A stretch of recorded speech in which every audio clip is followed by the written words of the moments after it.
Hello friends, about 98% of the friends who watch my videos are not subscribed. And I would be very happy if you did. Also, don't forget to press the like button and leave your comments here. Interaction makes the content reach everyone and contributes to the growth of the channel. Thank you all. From which country or city do you follow the channel? I was working a temporary ranger assignment in a coastal campground near Oregon's Central Shoreline. It was a place that didn't make it onto most tourist maps, tucked back behind a line of coastal trees that kept the wind off the shoreline and separated the campground from the cliffs above the Pacific. I had been bouncing between seasonal posts for a few years, filling in where extra hand were needed. This particular campground had been quiet for most of the summer. The kind of place retirees spent 2 weeks at a time. The kind of place where people went to listen to waves and do nothing else. I was in my 30s then, still pretty strong, but my lower back had been giving me problems from years of lifting gear and equipment, hauling logs and debris after windstorms, and all the awkward, twisting motions that came with trail maintenance. I gotten used to sleeping off the ground whenever I could. During that particular summer, I had converted the back of my park-issued SUV into a sort of sleeping nook, laid out a thick foam pad, then threw a proper sleeping bag over it. The seats had been folded flat and covered with a wood panel that gave me enough space to stretch out without the uneven dips from seat contours pressing into me all night. Most nights, I parked the SUV on the ranger pad, a gravel clearing behind the camp host site, just far enough from the campers to have privacy, but close enough that I could get to any emergency quickly. I had covered all the windows with cut-up Reflectix panels for insulation and privacy. When I zipped myself into that sleeping bag and drew the toppage up to my chin, I couldn't see a thing and could barely hear the ocean, just the dull hum of night and the occasional creak of the vehicle as it settled in the cold air. One night in late August, I went to sleep as usual around 10 p.m., exhausted from a full day of walking the trail near the cliffs and clearing windfall from the upper switchbacks. It had been warm during the day, but as usual, the temperature dropped hard after sundown.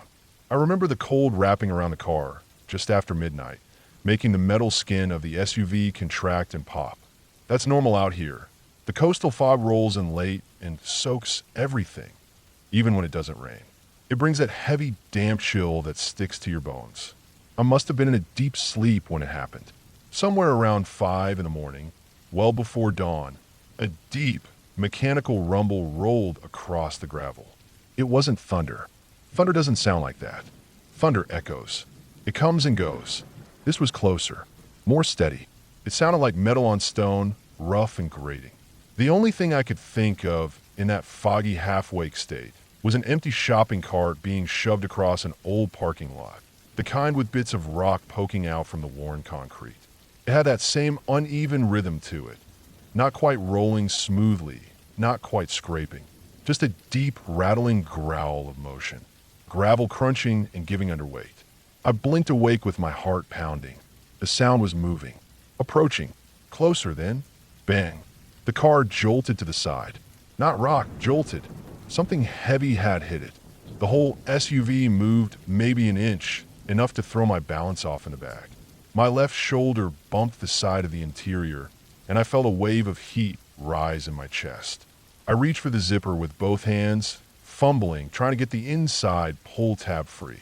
It's not easy to do when you're in a mummy-style bag, horizontal, in the dark, disoriented, and your fingers are stiff in the cold. It felt like forever, probably 10 seconds, maybe more. By the time I got upright and yanked one of the window covers down, there was nothing there, just blackness and a thin film of fog on the glass. I pulled the cover down from the rear window next. Still nothing. No movement. No light, just the faint outline of trees and the gravel pad fading into mist. I held my breath, thinking maybe I'd hear footsteps, maybe something dragging, maybe breathing, but there was nothing, just dead silence and my own pulse in my ears. I slowly opened the door on the passenger side, slid out barefoot, and stood on the gravel, teeth clenched. The air was wet and biting cold. I looked around. No sign of anything. No tire marks. No fresh scuffs in the gravel. The fog was thick enough that I could barely see the outline of the outhouse 30 yards away. I walked around the car slowly, checking for damage. Nothing obvious. A a slight scuff on the rear bumper, but that could have been from backing too close to a rock days earlier. I knelt down to look under the car, expecting maybe an animal or tracks or something. Again, nothing. Just the slow drip of condensation from the undercarriage and the quiet, wet fog around me. I went back inside and sat in the front seat, turned the key to auxiliary power, and watched the clock tick until sunrise. Later that morning, after the fog burned off and the campers started shuffling out of their tents with their instant coffee and aluminum percolators, I walked over to the Ranger pad again to check in full daylight. There was one patch of gravel at the rear left tire where the stones looked freshly shifted, like a heavy boot had twisted into it or something had dug in. No prints, but the stones had been pushed outward in a rough semicircle, like a pivot point. I took a photo with my phone, just in case. I walked the perimeter of the camp loop after breakfast. The camp host said they hadn't seen anything. No one had left early, no headlights during the night, nothing strange reported. A family with a dog 2 sites down said they hadn't heard a thing. The dog hadn't barked once. It gnawed at me. I asked around casually over the next few days.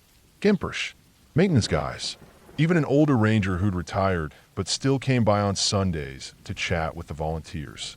I described the sound as vaguely as possible, like a cart on gravel, I said. Nobody had any useful insight. Some guessed elk or deer, though neither would have bumped the car that hard. Others joked it might have been a bear, but we hadn't had bear activity in that campground for years. None of the trash bins had been touched. The bear boxes were all undisturbed. No scat, no hair, no claw marks. I filed it away, but it stuck with me. That campground had one access road, and it was a long one, winding uphill through dense woods before dropping down toward the coast. The gate locked automatically at dusk, and my SUV was parked well away from the entrance behind the host loop. No vehicle could have come in without a key, and if it was a person walking around in the early morning fog, they would have needed to hike several miles in from the coastal side, through private land and thick brush. There was no trail. I started to think back through everything I'd heard over the years. Stories from other rangers, odd incidents from other parks, strange tracks, unexplained motion alerts on remote cameras, campers reporting things out of place, or the sense of being watched. Most of it was explainable when you really dug into it. Weather, drunk visitors, bad lighting, imagination. But the sound that woke me that morning wasn't imagined. The car physically moved. I felt it. The scuff mark in the gravel wasn't imagined either. One evening a few weeks later, I was helping with cleanup along the trail above the bluff. There had been some erosion from early fall rains, and a few old tree stumps were slipping onto the trail. While moving one, I noticed a set of indentations in the soft mud beside a boulder. Not tracks, exactly, more like pressure points. 5 of them in a wide spread, almost like fingers, but not human-sized. Larger, wider, deeper. I stared at them for a long time before deciding not to take a picture. I finished that season without any other incidents. Nothing else bumped the car. Nothing else came through in the fog. But I never felt easy after that. I started sleeping with the driver's seat reclined instead of in the back, just in case I needed to move quickly. I started leaving the window covers a little loose at the bottom so I could see out without pulling them down. I started parking with the headlights facing the trees instead of the other way around, so I could blind whatever might be coming next time. I never did figure out what made that sound. I still tell myself it was an animal. Something large. Maybe a bull elk confused by its reflection in the window. Maybe a big wild pig, snuffling through camp for food, though there'd been no rooting signs. Maybe a heavy branch fell and rolled, though I checked the trees afterward and found no fresh break. Maybe it was all just coincidence, but that sound still lives in my mind. Not because it was loud, not because it was violent, but because of how close it came without leaving a trace. And because something out there walked through the fog like it belonged there, like it didn't care if I saw or not, and left without a single sound after it was done. That was the last year I ever slept in a car. Now, whenever I camp, even on patrol, I pitch a tent far from the trees, close to the trail, with both boots next to the flap and a flashlight tucked into the hood of the sleeping bag. Not because I expect something to happen again, but because I know it can, and because silence doesn't always mean you're alone.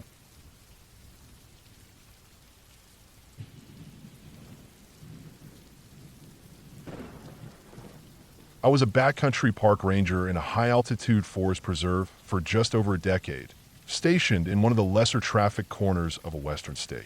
The kind of place where the nearest gas station was an hour away and the road to our district station turned to gravel and then dirt long before the trees started to thicken. It was the kind of place where even satellite reception gave up halfway up the mountain, and the last few miles of switchbacks narrowed down to a single lane with only the occasional turnout. You didn't come out here by accident. You came out here because you wanted silence, stars, and trees that had been there since before your great-grandparents were born. Most campers understood that. They respected the place. They showed up prepared, followed the rules, kept to themselves, and left no trace.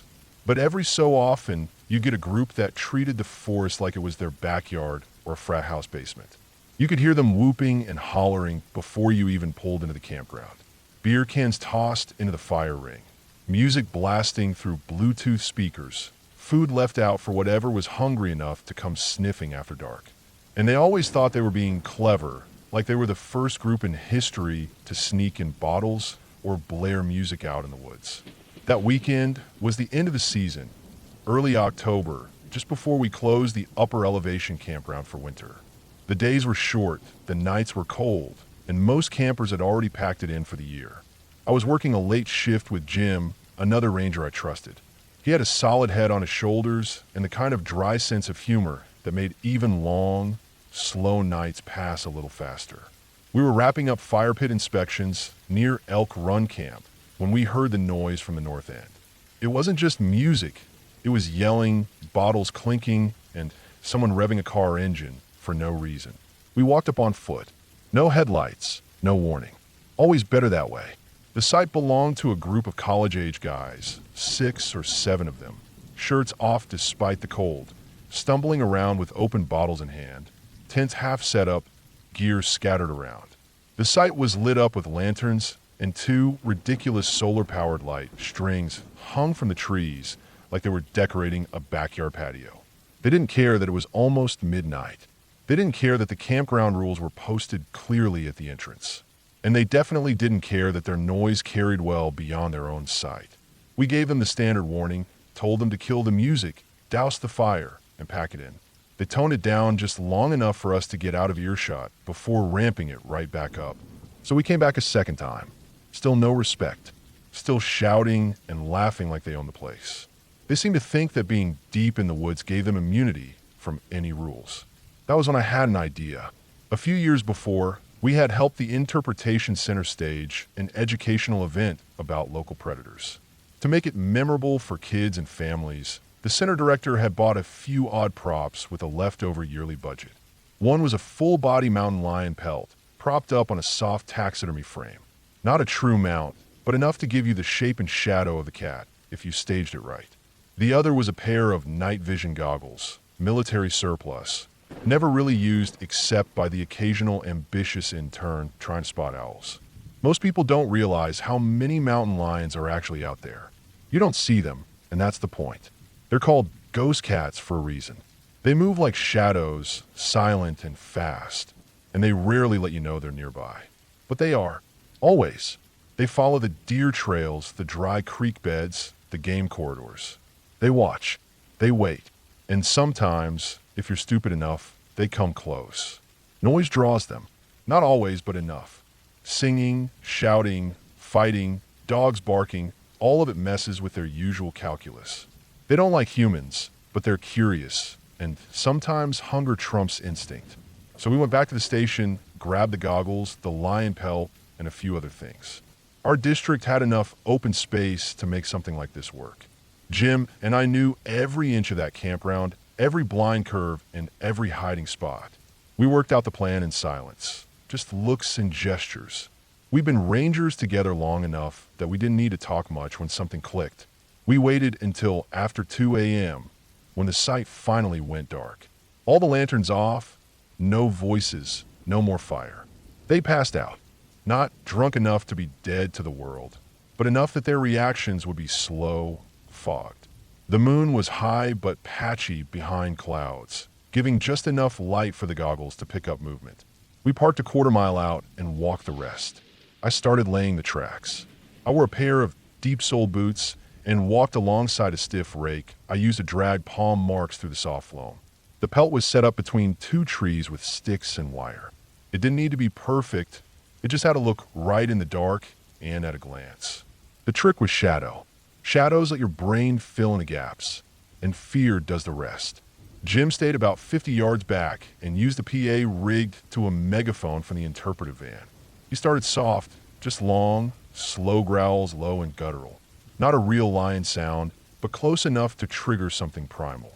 He worked his way toward the site in increments, letting the noise rise in pitch and volume. I stayed low near the trees. When I turned on the flashlight and let it flicker past the pelt, it looked like something was moving. Just for a second. Just enough to jolt the heart. Jim shouted from a distance, warnings and stage panic. I hit the siren briefly and then shut it all down, letting darkness swallow the whole scene. No flashlights, no voices. We moved out fast, yanked the pelt down, stuffed everything into a canvas bag, and bolted back to the Jeep. We didn't speak on a drive back, just grinned a little. We weren't trying to traumatize anyone. We just wanted to remind them, gently, that the forest isn't theirs, that the woods are quiet for a reason, that if you're loud in a place like this, things might come looking. The next morning, we looped back around just after dawn, out of uniform, acting like we were just on a normal patrol. The site was dead silent. Every tent zipped up tight. No movement, not even coffee. You could almost hear them holding their breath. It wasn't until nearly 9 a.m. that one of them peeked out. Then another. Then a few more. They were pale, wide-eyed, hungover, and clearly rattled. They walked the site in silence, staring at the ground. I made sure the paw prints circled the tents, doubled back, clawed at the dirt near the fire pit. One set led all the way up to the edge of the latrine trail. Another crossed the gravel drive, stopping just short of the bear box. You could see their eyes scanning the prints, trying to make sense of it, trying to decide if they were real or not. They left that afternoon. No mess left behind, no noise. The site was cleaner than we'd found it. Fire pit cold, gear packed, no trace. We never got a complaint, never heard a word. But a week later, I heard from the main ranger office that a group of students had called the university's outdoor rec program to cancel a planned fall camping trip. Something about unsafe predator conditions. Too many lions. And I guess that was the point. Sometimes a good scare does more than a fine. It settles deeper, teaches faster. That's not something you can write into a citation. I've long since left the service. Moved into a different line of work, quieter, closer to home. But every so often I think back to those years in the forest, and that night in particular. Not because of the prank, or the adrenaline, or the ridiculous planning, but because it worked. Because in a place like that, where nature still has teeth, sometimes the best way to teach respect is to let people imagine what's out there. Even if what's out there is just two tired rangers, a mangy old pelt, and a borrowed PA system. They never came back, at least not to that campground. Maybe they went to a beach next time, or rented a cabin. Maybe they learned to be quiet, and maybe, just maybe, they still tell the story. The one about the ghost cats that came in the night.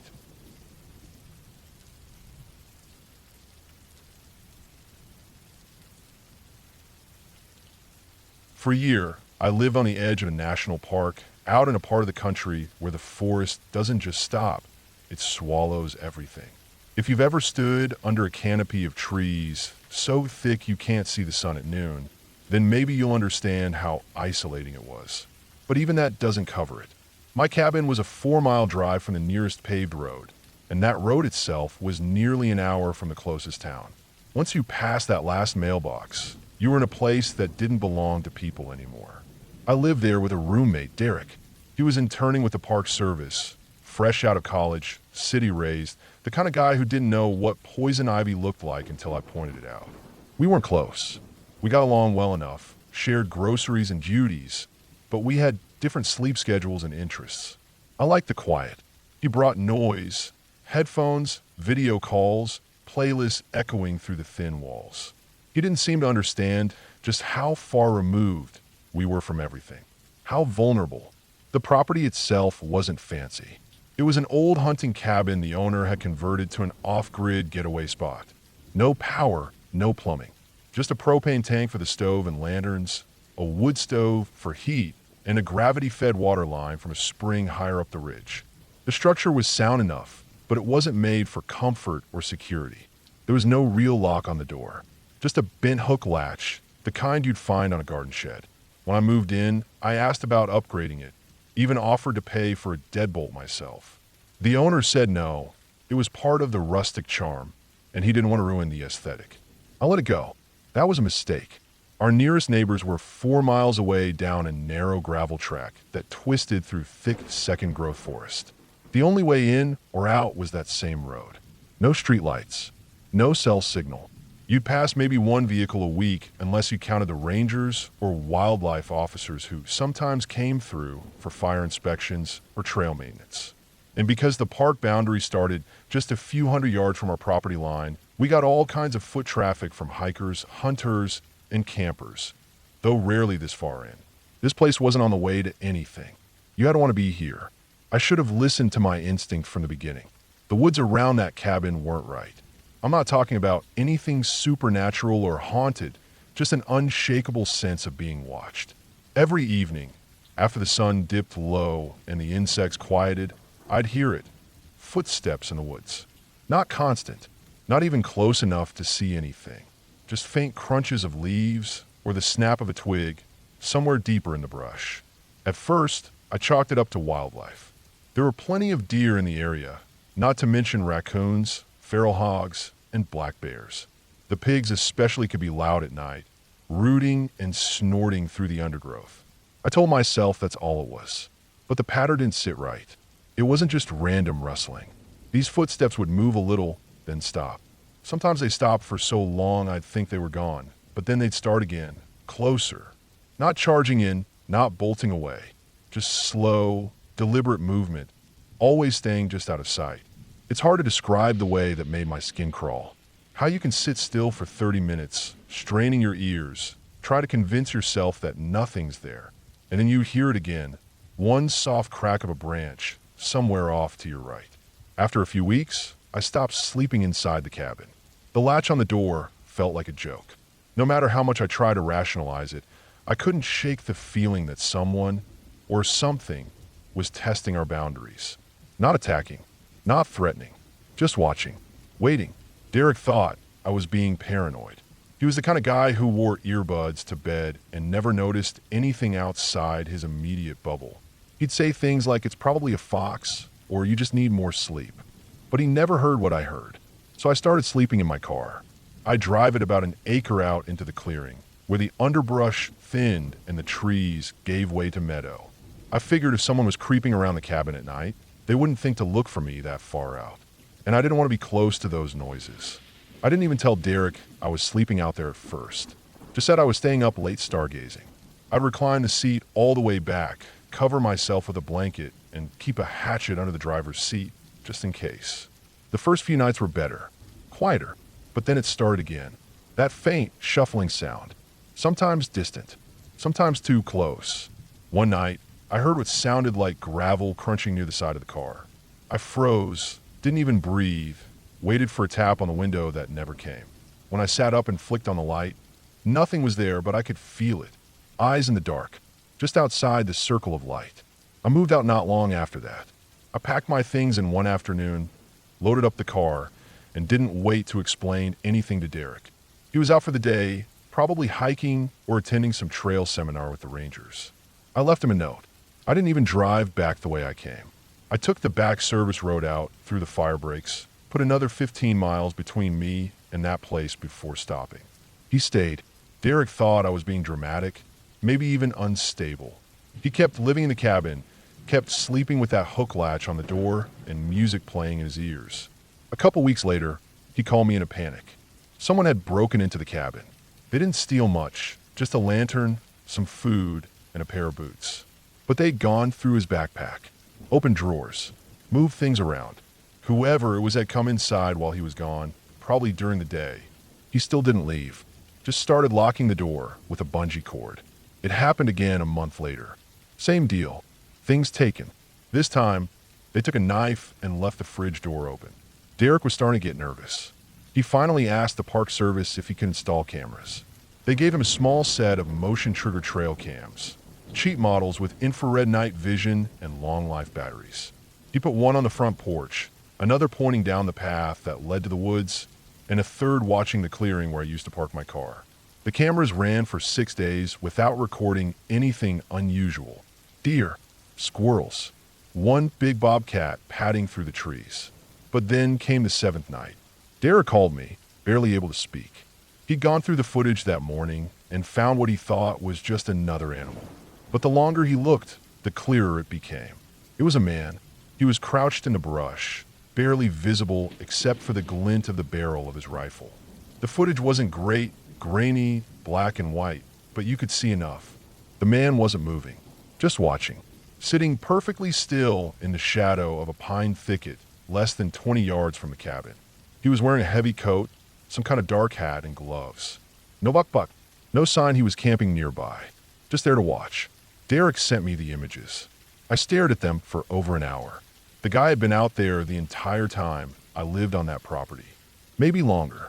That explained the footsteps. That explained everything. We called the sheriff. Derek filed a report. They sent a couple deputies out to look around, but found nothing. No sign of camp. No footprints. No shell casings. Whoever that man was, he knew how to stay hidden. Derek didn't stay long after that.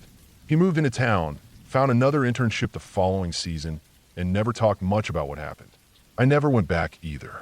Not to the cabin, not to the woods, not even to that stretch of highway. Sometimes I wonder how long that man had been watching. If he ever got close enough to touch the walls of the cabin while I was inside. If he followed me when I moved out to sleep in the car. If he ever smiled to himself in the dark while I lay there, pretending not to be afraid. Some people think horror is about ghosts or creatures. But there's nothing scarier than another human being with patience and purpose. The kind of person who doesn't need to talk or taunt. Who just waits, watching, and sometimes not even waiting for a reason. Just watching because he can.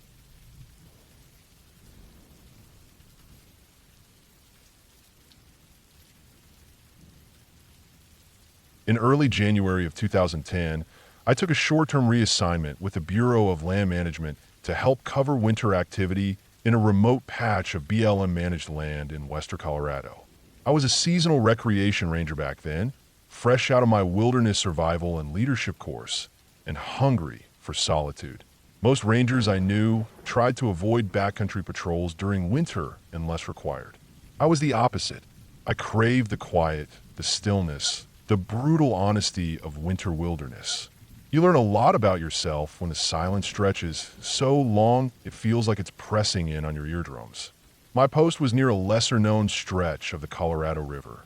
Rough terrain, mostly scrub pine and juniper, and in winter, it was practically empty of people.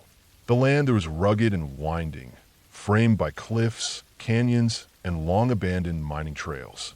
A few geothermal hot springs trickled out from rock faces near the riverbank. Most of the year, those hot springs were underwater, buried beneath runoff and meltwater. But come the deep winter freeze, when the river was at its lowest, they emerged like hidden pockets of warmth. You had to hike to get to them, and the closest you could park was a turnout almost 4 miles from the springs. I saw the guy the day he arrived.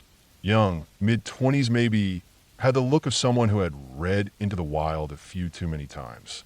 But he was polite, clearly not inexperienced, and when I asked him to write the date on his windshield each week so I'd know he was still alive, he nodded and smiled without question. It wasn't a joke. I had found cars sitting too long before, and going to check on their owners usually meant bad news. At the very least, frostbite. Sometimes worse. There's nothing funny about dying alone in a canyon where the sun doesn't hit till noon. He loaded his gear onto a sled and disappeared into the gulch, pulling it behind him over hard-packed snow. I logged his vehicle, marked the calendar, and continued my rounds. For the first couple weeks, everything was routine. I drive by once a week, check the date scratched into the frost of his windshield, sometimes scribbled in grease pencil, and move on. Always updated, always recent. The guy seemed like he was doing fine. Then came the 3rd week. I stopped by on a Friday. His car was there, but the date was the same one I'd seen 6 days earlier. It's not uncommon for people to forget. Maybe he was hiking further upriver. Maybe he planned to be gone longer than a few days. But still, it fell off.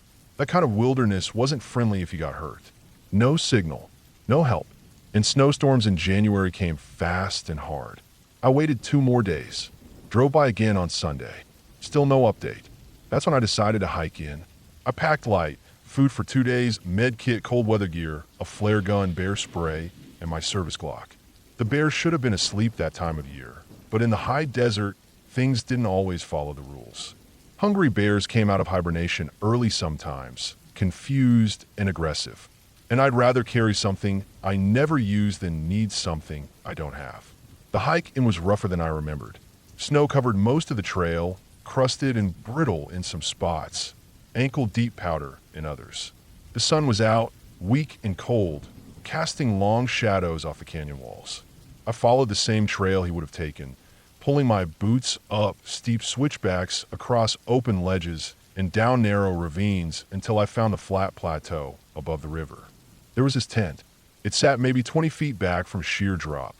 A 40-foot cliff overlooking the slow, silent flow of the Colorado River. The springs steamed gently below, barely visible from above, a trace of sulfur hanging faintly in the air. I could see why he camped there. It was smart in its own way. If something went wrong, the river below offered a bizarre kind of safety. A place to run, an escape. But it was also the kind of place where if you slipped in your sleep or stumbled in the dark, no one would ever find you. I stood still for a minute, listening. It was dead quiet. No birds, no wind, just the faint popping of ice expanding somewhere along the river. The kind of silence that presses in on you from all sides. I called out. Nothing. I walked closer to the tent. No tracks in the snow, not even old ones. Just a smooth, undisturbed layer surrounding the nylon walls. I unzipped the tent flap. Empty. Inside, his sleeping bag was unrolled, half open, and there was a pile of clothes bunched up near the corner. A book sat face down, spine cracked wide open. A small cooking pot, half full of frozen oatmeal, sat just outside the flap. It looked like someone had just stepped away. Not someone who packed up to leave, just someone who left for a few minutes and never came back. I felt a prickle in my skin. The hairs on my neck stood up. People don't just vanish. Not like this. I circled the tent, looking for tracks, signs of struggle, anything. But the snow was undisturbed, untouched. It had snowed lightly the day before, which meant any prints should have at least left indentations. There was nothing. It was as if the man had been plucked from the earth. I scouted a wider perimeter. About 200 yards upriver, I found something strange. Animal prints. Elk, I thought at first. A lot of them, scattered in disorganized clusters. But the spacing was odd. Some close together, some stretched far apart, as if they'd been running hard and suddenly stopped. The snow here had been trampled. I bent down. The marks were fresh. Hooves. At least a dozen animals. Maybe more. I followed them as they curved back toward the river. That's when I found the second tent. This one was collapsed, torn on one side, half buried in snow. It didn't belong to the guy I'd seen. It was older, faded. Looked like it had been here since at least early fall. Inside were the remains of a sleeping bag, shredded, a backpack, some tools, but nothing else. No body, no journal, no ID, no indication of who had stayed there. I backed out slowly. The wind had started to rise, blowing sharp and bitter through the canyon. I hiked back toward the main tent and took inventory. He hadn't taken food. His bare canister was still half full. Water, filter untouched. No footprints leading to the springs. No sign he'd gone down to soak. Back at the tent, I noticed something strange. On the inner mesh flap, scratched faintly into the fabric with the edge of a knife or a rock, were marks. I had to shine my flashlight to see them clearly. Tallies. 49 of them. Not lined up cleanly. Not measured or neat. Just clawed there one by one. I counted again. 49. Maybe he'd been tracking days. Maybe he was bored. But the uneven spacing and angles made my stomach turn. It felt frantic, like something done in a panic. Or desperation. I didn't sleep that night. I took shelter under a rock outcropping and lit a small fire behind a screen of brush. The silence was too loud. I kept hearing sounds low, rhythmic noises I told myself were wind. But they didn't always sound like wind. Sometimes they sounded like breathing. I stayed until first light. I hiked back in the morning, slower, more careful. My radio crackled with static, but never picked up signal. By the time I reached my truck, I was exhausted. I reported it immediately. Search and rescue was dispatched. They found nothing. No body. No guide. No trace of him. A dog team swept the area twice. They followed his scent down toward the river, where it disappeared at the cliff's edge. The ground there was hard and rocky. No signs of a fall, no blood, no torn fabric. Eventually, they ruled it accidental disappearance. Officially, cause unknown. Unofficially, we talked about it in the break room for months. The guy who vanished. The second tent. The elk tracks. The next winter, I went back. I told myself it was for closure. Just one last patrol through that stretch before my assignment ended. When I got there, snow had covered the landscape again. I found a campsite. His tent was gone. Only the flattened outline of snow showed where it had stood. I walked to the edge of the cliff and looked down. The river moved slow and silent, half covered in ice. That's when I heard it. A sharp exhale, like steam hitting cold air. Then silence. I turned around, heart pounding. Nothing. But in the distance, just past the trees, I saw shapes moving. Not bears. Not wolves. Elk. A whole herd. Watching me. Still. Breath rising in clouds. They stood there for a long time. Then turned, one by one, and walked away into the trees. I left right after that. Never went back to that spot again. And every time someone asks if the wild is truly dangerous, I tell them yes. But not because of ghosts. Not because of monsters. Because sometimes nature doesn't need to be supernatural to scare you half to death. Sometimes the emptiness is enough. The cold. The silence. The knowledge that out here, if you vanish, the only ones who might notice are the elk. And they don't tell stories.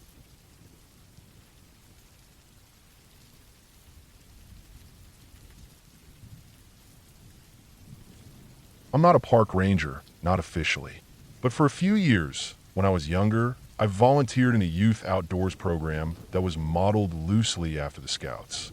We didn't wear the same uniforms or earn merit badges, but we spent most of our time the same way. Camping, hiking, survival skills, teaching kids how to build fires and shelters and respect nature. I was a group leader, responsible for a small team of 8 to 10-year-olds during trips. It was a big responsibility, but I loved it. I believed in what we were doing, especially in a world that's becoming less and less connected to the outdoors. The kids were great, curious, full of energy, always ready for whatever challenge we threw their way. Every year we'd plan a big summer camp. We'd go out to a remote forested area and spend a week off-grid.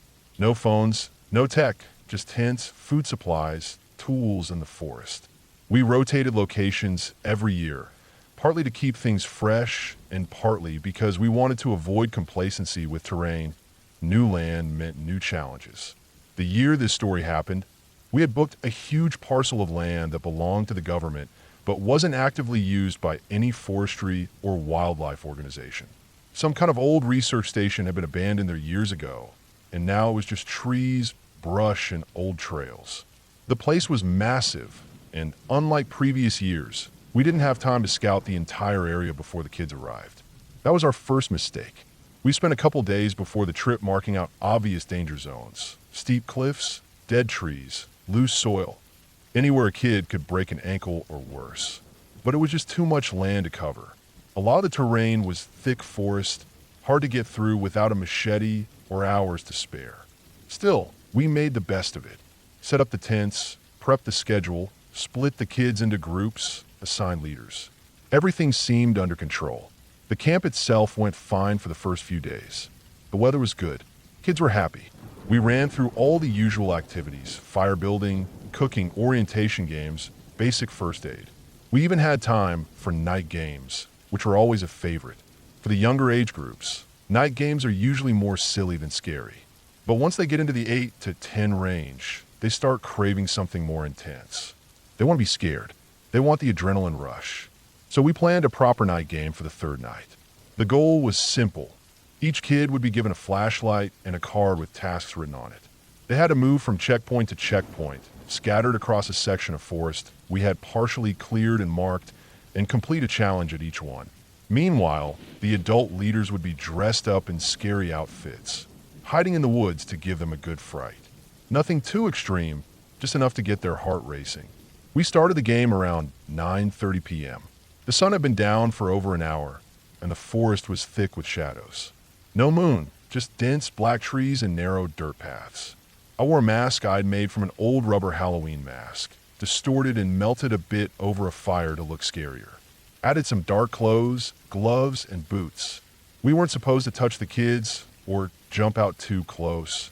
Just lurk in the background. Let their imagination fill in the blanks. I picked a stretch of forest that had fewer bushes and thick undergrowth, easier to move around in, and more open, which gave the kids more freedom to spot you and freak themselves out. I remember the air that night felt unusually still. No breeze, no sounds of birds or bugs. Just quiet. I chalked it up to nighttime stillness and didn't think much of it. I moved around between checkpoints, making noises, scraping sticks along trees, sometimes just standing behind a tree when a group passed by. Standard stuff. After about an hour, I started noticing something strange. There was a shape moving through the trees, roughly my size. Humanoid, but hard to see clearly. The trees were tall and thin, and in the dark they all looked like figures. Your eyes start to play tricks on you in that kind of darkness, especially when you're already trying to scare yourself for effect. So at first, I assumed it was another leader doing the same thing as me. Maybe we picked overlapping areas. But I kept seeing it, always just out of view, just far enough that I couldn't make out details. It didn't move like someone sneaking or hiding, more like someone wandering, slow then fast then still, then gone. Twice, I thought I saw it dart between trees. The third time, I thought I saw it standing still by a tree. That's when I started to get uneasy. It wasn't facing me. I couldn't even see a face, but I saw its shape. Someone standing in what looked like a ripped burlap sack or robe. The head was wrapped in what looked like multiple white plastic bags, tied together in a knot. The arms hung down stiff and wrong. I couldn't see the feet yet. I thought, okay, someone's gone full method actor. Probably one of the older leaders trying to really scare the kids. But there was no reason to dress like that. No one brought costumes like that. And we all agreed to keep things relatively tame. Still, I thought maybe someone went off script. So I called out, just a short hey to break the silence. No answer, just that weird sound. It took a few seconds before I realized it was a knocking sound. Not fast, but steady, hollow and dull, like wood hitting wood. I took a step closer, not shining my flashlight yet. I wanted to see what they were doing before scaring them off. The knocking continued, then stopped, then started again, a bit louder, more violent. Not wood hitting wood, not anymore. It was someone hitting their own head into a tree.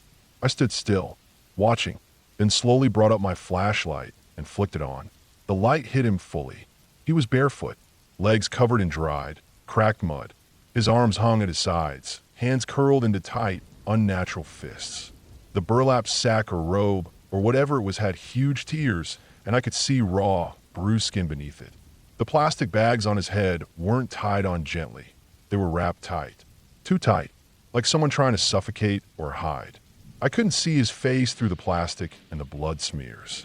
He didn't react to the light, just stood there, breathing hard. Then, without warning, he turned slowly and started walking toward me. I froze. Every instinct screamed at me to move, to run. But I just stood there. He picked up speed, now running. I turned and bolted. I didn't look back. Not once. My boots thudded hard on the forest floor. Branches smacked my arms and face. My breath came out in sharp bursts. I didn't call for help. I didn't stop to see if he was following. I just ran. I made it back to camp in under 5 minutes. I tore through the tree line, heart hammering, and collapsed near the main fire. The other leaders were already there. I scanned their faces. Everyone accounted for. No one was wearing the burlap sack. No one had mud or bare feet or plastic bags. I tried to play it off. Said something like, okay, whoever did that costume, you got me good. They just stared at me, blank, confused. I waited for one of them to admit it. No one did. That's when I realized. No one had left their checkpoint early. Everyone was in the area we agreed to cover. They thought I was messing with them, maybe trying to outscare them with a fake story. I let it go. Didn't want to start drama, especially in front of the kids. But I didn't sleep that night. The next day, I still felt sick about it. I asked one of the more senior leaders to go with me to check the area. I wanted to believe it was a prank. Maybe one of the kids' older siblings snuck in. Maybe some weirdo from a nearby town was playing games. Either way, I needed to see the spot again.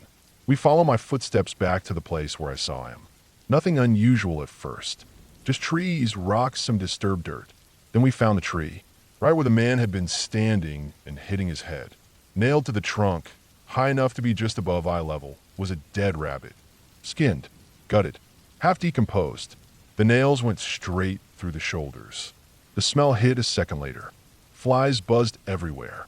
We stared at it in silence. No one said a word. We called the local police that afternoon. 2 officers showed up and checked it out. They didn't seem too shocked. One of them even laughed and said something like, "Probably just some local kids trying to scare the city folk." The other one muttered about kids with nothing better to do. It didn't take samples. Didn't even take the rabbit down. Just told us to stay out of that section of the forest and left. We kept the kids away from that part of the woods for the rest of the camp. No one saw anything else weird. No one got hurt. But I didn't sleep well the rest of that week. The whole thing never sat right with me. I get that pranks happen. But whoever that was, they didn't act like someone pulling a joke. They didn't run away when they saw me. They didn't break character or laugh or even speak. They ran at me, in silence, dressed like something out of a nightmare. And that rabbit wasn't some last-minute prank decoration. It had been dead for days at least. The smell, the rot, the way the flies moved, it was real. I don't know who that person was. I don't know if they were on drugs, mentally unstable, or just someone with a really twisted sense of humor. But I never went back to that forest, and I never worked another camp again.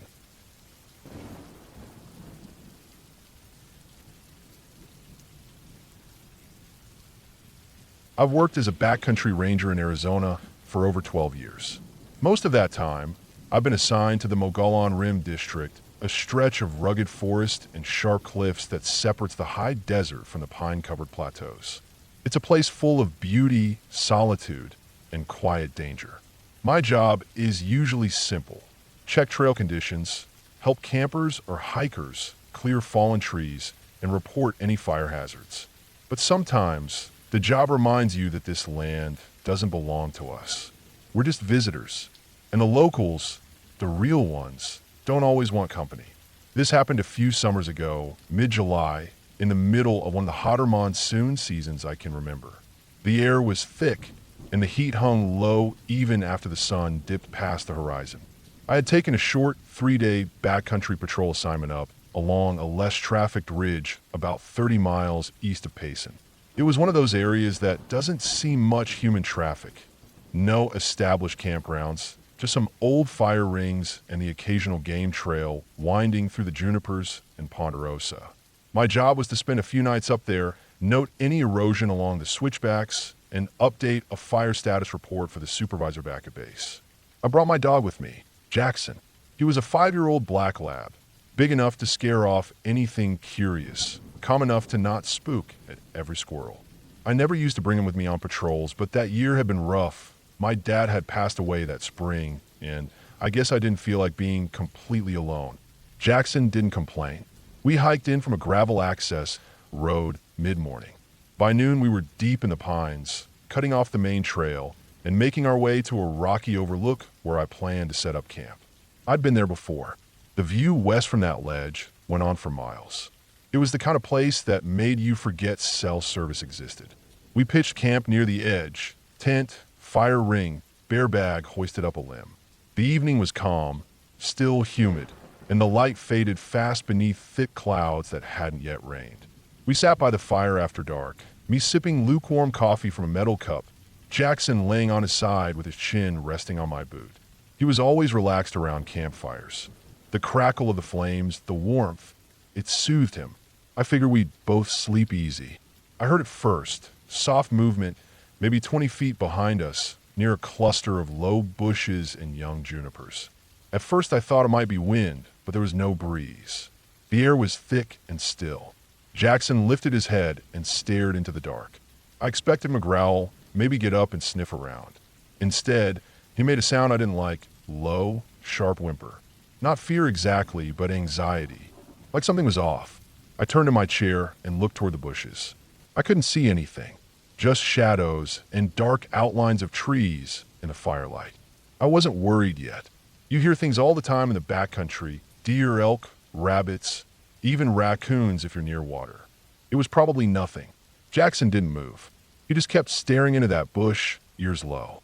I reached down and rubbed his side, said something soft to calm him. He didn't relax. I tossed a couple of sticks onto the fire to get it burning hotter. The light pushed the shadows back a little. Still, nothing moved behind the bush. I kept listening. A few minutes later, the same sound, soft shuffle, from a different direction this time. Opposite side of camp. I stood up. Jackson was already on his feet, but instead of going toward the noise, he went straight to the tent and scratched at the flap. That was new. He never did that unless he was dead tired or scared. I looked into the trees, then down at him. He looked back at me, tail low, ears down. I didn't hesitate. We got in the tent. I left the fire burning bright and hot, enough to keep anything timid from wandering in. The tent was small, but enough for both of us. Jackson curled up near my feet, still watching the tent door. I lay there with my boots still on, flashlight by my head, hand resting near the knife I kept in my bag. I didn't sleep much at first. Every time I started to drift, I'd hear a faint step or brush of movement just outside the circle of firelight. Always from a different direction.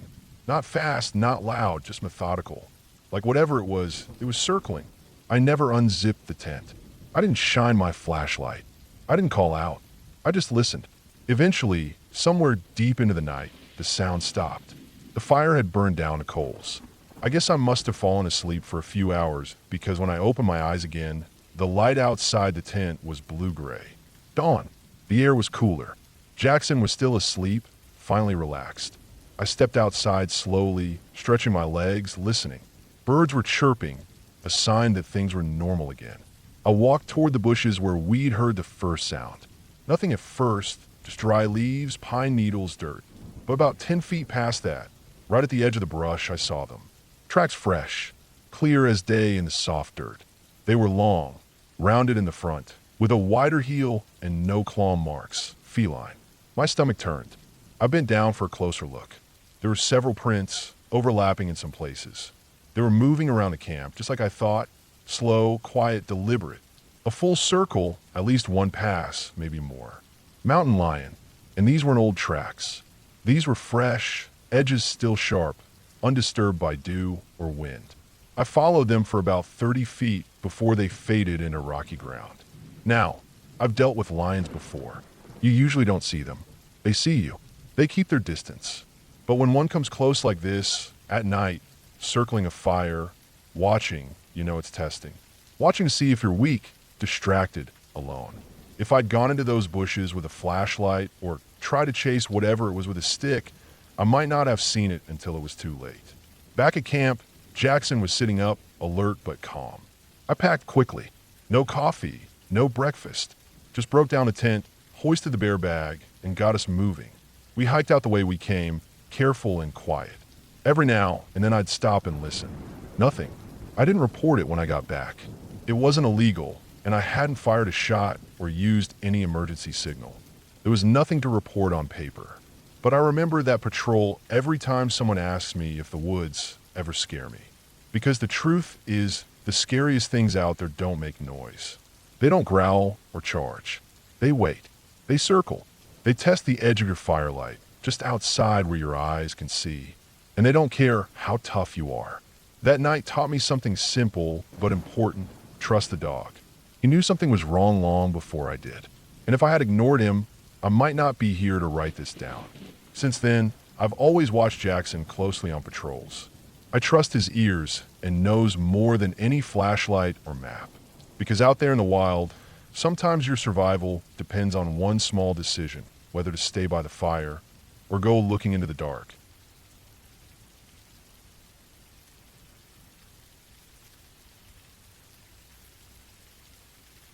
I worked one season as a backcountry ranger at Philmont Scout Ranch.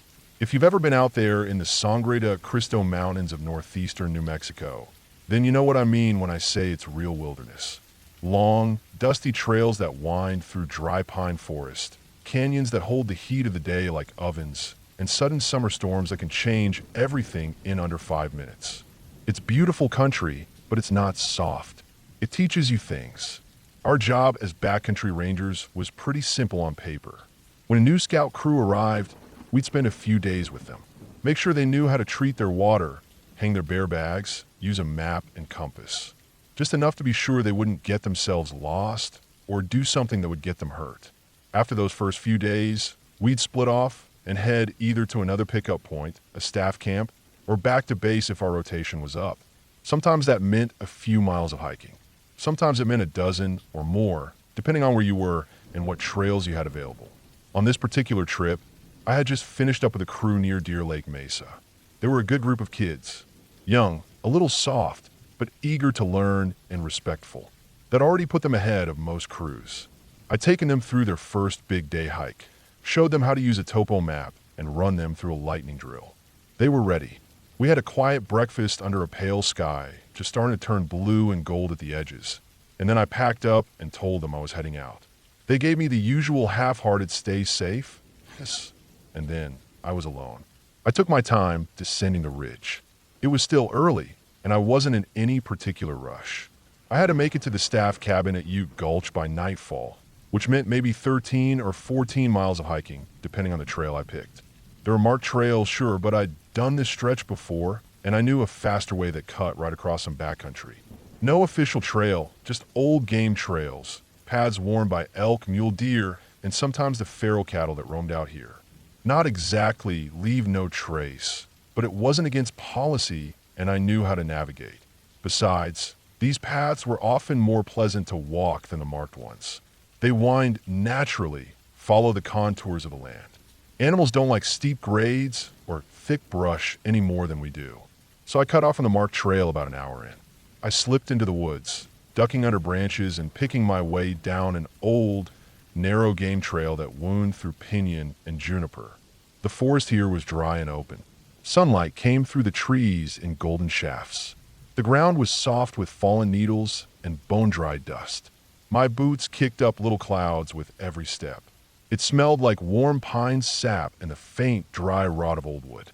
I wasn't carrying much, just my pack with essentials, a couple liters of water, some jerky and granola bars, a map, and a GPS as backup.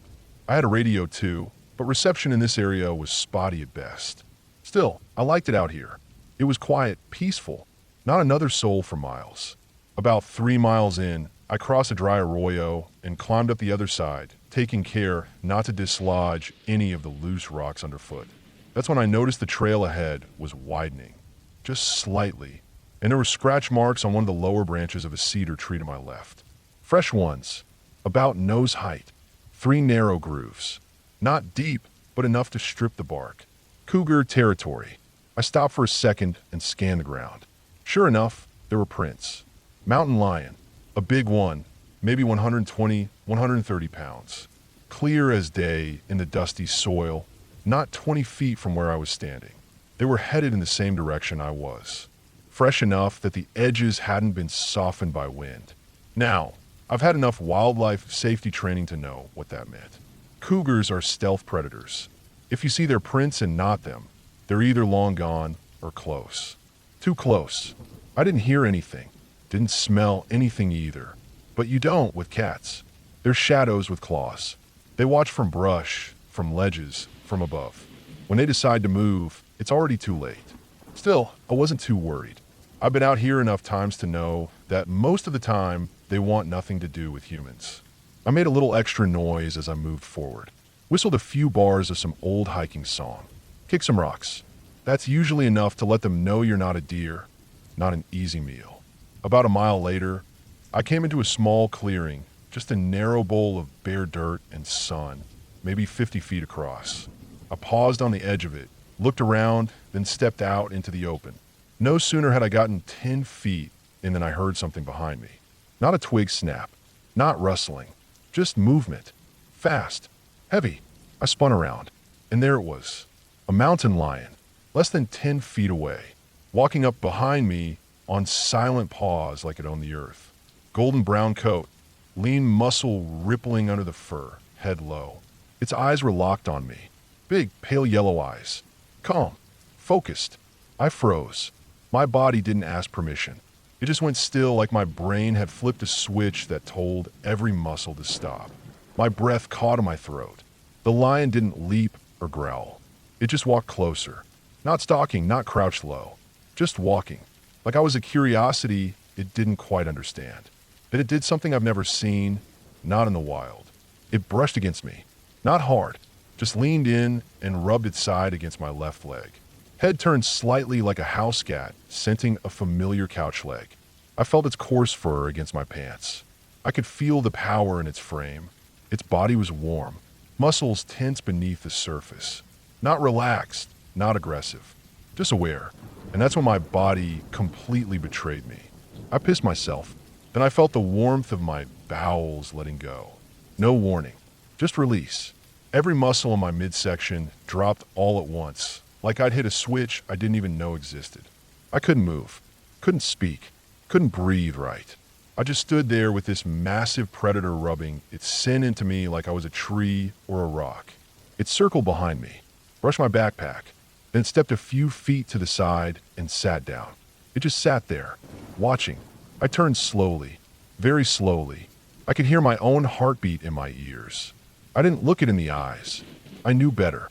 I looked down away and slightly raised. I didn't run, never run. I stood my ground. Everything in me screamed to move, to do something, but I held. We stayed like that for maybe a full minute. Then, like someone had whispered in its ear, it stood up, turned away, and melted back into the trees. No sound, no warning. Gone. It wasn't angry. It wasn't hunting me. It was just messing with me. Playing. Seeing what I would do. Like a cat flicking at a beetle. When I was sure it was gone, I took 2 long breaths and sank to my knees. I've never felt anything like that before. I've had some close calls in my life.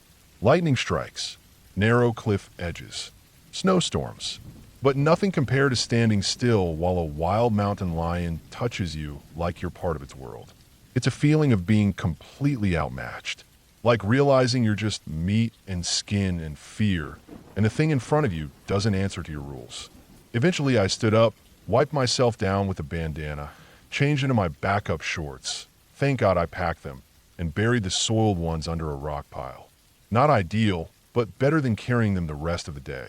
I moved slower after that, more cautious. I kept my head on a swivel. Every squirrel, every flick of branch made me twitch. I made it to Ute Gulch just before sundown. The staff cabin was lit up with lanterns, and there was hot coffee inside. I didn't tell the others everything. Just said I'd seen a cougar. Nobody was surprised. They're around. But I didn't mention the part about it brushing against me. About how I lost control of my own body. I've never told anyone that part. Until now. After that trip, I finished the season and didn't sign up again. Not because I was scared, really, but because I understood something after that day. Nature isn't cruel, but it's indifferent. It doesn't hate you, and it doesn't love you. You're just something moving through it. If it touches you, it's not a blessing or a curse. It's just the wind, the sun, the animals. You mean nothing to it, and that could be the scariest thing of all.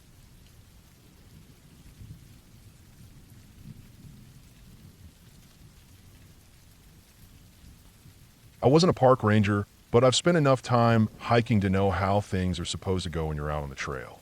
I know the rules. Stay on marked paths, don't hike too close to dusk, don't follow strangers, carry a map, and let someone know where you're going. That weekend in the Pyrenees, though, I broke every one of those rules. And it could have ended far worse than it did.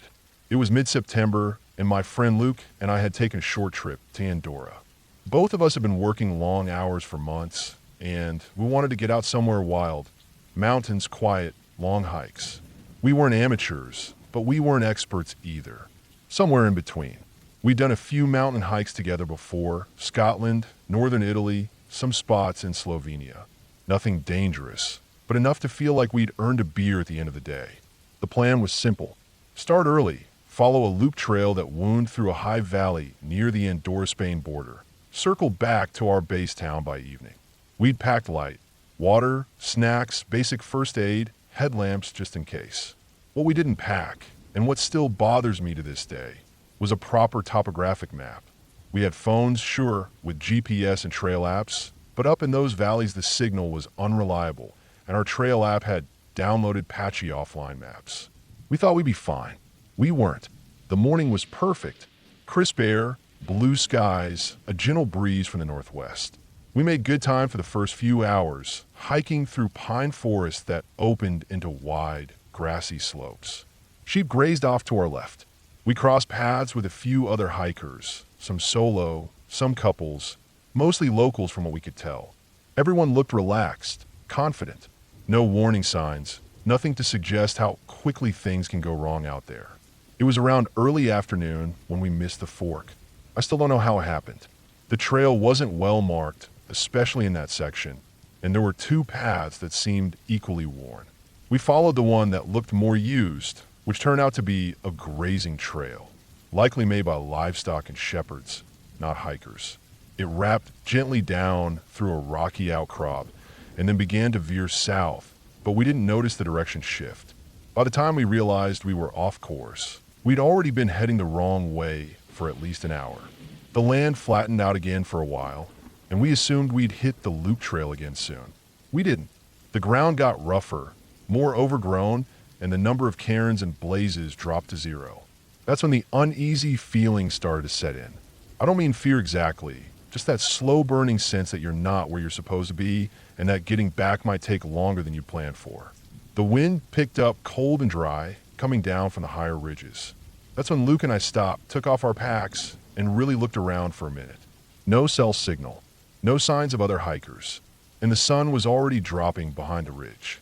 We were still above 1,800 meters. No shelters, no marked cabins, nothing. I pulled out the phone again and tried to get a fix on our location.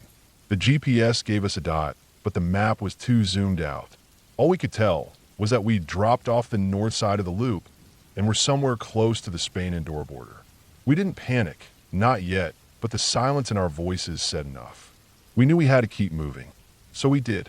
We decided to keep heading south along a faint trail that looked like it had been used recently, probably shepherds or climbers. We figured it had to go somewhere. And to our relief, after about another half hour of hiking, the path began to widen and turn into a more defined route. We picked up the pace, walking quickly, not running, trying to keep enough energy for whatever might come. That's when we saw the man.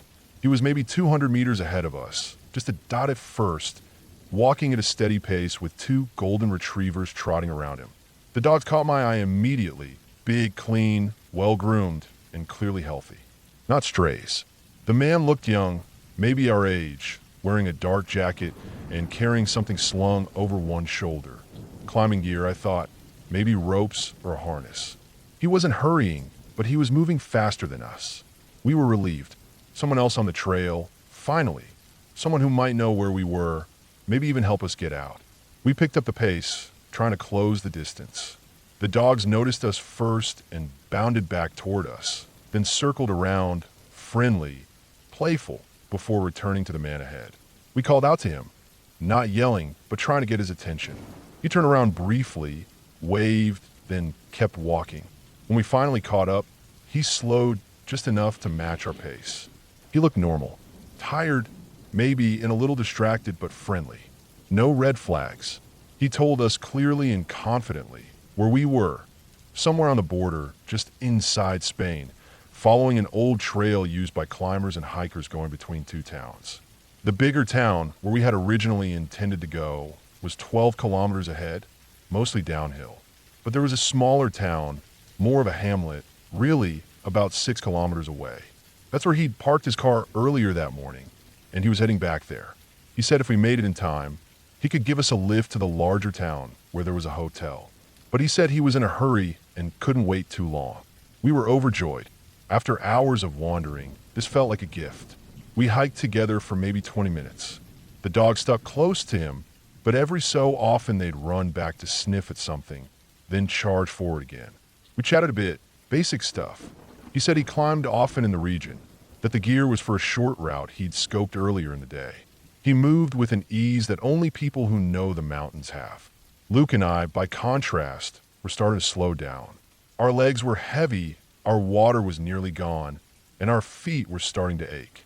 Eventually, the trail took a sharp turn to the right, wrapping around a high ridge. The man, still moving faster, disappeared behind the curve just ahead of us. We pushed forward, trying not to fall too far behind. But when we rounded the bend a few minutes later, he was gone.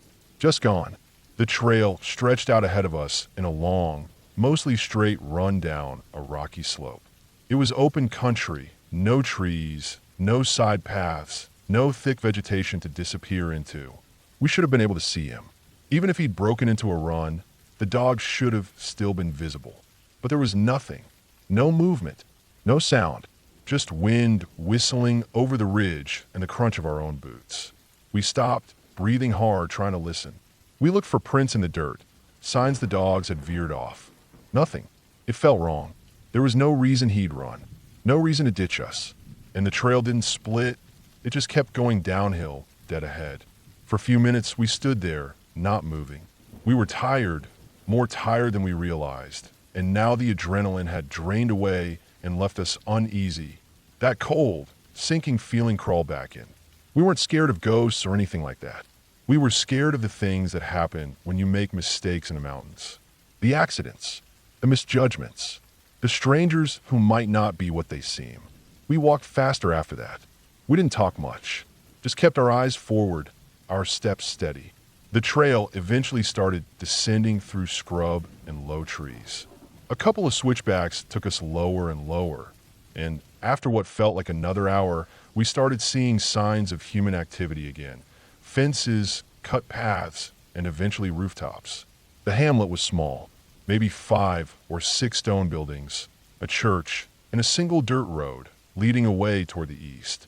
There were a few people out, locals, mostly older. We didn't see the man or his car. No dogs, no gear, nothing. We didn't ask about him. We were too tired, and something about the whole thing made us feel like we didn't want to hear any answers. From there, we walked the rest of the way to the larger town, following the road. Another 6 kilometers.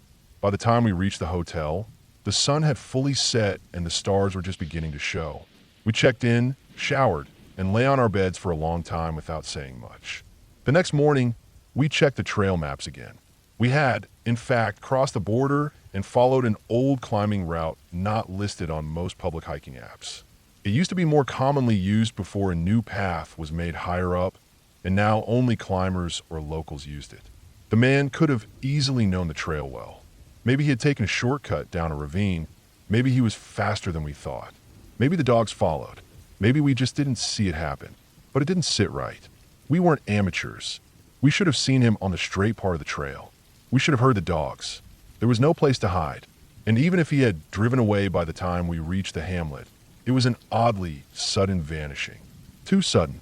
To this day, Luke and I talk about it every now and then. We don't believe in ghosts, but we both felt that tight knot of tension in our stomachs when we lost sight of that man. Not fear of the unknown, fear of the known, of what people can do, of how quickly a normal hike can go sideways, of how close we sometimes come to something we don't understand. We never saw him again, never saw the dogs, never found out if he was real or if we misunderstood everything. But I do know one thing. We should have trusted our gut earlier. The rules are there for a reason. And sometimes, when someone disappears on a trail where they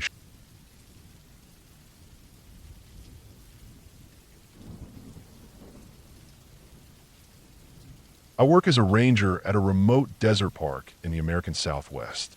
We're not peace officers, just regular rangers. We take care of the land, help maintain trails, check in with the occasional campers who drift through, and keep an eye on things. There are fewer visitors during the summer months because the heat gets brutal. That's when the place goes quiet, dead quiet. And in the desert, silence carries weight. You feel it pressing in, especially when you're alone. This happened a few years ago, not to me directly, but to the crew I ended up working with. I was hired just a few months later. They told me the story in bits and pieces, always in low voices when the sun was low and the wind came in soft. Most of them never liked to talk about it directly, but I heard enough to piece everything together, enough to feel like I was almost there. There's a campground at the edge of the park's southern boundary. It's not listed on the main maps anymore. We used to hand out paper guides with it circled, but even then, almost no one used it. No water, no trees, no shade. Just a couple crumbling picnic tables, a concrete fire ring, and flat rock-hard ground where nothing wants to grow. They used to call it Echo Flat, probably because of the way sound bounces off the low surrounding ridges. It's about a 45-minute drive down a washboard road, with nothing but dust and sagebrush the whole way. That summer, the other rangers did a patrol out that way. It was mid-July, well over 110 degrees in the sun. The air out here doesn't move much during the day. It just hovers thick and dry, and even your sweat feels like it dries before it finishes coming out. The team usually avoids going out that far in summer unless there's a reason, but we're expected to cover the whole park on a regular rotation, even the spots no one goes to anymore. It was a maintenance patrol. They were just checking trail markers and seeing if any storm runoff had messed with the road. Routine stuff. The ranger leading the trip that day was Gary. He'd been with the park system over 20 years, the kind of guy who fixed busted pipes with baling wire and had 2-knee braces but still insisted on climbing up water towers if they needed patching. Alongside him was Julie, fairly new at the time, and a seasonal named Reggie. The drive to Echo Flat is slow. The road gets worse the further you go, with gullies that try to pull your tires and rocks that threaten to shear off your undercarriage. It took them about an hour to get there that day. They didn't expect to see anything, maybe a blown-over sign or some scattered beer cans. But as they pulled into the first campsite, they saw the car. It was blackened and warped, a twisted metal shell sitting awkwardly at an angle like it had sunk into the ground. The fire had chewed through every inch of it. The windows were gone. The paint had bubbled off in streaks and flakes. The tires had melted, leaving dark, tar-like patches on the ground. The desert sun had baked it even further since whatever had happened. The smell still lingered. Burnt rubber and metal and something else that made the skin on your neck crawl. They got out and walked up to it, keeping a distance. Gary was the one who noticed it first. Through the melted windshield, wedged awkwardly behind the wheel, was a body, or what was left of one.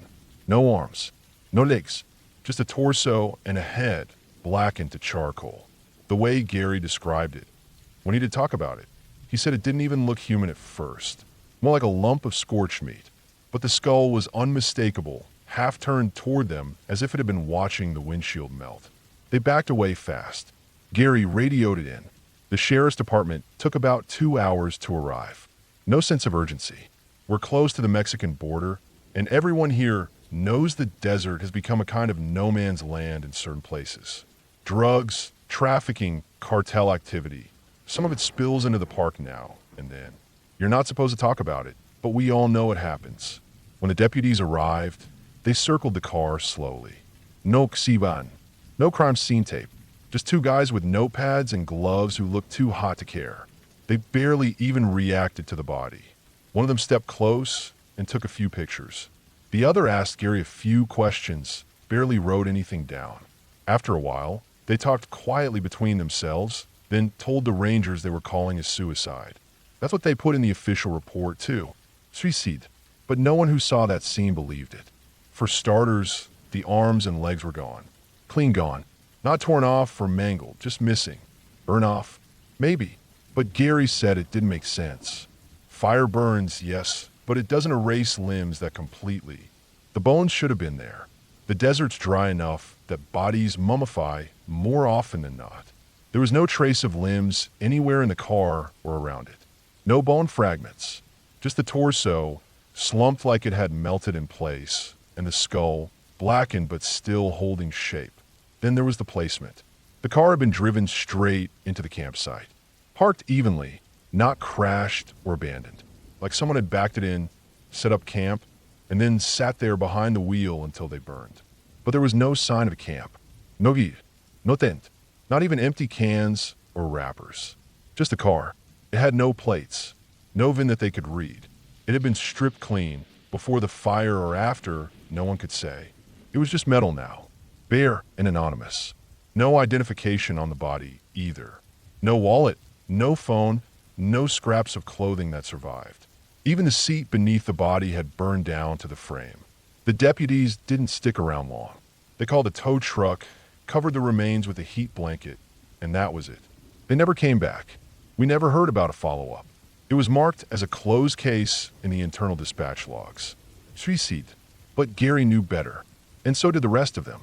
They talked about it sometimes when the radios were quiet and the sun was going down. Not because they wanted to, but because it kept sitting in the back of their minds like a tick under the skin. The desert doesn't give up answers easily, and it remembers everything. When I joined the crew a few months later, Echo Flat was already off the books. No more patrols. No maintenance requests. They let the road fade back into the dust. Some maps still show it, but no one talks about it anymore. A couple of the older rangers said they felt watched the last time they were out there. One of them, Paul, said he had a nightmare about that campsite months after the fire. In the dream, he was sitting in the driver's seat of the burned car, unable to move, and something was crawling up from the floorboards. He wouldn't talk about it again after that. I didn't believe it at first. I thought it was just campfire talk. People see one burned car and a body and start building myths to fill the silence. But then I started finding things. About a year into my posting, I took over the supply shed inventory. We keep spare signage, fencing, and old visitor materials in a big tin-sided building near the main office. One corner is stacked with dusty, old filing boxes that haven't been touched in years. I started going through them just to see what might be worth digitizing. In one of those boxes, under a stack of water damage trail maps, I found a small cardboard envelope marked Echo Flat. Incident log, July 18th. It was taped shut, but the tape had dried and peeled loose over time. Inside were photocopies, black and white pictures of the car, the body, close-ups of the seat, the dashboard, the fire damage. I flipped through them slowly. At first, it was what I expected. The same story I'd been told. But one of the last pictures was different.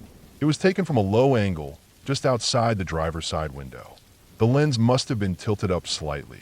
You could see part of the body behind the wheel, just the chest and lower jaw, but in the background on the hill beyond the campsite was a figure. Small, fuzzy, almost lost in the grain of the photo. But it was there, upright, standing at the crest of the ridge, just watching. No one mentioned this when they told the story. I don't think they even saw it. I've thought about that photo a lot. I never showed it to anyone. A few weeks later, the supply shed got cleared out. Some higher up from the region came in and told us to box everything up for transport. Modernize the archive, they said. I never saw that envelope again. I don't think I was supposed to find it in the first place. Sometimes I wonder if that car was ever meant to be found. Echo Flat is miles from anything. No cell signal. No reason to go out there in the summer unless you're told to. If Gary's patrol had been scheduled a day earlier or a day later, they might have missed it entirely. By now, the desert's probably taken back whatever was left. But I've been out here long enough to know that the desert doesn't forget. It buries things, but it doesn't forget. A few weeks ago, I got curious. I took a long drive one evening and turned off at the old road to Echo Flat. It's not marked anymore. You have to know where to look. The path was half swallowed by time, just a faint pair of tire lines running through brush and stone. I followed in my rig, slow and quiet. The sun was low, casting everything in that deep orange that makes the ground look like it's glowing. I made it to the edge of the old campground and stopped. There's almost nothing left. The fire ring is broken, its concrete cracked and scattered. The tables are gone. Only the tire burns remain, dark stains baked into the ground. But as I stood there, I noticed something strange. Small pieces of metal glinting in a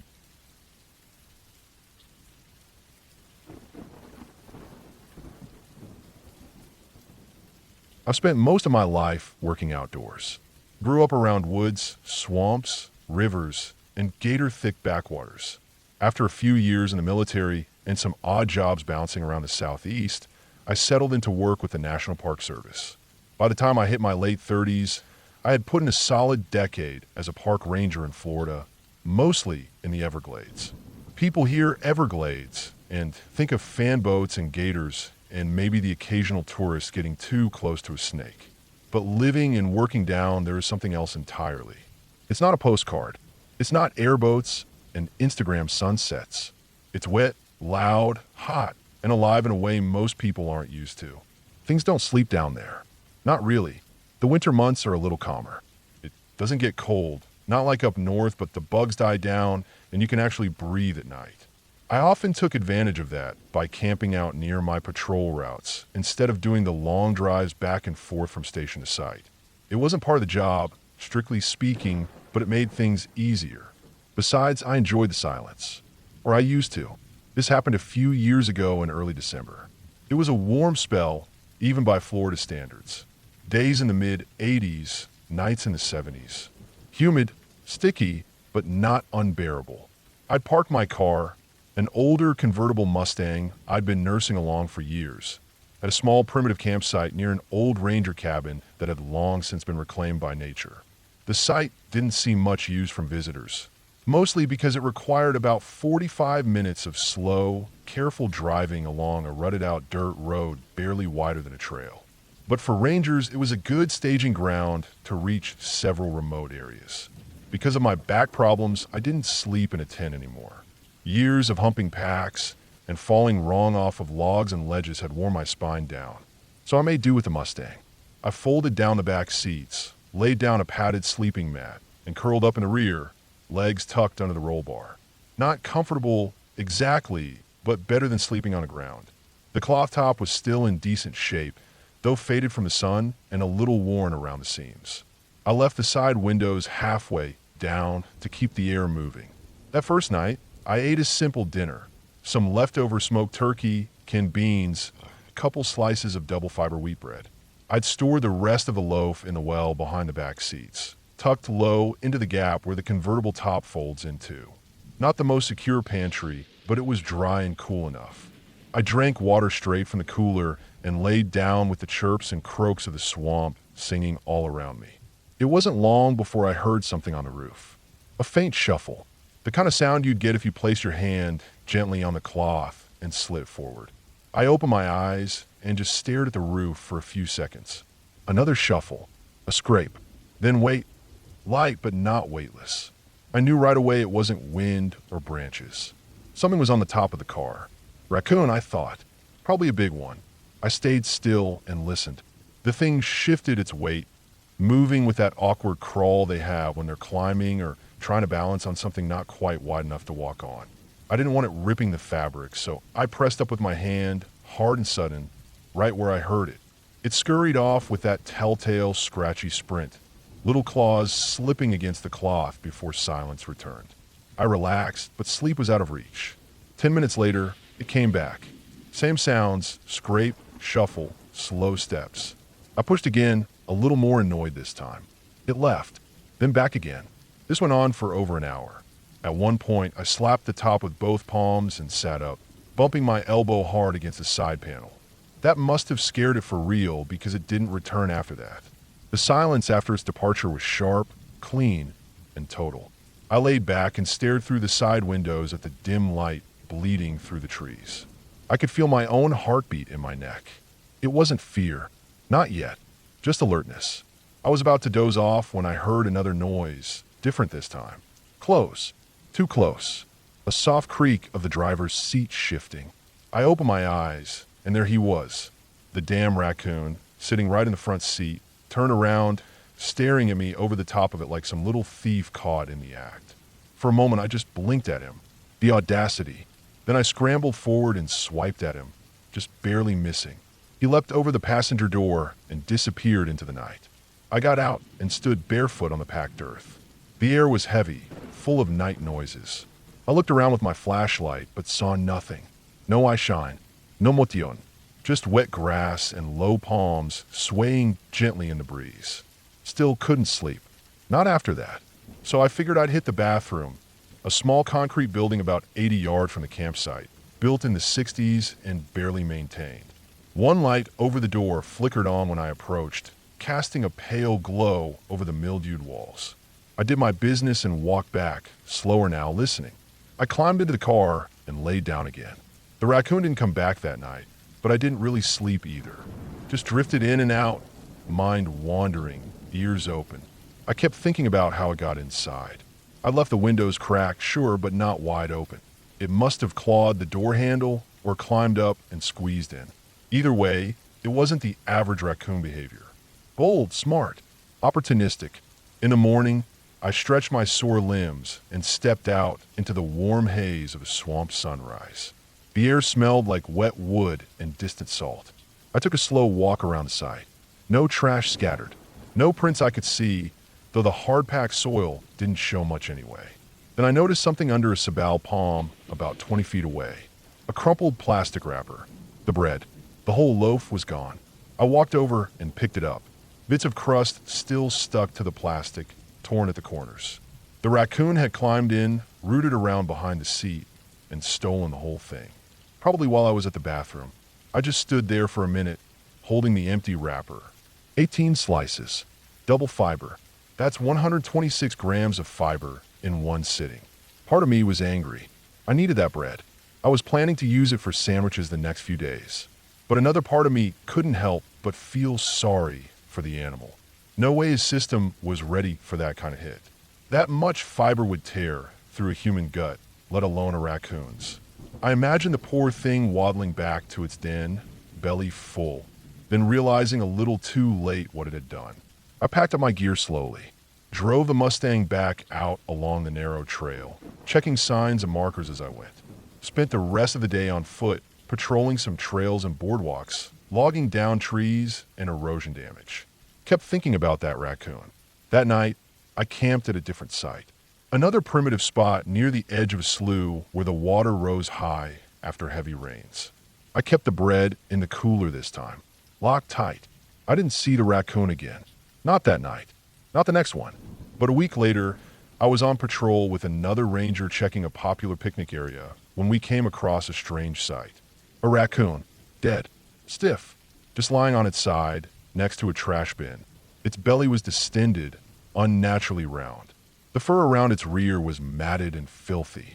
The other ranger poked at it with a stick and made a face. I knelt down to look closer. No trauma, no blood, just bloated, overstuffed. I didn't say anything, but I had a sinking feeling. I checked the site logs. Someone had reported a large raccoon acting strange 3 days earlier. Lethargic, slow, like it was dragging itself. I asked around later and learned there had been a spike in animal complaints near that area all week. Raccoons rummaging aggressively. One tried climbing to a visitor's kayak. I never reported what happened to the first campsite. There was nothing really to report. No danger, no injury, just a persistent raccoon and a loaf of bread. But that image stuck with me. The empty wrapper under the tree, the stiff raccoon by the trash, the weight on my roof in the middle of the night. Out there in the wild, everything survives by the moment. Animals eat what they find.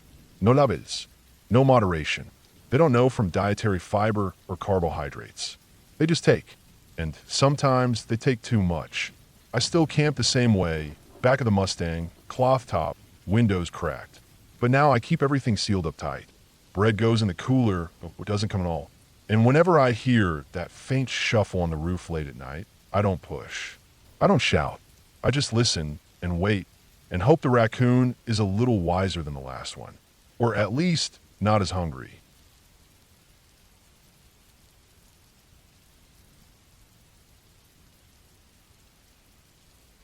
It's been a few years since that trip, but there are still days when I think about that desk in the woods. I've told a handful of people about it over the years, but the more I talked, the more I realized they didn't really understand the part that made it so damn strange. I'm not forestry. I don't work for the Park Service or Forest Service. But I've been outdoors a long time, and I know what is normal and what just isn't. And that thing we found, it was not normal. Not even close. My cousin works with the U.S. Forest Service doing hydrology in the Montana-Wyoming area. That's snowpack testing, stream sampling, runoff measurements. Work that most people never hear about, but that plays a huge part in managing forest health and water supply. Her job takes her way off the beaten path. No cell towers, no roads, no signs. Just her a pack horse, her instruments, and miles of forest. I had always wanted to see that part of the country in the raw, away from the campsites and tourist overlooks. So when she offered to let me tag along for a few days while she did some runoff sampling in early summer, I jumped at the chance. I took vacation from work, bought some basic gear, and met her out near a ranger station in northwest Wyoming. From there, we loaded everything into saddlebags, mostly lightweight tents, water testing kits, rations, emergency gear, and set out. 2 nights, 3 days. That was the plan. That first day was like something out of a magazine. Sunlight bouncing through gaps in pine trees, slow streams running cold and clear, hawks circling above like slow shadows. I hadn't been on horseback in a while, so I was a little sore by nightfall, but it was worth it. We made camp near a small alpine creek and spent the evening drinking instant coffee that somehow tasted amazing in the cold air. I fell asleep listening to nothing but wind and the rustle of branches. The second day started normal too. We broke camp early, packed everything back onto the horses, and followed a narrow trail into higher terrain. Her job had us moving to another creek a few miles out, but around midday, she told me she wanted to show me something strange, something she found a couple seasons back but hadn't talked about much. I remember she didn't seem nervous or excited, just curious, I guess. Calm. We turned off the trail and headed into a shallow ravine. It didn't look like much, just a fold in the land that dropped a little deeper the farther you went. At first the footing was okay, but as we moved deeper into it, the ground got more uneven. Old logs blocked the way. Rocks stuck out like buried bones. We had to dismount eventually, leading the horses by hand. I was wondering where the hell we were going. It wasn't dangerous, but it felt like we were somewhere we weren't supposed to be. The trees were closer here. Taller, older, maybe. They leaned overhead and let less light in. It was quiet, too, in that way the woods get sometimes, where even the birds go still. We came into a little clearing after about 2 hours. It wasn't huge, maybe 30 feet across, with grass growing up to your knees in some spots. Moss had taken over parts of it, and there was a stand of saplings forming a kind of wall at the far end. We tied off the horses on a thick pine, and she handed me a small radio. One of those emergency crank radios with a flashlight built in. She told me to follow a wildlife path that led off to the right and keep the radio with me. No reason, just take this. I followed the path maybe 100 yards before I saw it. A single wire about the size of a basic household cable, sticking out of the ground like a little black sprout. It wasn't a root or a vine. It was clean plastic casing, maybe 10 or 12 gauge, definitely electrical. It came straight out of the ground, ran for a few feet along the soil, then began to rise like someone had intentionally strung it up. It looped around a branch about 10 feet off the ground, then dropped down, touched the dirt again, snaked past a rock, and climbed another tree. I followed it for a good 100 feet, maybe more. It was like someone had taken the time to string this wire deliberately, not for efficiency, but for concealment. It dipped and curved and looped, not straight like a buried line or something laid for a short route. It was hidden in plain sight. Finally, it ended. The wire stopped at a desk. That's right, a desk, just sitting there in the woods. No walls, no roof, no foundation. Just this desk, one of those old metal and laminate types you'd find in schools or offices in the 1980s. Rectangular top, metal legs, a few drawers. All of it weathered, but intact. The outlet was screwed to the side, a regular 2-plug plastic faceplate, and the wire fed directly into it. I remember looking around, half expecting to see a solar panel or some kind of hidden generator. Nothing, just trees and dirt and silence. I stood there for a while, not sure what to do. Then my cousin walked up behind me, calm as ever, took the radio out of my hand, pulled out the plug, and stuck it into the outlet. The radio turned on. It made this loud burst of static, which made me jump a little. Then it just hummed alive. I stared at the outlet, then at the wire, then back at the desk. That radio wasn't battery powered.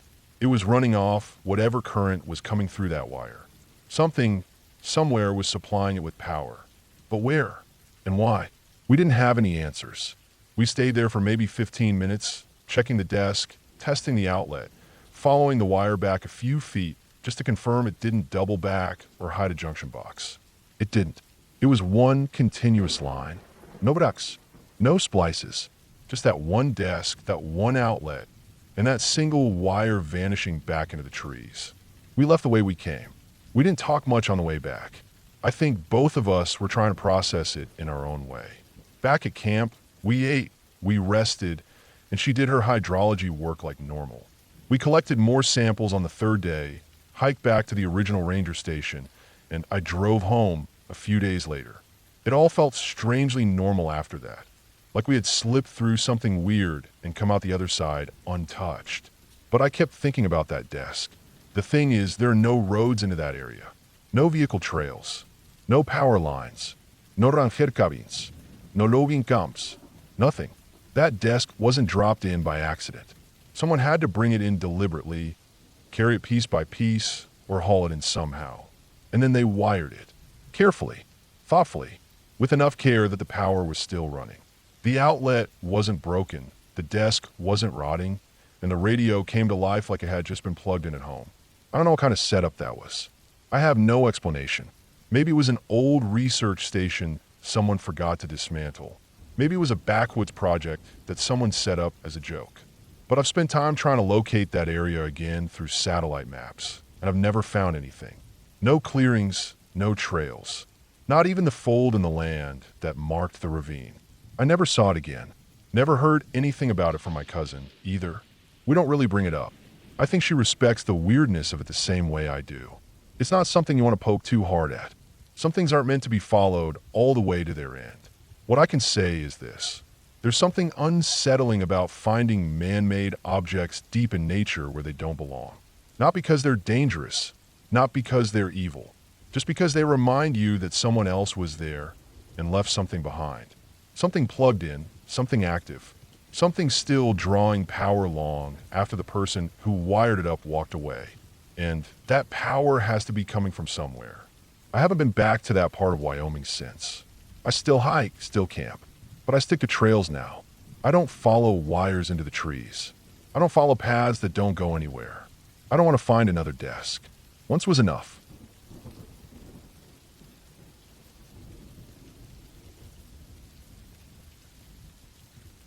I'm not sure if it's something to be proud of or something I should have buried deep in the folds of my past, but I was once a part of something called the 3 Feather Challenge.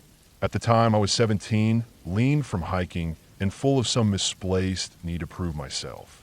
Our scout troop wasn't the Boy Scouts. Technically, we were under a local outdoor youth organization in the Pacific Northwest, sort of a legal gray zone mix of survivalists, ex-military trainers, and a few community-funded youth programs. If you were in it long enough, you got the 3 Feather Challenge thrown at you when you reached the top tier. The 3 feathers were a day without food, a day without speaking, and a full day and night alone in the wilderness with only a knife and tarp. At dawn after that solo survival day, you had to sneak back to the scout camp without being seen by the sentries, a game of stealth and endurance, and report to the campmaster without alerting anyone else. It was our version of a rite of passage. Our adult instructors would act like they didn't care if you finished it or not, but you could feel the eyes on you. Anyone who didn't finish, they didn't talk about you again. I passed the food test easily. We were always semi-hungry anyway. The no-speaking day was hard because I was the kind of kid who filled the silence. I did it by writing notes on pine bark with charcoal, which was technically cheating, but nobody caught me. But that third part, that's the part that stuck with me. That's the part one still dream about sometimes when I'm on patrol, sleeping in the truck bed under a hard sky, waking to the sound of branches snapping when they shouldn't. It's a story I never tell around campfires, even though others always trade weird stuff in the woods stories. It's the one that makes my stomach turn with the smell of wet rot and old meat, even when I'm just passing a dead squirrel on the trail. I became a recreation ranger years after that. I don't mention my scout pass much, mostly because people have this fantasy view of the woods. Like it's just trees and birds and bugs, and maybe a bear if you're lucky. But the truth is, the woods carry all the things people dump into them. Now, I don't mean just trash or old tires. I mean gut piles, secrets, stains, things people don't want to talk about. And sometimes, if you're unlucky, you find one. That day started normal enough. I'd set out at dawn on the third day, slept on the ground with the tarp tied low to the mossy forest floor, away from any trail, under thick pine that muffled all sound and swallowed all light. I'd pick my spot carefully about 5 or 6 miles away from base camp, way beyond the common hiking areas, into that part of the woods that had old logging equipment still rusting into the soil. You could smell the distance like cold iron and wet bark. Not many deer even came through here anymore. The trees leaned into each other and blocked out the sun even at midday. I remember setting up camp like I'd done it 100 times. Knife on the hip, tarp tied between trees with a low profile. Fireless. Smoke could give you away. The air smelled like pine resin and damp lichen. I stayed quiet, alert. Every sound felt sharp like a dropped pin. I was hungry, sure, and tired of my own mind talking back at me, but I was focused, determined. I knew I could do it. Night came fast and heavy. The dark here didn't feel like the same kind of dark you get in a city or even in a normal campground. It was a presence. You could feel it press against your skin. The woods were louder at night. Snapping twigs, rustling underbrush, things moving just beyond your vision. The mind plays tricks, sure, but I'd spent years in the woods. I didn't spook easily, but even I'll admit that I didn't sleep. I lay still under my tarp, eyes half open, listening. Once or twice I heard something heavy walking nearby. Probably elk, but my brain twisted it into something worse. Then silence. Long stretches of nothing but the pounding of my own heart in my ears. Still, nothing happened. That was the worst part. It was spooky, but nothing really happened. Until the morning. Just before dawn. Around that hour where the sky turns blue-gray, but the forest floor is still pitch black, I started to pack up. The rule was you had to be at the campmaster's tent by sunrise without being seen by any sentries. That gave me about an hour and a half to make the hike back and sneak into camp. But before I left, I made a decision. Dumbest decision of my life. I was filthy, I stank from sweat, and I thought I'd earned a bit of a reward just 5 minutes in the lake. There was this small body of water, maybe 15 minutes northeast of my tarp site. No trails to it. Not many knew about it, except us long-timers. Locals called it Stillwater, not because the water didn't move, but because it looked still. Perfectly mirrored, black as ink in the morning. I figured if I got to it before full sunrise, I could take a dip, get some of the grime off me, and hike back in time. I took off my clothes and stashed them under a bush near the water's edge.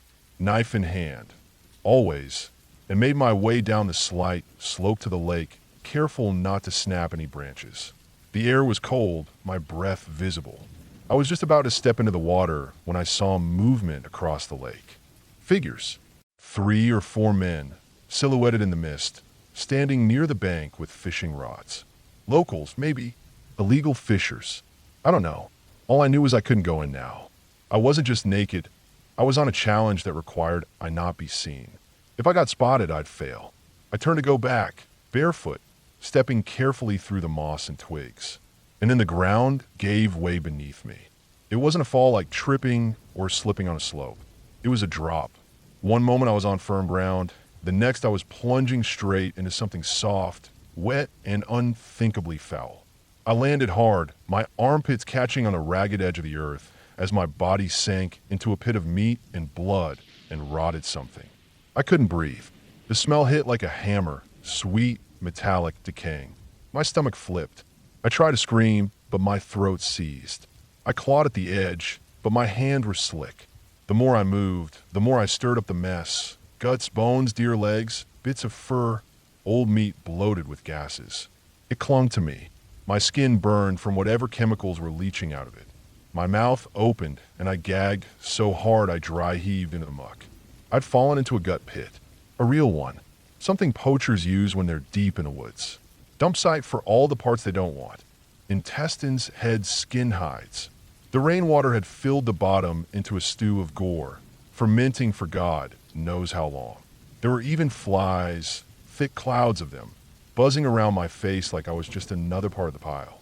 I started to scream, not words, just raw panic. It wasn't even fear of dying. It was shame, filth, horror. Every part of my skin felt like it was crawling. I dug my fingers into the dirt wall and hauled myself out, slipping twice before finally rolling free onto the moss beside the hole. And that's when the fishermen came. They must have heard me. My screams echoed across the lake like something from a slaughterhouse. I remember turning, still on all fours, dripping with blood and slime and half-digested organs, just as I saw them burst through the trees. 3 men, probably late 30s or 40s, carrying rods and tackle boxes. I didn't think. I just ran. Straight at them. I needed the lake. I needed the water. It was the only thing I could think of. I was covered in poison. My skin felt like it was shrinking on my bones. I could barely see through the crust of gore in my eyes. So I ran, screaming, toward the lake, which meant running directly at them. I'll never forget their faces. 3 full-grown men, standing frozen, staring at what probably looked like a teenager-shaped demon, blood red, dripping with flesh, reeking like death, eyes wild, mouth open in a raw animal scream, charging out of the brush with hands out like claws. They ran. They dropped everything and ran, crashing through the underbrush, screaming louder than I had. I dove into the lake. I didn't wade. I dived. Cold hit me like a slap, but it didn't matter. I scrubbed. I thrashed. I stayed under as long as I could stand, scraping at myself with my fingers, trying to get the clumps off, the smell out of my nose. It didn't work. It just diluted it, spread it. But I stayed in that water until my lips were blue and my limbs barely worked. I got out shaking. Found my clothes. Dressed slow, cold and dripping, heart pounding. I left the fishing rods where they lay, and I made it back to camp. I snuck in from the west, where the brush was thickest. Avoided the sentries. Got into the campmaster's tent, just as the sun broke the trees. He nodded, wrote my name down, said nothing. I didn't speak either. I couldn't. It took 3 showers to get the smell off me. I burned the clothes a day later. That night, the campmaster pulled me aside, handed me the 3 feather badge, said I'd earned it harder than most. A week later, someone found a pit. A ranger team stumbled across it following a poaching report. I wasn't supposed to hear about it, but I did. 17 deer carcasses. Some fresh, some weeks old, none legal. They never caught who did it. Years later, I became a ranger. I don't talk about that morning. When people ask about the scariest thing I've seen in the woods, they expect bears or lost hikers. But the truth is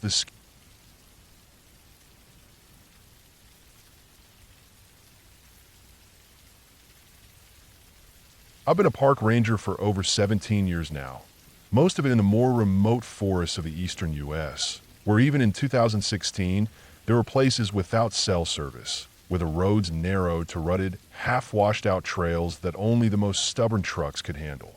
That summer, I was stationed out in a section of state forest in eastern Pennsylvania, close to the Appalachian Mountains, but far from most traffic. People didn't just end up there. They either got lost or they were looking for true isolation. The place was unofficially called Horseshoe Hollow, just a few thousand acres of dense hardwoods, a few boggy lowlands, and a narrow, unmaintained road winding through it. It wasn't even marked on some maps. We only had one fire road connecting the ranger outpost to the rest of the forest management area. It was the kind of place where people disappeared for a weekend to unplug, or sometimes longer, for better or worse. It was July, the kind of sticky heat that clung to your shirt even at night. Most visitors we got were old school, outdoorsy types. Backpackers, primitive campers, a few hunters even though the season wasn't in. That week, I had the solo shift. No one else from our team was posted nearby, and the main ranger station was nearly 40 miles out. If something went sideways, help would be an hour or more away. You get used to that kind of quiet. You adjust, or you leave. I'd never had a reason to leave until that week. On Thursday morning, I logged a vehicle entering the woods, an older model silver SUV, a hybrid by the sound of it. A couple inside, young, mid-20s maybe. They didn't stop at the ranger post. That wasn't unusual. Most people don't realize they've crossed into managed forest land until they're already deep inside it. I made a note of their vehicle type and partial plate. Not because I suspected anything, just habit. You track who comes in, because sometimes they don't come back out. By that evening, around 7:30 p.m., I was doing my usual perimeter loop. The sun had dropped behind the hills, and the roads were getting darker fast. I had just passed an old logging road, nothing legal for camping down there, when I noticed a vehicle pulled partway into a ditch. Put up. No hazard lights, no movement. It looked like a woman was standing there beside it. I slowed the truck and considered stopping, but something about the setup made me uneasy. She wasn't waving me down or looking at me at all, just standing there, arms crossed. Most people in trouble practically jump into the road when help shows up.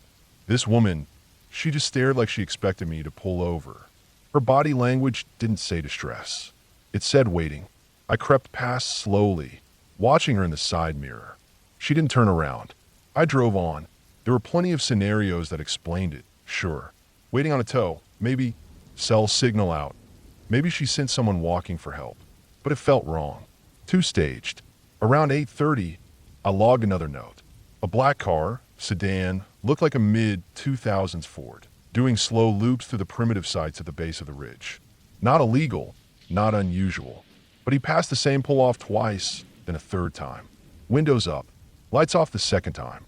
The car rolled slow enough that I caught the driver's face once, just briefly. Male mid-30s, thin, pale. Didn't look at me as I sat parked up the hill. Just kept rolling. So folks are like that. They just want to be left alone. But that's the thing. People who want to be left alone don't keep circling campsites with people in them. I didn't see the SUV from earlier, the hybrid one. It must have made it up one of the trails that spurred off the main road. They were out of sight now, tucked away somewhere deeper in the woods.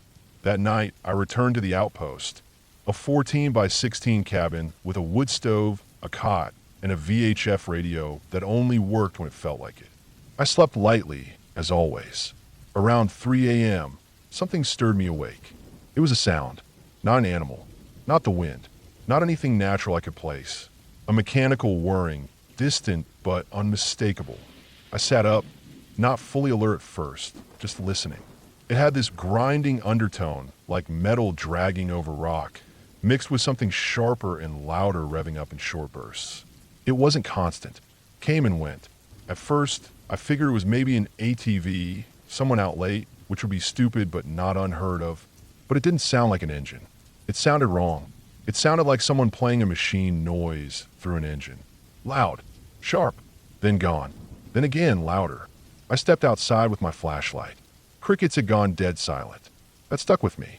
Even predators don't always kill the background noise. But this, everything was holding its breath. I scanned the tree line. The forest was still. I wanted to believe it was something far off, some loggers working late, a drill running at a distance, maybe echoing off the valleys. But I couldn't shake it. That sound had weight to it. Like it had been just down the road, not miles off. I stayed up until dawn. At first light, I logged the noise report and took the truck out. There were no tracks near the outpost other than mine. But about 5 miles in, I found something odd near one of the primitive sites. A fire pit still warm, a couple gear items left out, and a beacon sitting beside the dead coals. That alone wouldn't have raised any alarms. But there were no other beer cans around. No cooler. No trash bag. No prints around the fire, except one set leading back toward the tent. And then only a single shallow indentation near the tent flap that didn't match the others. It had rained the day before. Ground was soft. There should have been clear tracks. And there were leading in, not leading out. I circled the site again and again. The tent was empty. Zipped halfway. No blood. No miss. No signs of a struggle. But no sleeping bags, either. No food gear. Just the can and that one odd print near the flap, like someone had stepped just once and then vanished.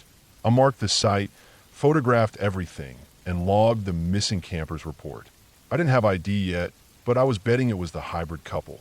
Something about the beer caught my eye again. It was damp on one side, dry on the other. Recent. Someone had put it down after the fire was already out. I widened the search perimeter that afternoon and kept scanning the road. The only thing I found was a new set of tire tracks at the edge of one of the other trails, a short loop that dead-ended at a bluff. The tracks didn't match the hybrid SUV. They matched the black sedan. The weird part? The tracks led into the trail all the way to the edge, but there were no tracks leading out. I stayed out late that night. Didn't sleep. Ran patrols back and forth every hour. Nothing moved. The woods were too still. I didn't see the sedan again. I didn't see the couple. I didn't even hear the damn crickets anymore. Just that long, deep silence that you only hear when something's wrong out there. The next morning, I hiked out on foot along one of the older fire breaks. There were no boot prints. Just a small, odd set of prints about 6 miles in, barefoot, oddly narrow, deeper at the toe like someone had been walking on the balls of their feet. They only went in one direction. The brush wasn't even disturbed around them. No animal signs, just those prints fading into the scrub pine and dry moss. That was the last physical trace I found. The couple eventually turned up, alive. A ranger at a nearby site 2 counties over spotted their SUV a few days later. They had bailed on their site in the middle of the night, drove until dawn, and slept in their car outside a gas station. When I questioned them later, they said they heard a noise at 3 a.m. Said it sounded like a shovel dragging over gravel, but loud, amplified. They thought it was a machine at first, but it moved too fast, too smoothly. Then they found a beer can outside their tent that didn't belong to them. That's when they left. They told me they hadn't seen anyone that night, just heard something, waited, then left before the sun rose. I never found the woman with the broken down truck. No other reports matched her description. We checked DMV records, RAM plates, nothing matched the vehicles I saw. As for the black sedan, it never turned up again. I ran patrols down every loop road, checked every old service trail, logged every tire tread. Nothing matched. No oil leaks. No exhaust marks. No prints. It was like it vanished. Drove in, never came out. I don't tell this story often, because it's not dramatic enough for some, and too real for others. But I think about that beer can. I think about the sound. I think about those prints, those barefoot, narrow, too light prints. Something was out there that week. I still don't know if it was the people I saw earlier. I still don't know if it was more than one person. But I know this, it wasn't just the woods being weird. Whoever, or whatever, was out there that night wasn't looking to camp. They weren't looking to hike. They were waiting, watching, stalking. That couple, they did the right thing. They left. They trusted their fear. I stayed. And some nights I regret that. Because the forest remembers. It's quiet out there. Too quiet. Even the birds avoid that ridge sometimes. I still patrol the area now and then. But I don't stop at that old loop anymore. I don't walk out there after dark. Not alone. You shouldn't either. Not in Horseshoe Hollow.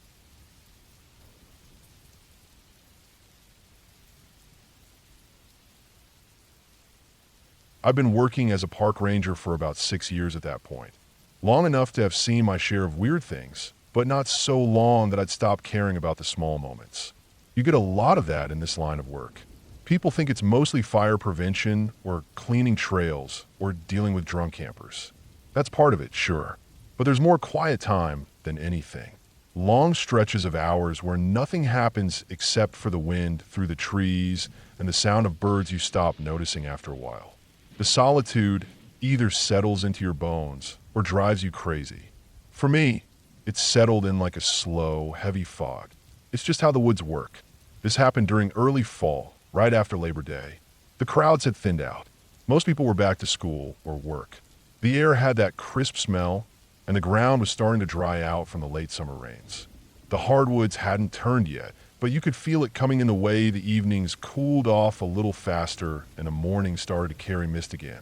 I was stationed in a mid-sized park in the southeast. Won't name it, don't think it matters, but it had rolling hills, a good-sized river that wound through the lower trails, and a few remote camping spots that older couples or backpackers like to hike out to. Not much cell reception beyond the station itself, but that was the appeal for most people who came out that far. One afternoon, I noticed an older couple come into the park. I was at the main station near the entrance kiosk, just going through the logbook and keeping track of who came and went. That part of the job isn't exciting, but it matters. You get to know faces and patterns. Helps when people disappear or don't come back when they're supposed to. The couple pulled up in a rental SUV, something newer with out-of-state plates. I remember thinking they were older than most tourists I usually saw, probably in their 70s. The man was tall, had a bit of a stoop, wore a faded ball cap, long sleeves despite the heat. The woman was small, wore a scarf over her head even though it wasn't cold. She moved slower than he did. He helped her out of the car like she was made of glass. They came back the next day, and the next, always arriving around late morning, staying for a few hours, then heading back out before evening. I noted it because they weren't just passing through. They weren't hiking much either, just sticking to one general area near the east side of the river trail. That's where the old overlook used to be before a storm took the platform down about 10 years ago. The area is still accessible by foot, but it's not marked on the newer maps. I figured they had an old photo or something, maybe used to come here before things were redone. On the fourth day, they came up to the station while I was logging some backcountry permits. The man had a bundle of old printed photos in hand. I glanced up, and he held one out toward me. It was one of those faded Kodak prints. Looked like it had been taken sometime in the early 80s. Showed a wide view of the riverbend, with a young couple standing near the edge of a rock ledge. Trees behind them, the river sparkling in the background. It didn't take much to figure out what they wanted. The woman looked tired, like really tired, even though they'd only just arrived. She sat on the bench outside the kiosk while the man asked me, without asking, if I could help them find a spot. I didn't speak to them much. I didn't need to. Their body language told me everything. They'd been coming back for days and still hadn't found it. The man was frustrated in that quiet, old man way where nothing is said, but everything shows in his eyes. And she looked like she was holding on for this one last thing. I took the photo, studied the tree line and the shape of the bend in the river. I had a good guess where it was. Probably half a mile off the maintained trail, just before the fire break near Cedar Bluff. That area isn't visited much anymore. Terrain's rough, and the views are better elsewhere these days. But I knew it. I offered to take them in one of the park's trucks to the closest trailhead and hike in from there. The man helped his wife into the cab, and we drove in silence down the gravel service road. I remember how quiet it was. Not even the usual forest sounds. No birds, no bugs. Just tires crunching gravel and that low hum of the engine. We parked at a clearing where the road ends, and I led them on foot through brush and down a ridge that hadn't been maintained in years. She moved slow. Every couple dozen steps, she stopped to breathe, and he waited, never rushing her. I kept a few paces ahead, trying not to hover, but always glancing back. Took us maybe an hour to get there. The ledge was still there, overgrown now, but the river still ran below it. Same bend, same old trees framing the spot. The only thing missing was the platform that had once been bolted to the rock. But they didn't seem to mind. The woman sat down on the edge slowly, resting her hand on the rock like it was something sacred. He stood behind her, looking out over the river. I handed him the photo and stepped back, giving them space. After a few minutes, I nodded toward the trail and headed back alone. It was their moment. I didn't feel like I belonged in it. Back at the station, I logged my return time, grabbed a drink from the cooler, and sat on the bench outside. Something about the silence hit different that evening. The sun was dropping low behind the trees, and the air was cooler than usual. I kept glancing at the entrance road, half expecting to see the SUV again. Hours passed. Nothing. Normally, I'd have gone home. My shift technically ended at sunset, but something told me to wait. I stayed an hour past dark. Still no sign of them. Eventually, I radioed the assistant ranger who was staying on the property that night and told him to keep an eye out. Then I grabbed my flashlight, gear, and drove the truck back toward the clearing. It was close to 9 p.m. when I reached the trailhead. I hiked in fast, not running, but moving steady, heart pounding a little harder than usual. The woods were dark, thicker than they should have been. My light cut through, just enough to keep my footing. When I reached the ledge, I saw them. They were lying side by side on the bare stone, facing the river. He had his arm around her, and she was tucked in close against his chest. It looked peaceful, like they were asleep, but they weren't breathing. I didn't touch them. Didn't need to. The air around them was still, too still. I radioed it in, marked the coordinates, and waited. I sat about 10 feet back on a stump and didn't move. Just listened to the river below. I remember the moon was half full, and the wind had picked up just a little. The cops came about an hour later, along with an ambulance and a few guys from the county. They taped off the scene, took statements, asked questions. I answered everything I could, which wasn't much. The county coroner took their bodies out that night. The SUV was still parked at the lot the next morning. Later, I found out that the woman had been terminal. Cancer, stage 4. No treatment left to try. They'd planned it, according to the coroner. A mix of meds, painkillers, sedatives, something else. The combination shut everything down quietly. The part that stuck with me was this. They'd gotten engaged on that ledge nearly 40 years before. She'd been barely 20. He was 23. They'd come back to end it where it had started. No ceremony. No big statements. Just the two of them holding on to the last thing that ever really mattered. No note, no explanations, just one final decision. They never asked for help because they didn't want anyone to think someone had helped them. My buddy, he was the one who helped them find their spot, nothing more. That's what he told me when he shared the story years later. It didn't haunt him, not the way you'd expect. He said it felt quiet, like the woods themselves had accepted it, like they'd chosen to go out not in fear, but in peace. I think about them sometimes, every time I walk that ridge or hear the river in the distance. We closed that section off after the incident, put a new sign up, blocked the trail with brush. Most folks pass it by now, never knowing what happened there. But I know, and I keep the photo, the one they showed me. It's tucked in the back of the logbook for that year, behind the October sheets. I don't look at it often, but sometimes when the woods get too quiet, I take it out and remind myself why I still do this work. Not everything you find out here is meant to scare you. Some of it just reminds you how short the walk really is, and how important it is to walk it all the way to the end.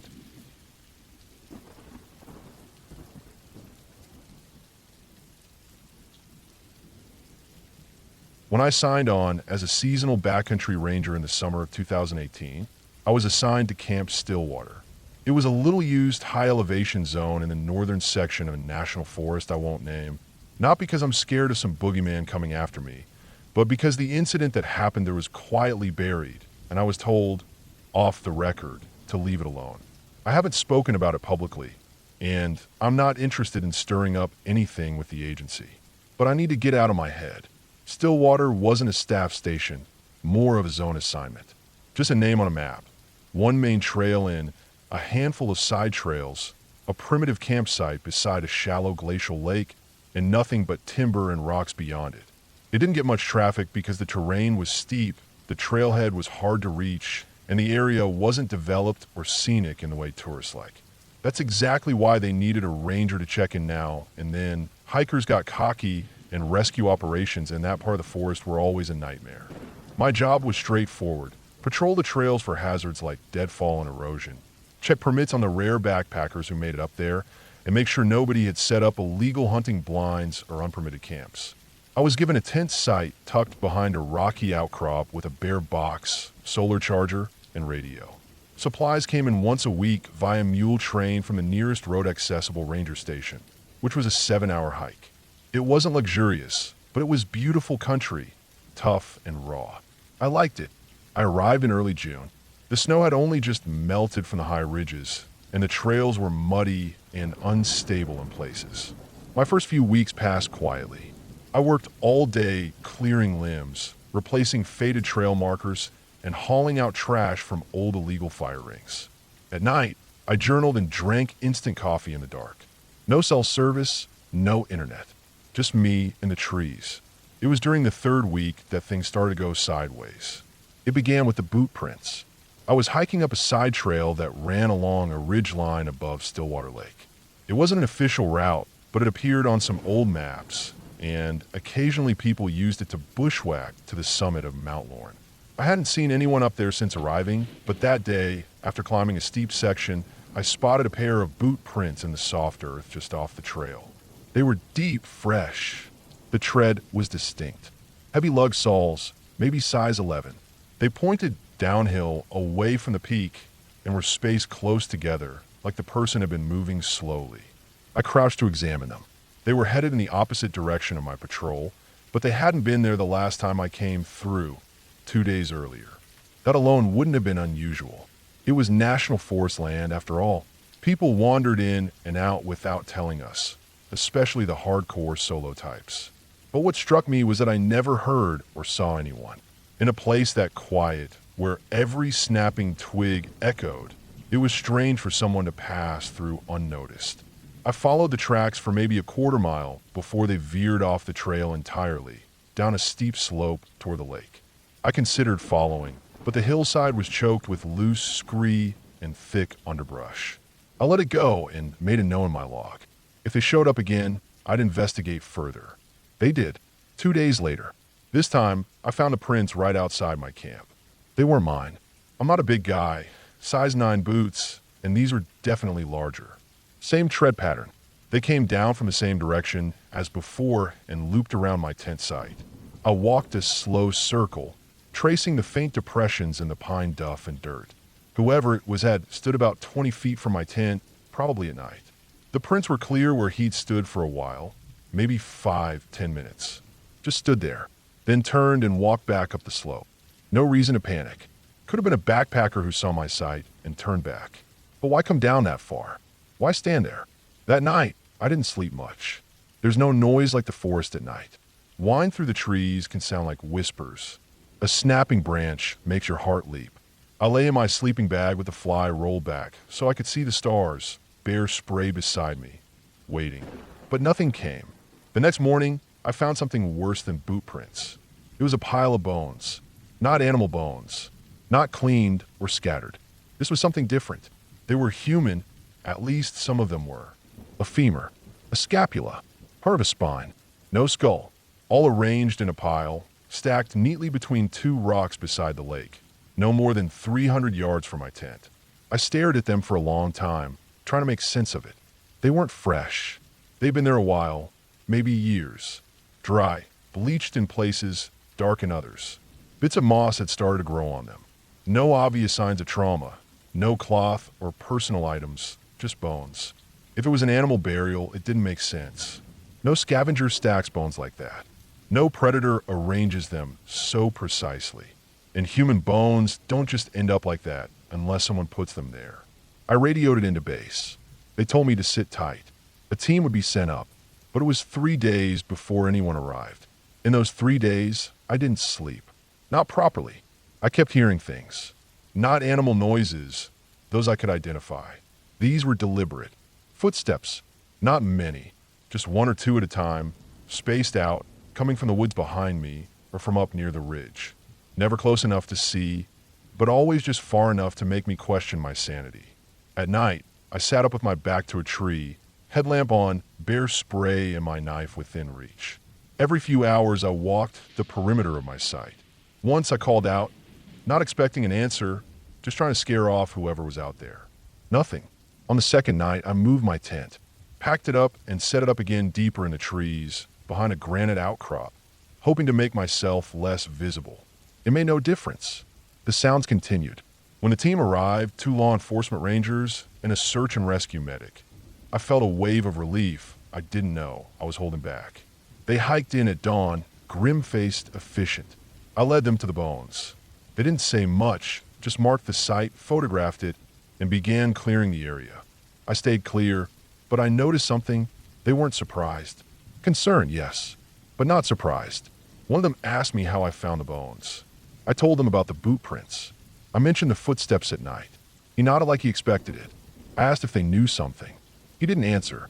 They told me I was being reassigned. I was to pack up and hike down with the team. Another ranger would take over my patrol zone. No explanation, just orders. I didn't argue.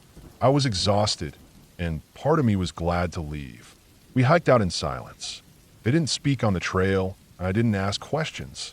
When we reached the main station, I was interviewed. Not formally, just a let's chat kind of meeting. They asked about anything else I might have seen, heard, or noticed. I told them everything. They wrote it down, thanked me, and said I'd be transferred to a different district for the rest of the season, somewhere closer to town. And that was that. I asked around a little in the weeks that followed. Quiet questions to colleagues, nothing official. Nobody knew much, or pretended not to. A few mentioned that Stillwater had a weird vibe. One guy said it was a place that eats hikers. I didn't laugh. Eventually, I found one retired ranger willing to talk after a few drinks. He said something about a series of disappearances in that part of the forest going back decades. Always solo hikers, never more than 1 per year, always in early summer. Never any remains until mine. Always blamed on falls or weather or poor planning. Quietly filed away. I asked why no one shut the area down. He just shook his head. Too remote to patrol. Too inconvenient to manage. Easier to ignore. I've thought about that a lot. It's been 6 years since that summer. I left the job not long after. These days I work in risk management for a wilderness outfitter. Office job. Desk. Phone. I still hike, but never alone. Sometimes I dream about Stillwater. about standing in the dark, looking out into the trees, and knowing something is looking back. Not a monster, not a ghost, just a man. A man who lives where maps end. A man who never left that ridge. When I wake up, I can almost hear his footsteps in the hallway, but only for a moment. Then I breathe and remind myself he doesn't know where I live. At least I hope not.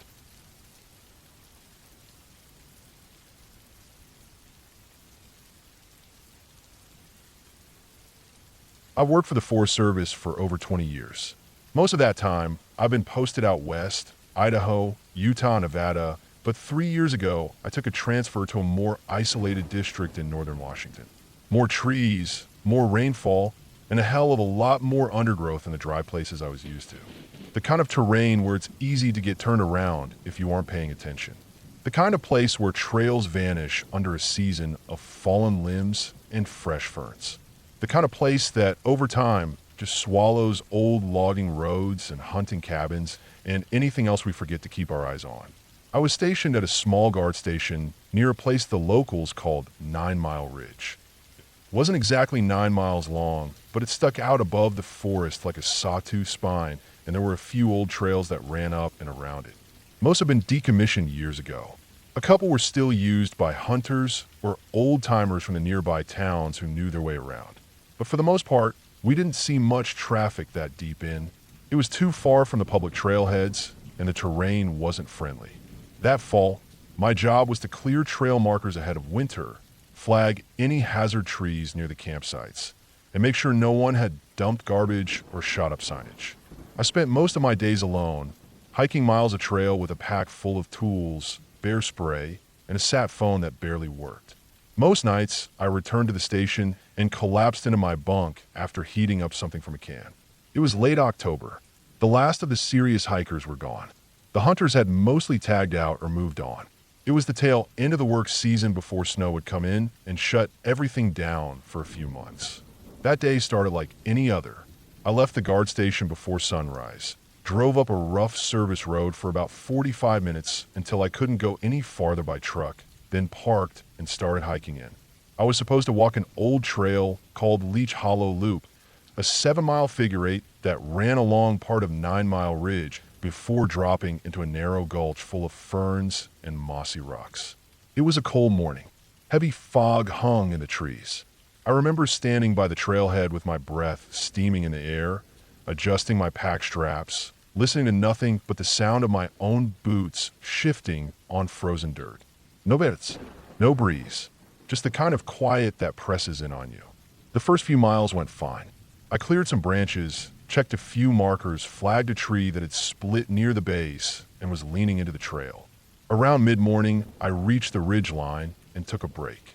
Had some water, a protein bar, and checked my GPS to make sure I was where I thought I was. Then I started down into the gulch on the eastern loop. That's when things started to feel off. Not in a loud, obvious way. Nothing jumped out at me. No extrañas noises. No movement in the trees. Just a growing sense that I wasn't alone. It felt like something was behind me. Not close, not creeping, but watching. Far off, but there. I've had that feeling before. Usually it's a deer or a bear I've surprised on the trail. Animals will sometimes tail you out of curiosity. Usually they don't bother people unless they feel threatened. But this wasn't that. It didn't feel like an animal. It felt like a person, and it made the hair on the back of my neck stand up. Still, I kept walking. I wasn't going to let nerves spook me. I told myself it was just the fog and the silence playing tricks on my senses. The gulch was narrow and steep-sided, with thick trees all around. The trail wasn't in good shape. Part of it had washed out during spring flood, and in some places I had to scramble over wet rocks and roots to stay on it. I stopped once to log a damaged footbridge, and another time to replace a trail marker that had fallen off a tree. Around noon, I came to a junction. The signpost was still there, but the arrow was gone, snapped off or rotted away. I checked my GPS again. According to the map, I needed to stay on Leech Hollow. The left fork was supposed to be an old logging access road that had been decommissioned 10 or 15 years earlier. It wasn't on the current maps, but I'd seen reference to it in some handwritten logs back at the station. It had a name once, Wilmer's Cutoff. Something about it caught my attention. I don't know why. Maybe it was how worn it looked. Even with no arrow and no recent maintenance, it looked traveled. Not well traveled, but not forgotten. Like someone had been using it recently. There were faint boot prints in the damp dirt. The kind you get from a heavy tread, like logging boots. I should have kept walking. I should have stayed on the route I knew. But I didn't. I stepped off onto the left fork. It's easy to look back and say I was stupid. I had a route. I had a job to do. And I had no business going off onto an unmaintained trail with no backup. But I spent a long time in the woods, and I've always trusted my gut. That day, for whatever reason, my gut told me to check it out. The cutoff dropped fast, curling around the shoulder of the ridge and sloping down into a tight little drainage full of brush and old stumps. The ground was soft and spongy. I could see water pooled in the low spots. The farther I went, the more the trail narrowed and turned into a tunnel of green and gray. Branches hung low. Moss draped off everything. It smelled like rot and old leaves. Then I saw the boot print. Not a fresh one, but still distinct. A wide heel, deep toe, and a brand logo I couldn't quite make out. It was off the trail, about a foot into the soft ground. I knelt down and looked closer. Next to it, half sunken into the mud, was something shiny. I pulled it out. A knife. Folding blade. Nothing fancy. Just a common utility knife with a half-rusted clip and dried dirt along the hinge.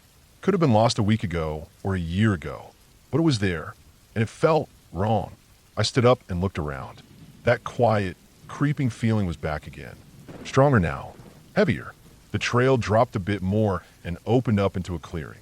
If you could call it that. More like a flat spot where someone had cut away brush. The stumps were fresh, at least more recent than the rest of the area.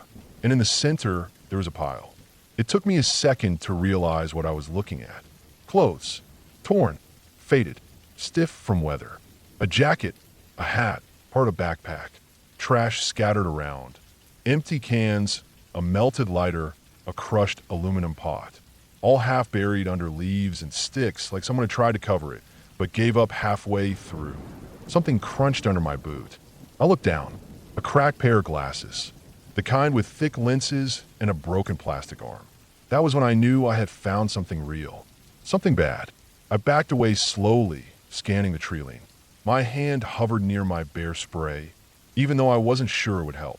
I didn't see anyone, didn't hear anything, but I knew I wasn't alone. I turned around and started back up the trail. The way out felt longer than it should have.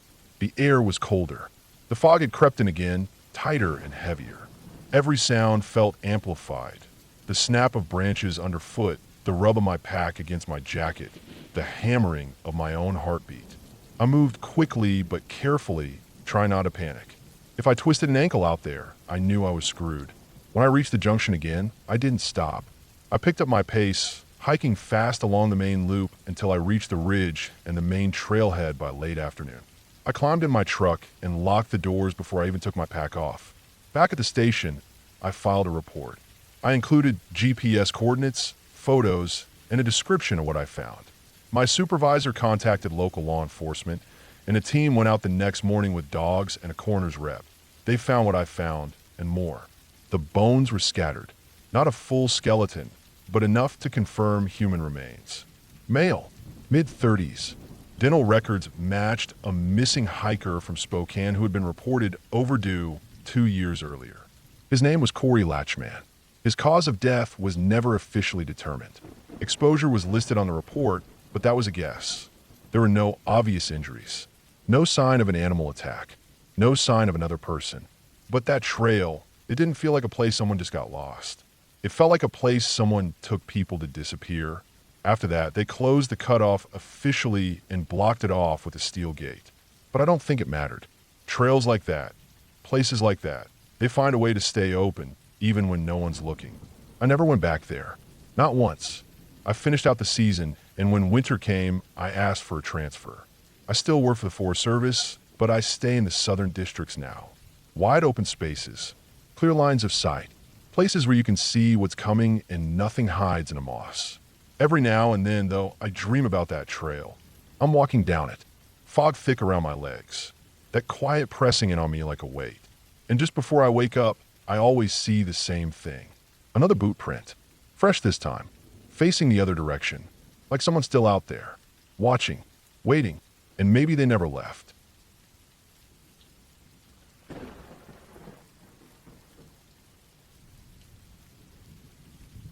I was 34 when I took the seasonal ranger job in northwest Montana.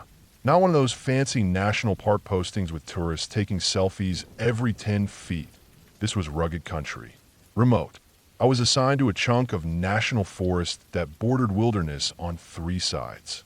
Most of my duties were centered around trail monitoring, fire lookout coordination, and assisting with the occasional lost hiker. Rarely saw more than 5 people in a week. Just the way I liked it. I was housed in a small cabin that sat near a fire road. 2 rooms, propane fridge, and stove. No electricity unless I fired up the generator, which I only did to charge my radio and GPS. A shallow creek ran about 50 yards behind the cabin. Most days I drank straight from it. Never had a problem. I get water from the creek, cut kindling in the evening, then check the map to plan my next day's patrol. I'd been there about 6 weeks when things started to feel off. It started small. I'd hang my pack on the same hook every night, but sometimes I'd find it leaning against the wall instead. Tools weren't where I left them. My axe once turned up 30 feet from where I'd last used it. I wrote it off as forgetfulness. It happens. You get into a rhythm, your mind starts going on autopilot. But still, the feeling stuck with me. One evening in late September, I finished a loop that took me out along an old firebreak trail about 7 miles from the cabin. I hiked out early in the morning and didn't get back until close to dark. I was beat. The trail was overgrown and had washouts in a few places. I'd rolled my ankle once and cut my shin climbing over a fallen pine. Nothing serious, but it slowed me down. I remember getting back to the cabin and noticing the front door wasn't latched. It was slightly open, maybe half an inch. I've been rushing that morning and figured I just didn't shut it fully. Still, I always made a point to check that latch. Inside, nothing looked disturbed. Pack was where I'd left it. Radio charging. Water jug full. I chalked it up to being tired and went to bed early. The next morning, I was scheduled to do a ridge check that ran along the northern edge of the district.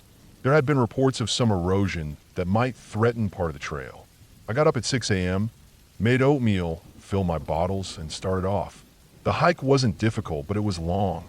About 10 miles out and back. And the last part involved a steep climb to a lookout point.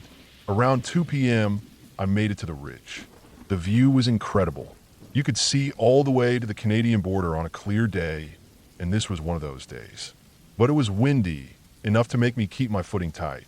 I took some photos with my GPS, marked the eroded section, and started the descent back down. I was about 3 miles from the cabin when I felt it. That crawling sense on the back of your neck like someone's behind you. I stopped and listened. Nothing. No wind. No birds. No movement in the trees. I'd grown up in places like this. When the woods go quiet like that, it usually means a predator's nearby. I scanned the trees. No sign of bear or cougar. I kept moving, but I felt it the rest of the way. I made it back by dusk, opened the cabin door, and froze. All my gear was sitting outside on the porch. Every bit of it. Pack, tools, GPS, stove, even my sleeping bag. Like someone had cleaned me out and just dumped it all there. Inside, the place was empty. Blank. I mean, totally stripped. No mattress. No food. Not even the damn broom. It didn't make any sense. There were no signs of forced entry. And nothing was broken. It looked like someone had deliberately taken everything out and placed it neatly on the porch. I checked around the cabin, found nothing out of place in the area around it. No tire tracks. No footprints in the soft soil behind the cabin. Nothing. I brought everything back inside, one piece at a time, locking the door behind me after every trip. That night, I kept my pistol on the table next to me. I didn't sleep. Next morning, I radioed the ranger station down in Libby. Told them I had a possible break-in. No suspects, no damage, just weird behavior. The line crackled, then went dead before I could finish the report. I waited, tried again, got nothing but static. I made a decision then. I packed a bag with essentials, food, water, extra batteries, map, and decided to hike the 10 miles out to a fire tower that had a solar-powered radio unit. I left around 9 a.m. and planned to make it by late afternoon. It was a tough trail, especially with the weight of my pack, but I didn't trust staying in that cabin any longer. About halfway to the tower, I came across something that stopped me cold. A fire ring, maybe 2 weeks old, still dark with ash, arranged stones, and a pile of burned tin cans nearby. There wasn't supposed to be anyone camping in this section. I checked the permit logs back at the cabin before I left. No entries for this area in over a month.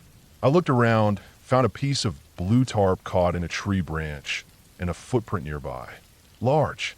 Size 12, maybe 13. Could have been mine. Could have been someone else. I moved fast after that. Reached the tower around 4:30 p.m. and climbed up to the hatch. It was locked as expected. I had the key. Opened it, went inside, powered up the radio. This time I got through. The dispatcher on the other end said they hadn't heard my earlier message. I gave her the rundown. Cabin emptied, gear outside, campsite found. She asked if I wanted to be pulled out. I hesitated.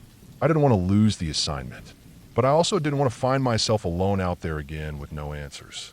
I said yes. She told me they'd send a truck up the fire road in the morning. I'd have to hike down to the junction where the road met the trail, another 6 miles. I slept in the tower that night, locked the hatch. Wind rattled the windows for hours. I kept the flashlight in my hand the whole night. Every time I closed my eyes, I thought I heard footsteps on the wooden steps outside. But each time I checked, there was nothing. Next morning, I hiked to the junction and met the truck around 10 a.m. The guy driving was an old maintenance hand named Carl. He didn't ask many questions, just looked at me, saw I hadn't slept, and nodded. We drove the winding fire road down to the ranger station. There, I gave a full report. They opened an internal case, brought in law enforcement. They asked me every question you can imagine. Did I have enemies? Did I take drugs? Was I sleep deprived? Did I hallucinate? I told them no to all of it. They didn't find any prints at the cabin. No sign of forced entry. No trail cams in that sector. Nothing. That should have been the end of it, but a week later, I got a call from the supervisor. He told me they'd finally pulled satellite trail cam data from a utility crew that had passed near the area around the time I was out on the ridge. One of their cams, mounted high in a pine tree, showed something strange.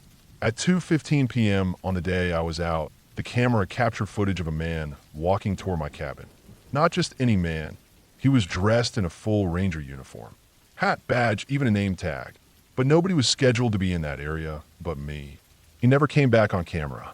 Just appeared once, walking toward my cabin. Then nothing. They ran the image through their personnel system. No match.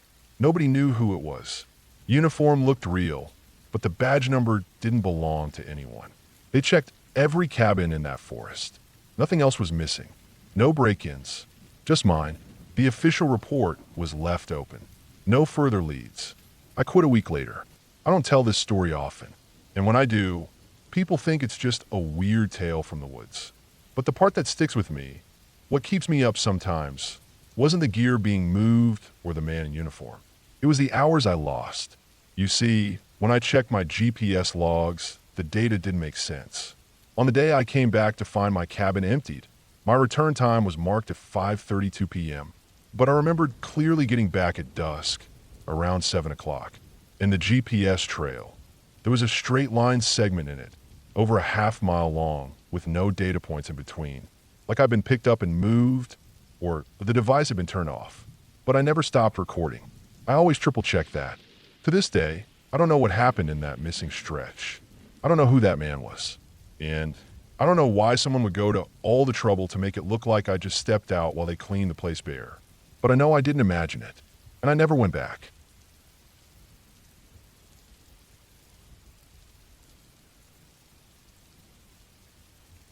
I've worked for the National Park Service for a long time. Most of it was routine, trail maintenance, visitor reports, weather checks, wildfire watches. I rotated through a lot of stations over the years. But this story happened back in 2016 when I was stationed in a rugged little slice of backcountry in Montana. The locals just called it the Cut, short for cutthroat drainage, named after the trout species native to the river that wound through it. Real isolated terrain, long, steep canyons, thick pine, cold, narrow streams that carve through the rock like veins. There weren't many visitors out there. No big attractions, no scenic turnouts, no paved roads. If you wanted to see the Cut, You had to earn it on foot or by horseback. Maybe that's why they had me out there solo for most of the summer season. I didn't mind that. I liked the silence. My job mostly revolved around checking the handful of primitive campsites, logging fallen trees, and monitoring some trail cameras that the wildlife biologists use to track elk and bear. In early June, the runoff was still strong from the snow melt, and the rivers were up. I hiked in from a northern trailhead with 8 days of supplies and my pack weighing about 65 pounds. I had 2 cameras to check, one near the main trail junction at Red Pine, and another about 10 miles upstream, just above a disused trail spur that hadn't seen boots in years. That upper section was no longer on the public maps because of repeated washouts, but the trail was still there, barely, if you knew where to look. My plan was simple. Hit Red Pine, check the lower camera, make my way up the cut over 2 days, check the upper one, then come down the eastern slope to an old back road where supply crate would be waiting. I'd head back out that way to the ranger station. I'd done the route twice before. I wasn't worried. The first 2 days were quiet. Red Pine's campsite was empty and in good shape. No garbage, no signs of visitors. I swapped the SD card and the camera, scribbled the time and date into my logbook, and moved on. The forest up that way was thick and cool, the trees old and tall. The wind sounded different there, less like rustling leaves and more like whispering, low and long. Not eerie, just different. By the morning of day 3, I'd started up the upper drainage. That's where the trail got bad. Most people wouldn't even call it a trail anymore. You had to walk the riverbed at some points, hopping over slick boulders and ducking under logs. It was slow going. My boots were wet almost the entire time. Still, I pushed through the thick alder and deadfall and made camp late that afternoon on a flat patch beside the river.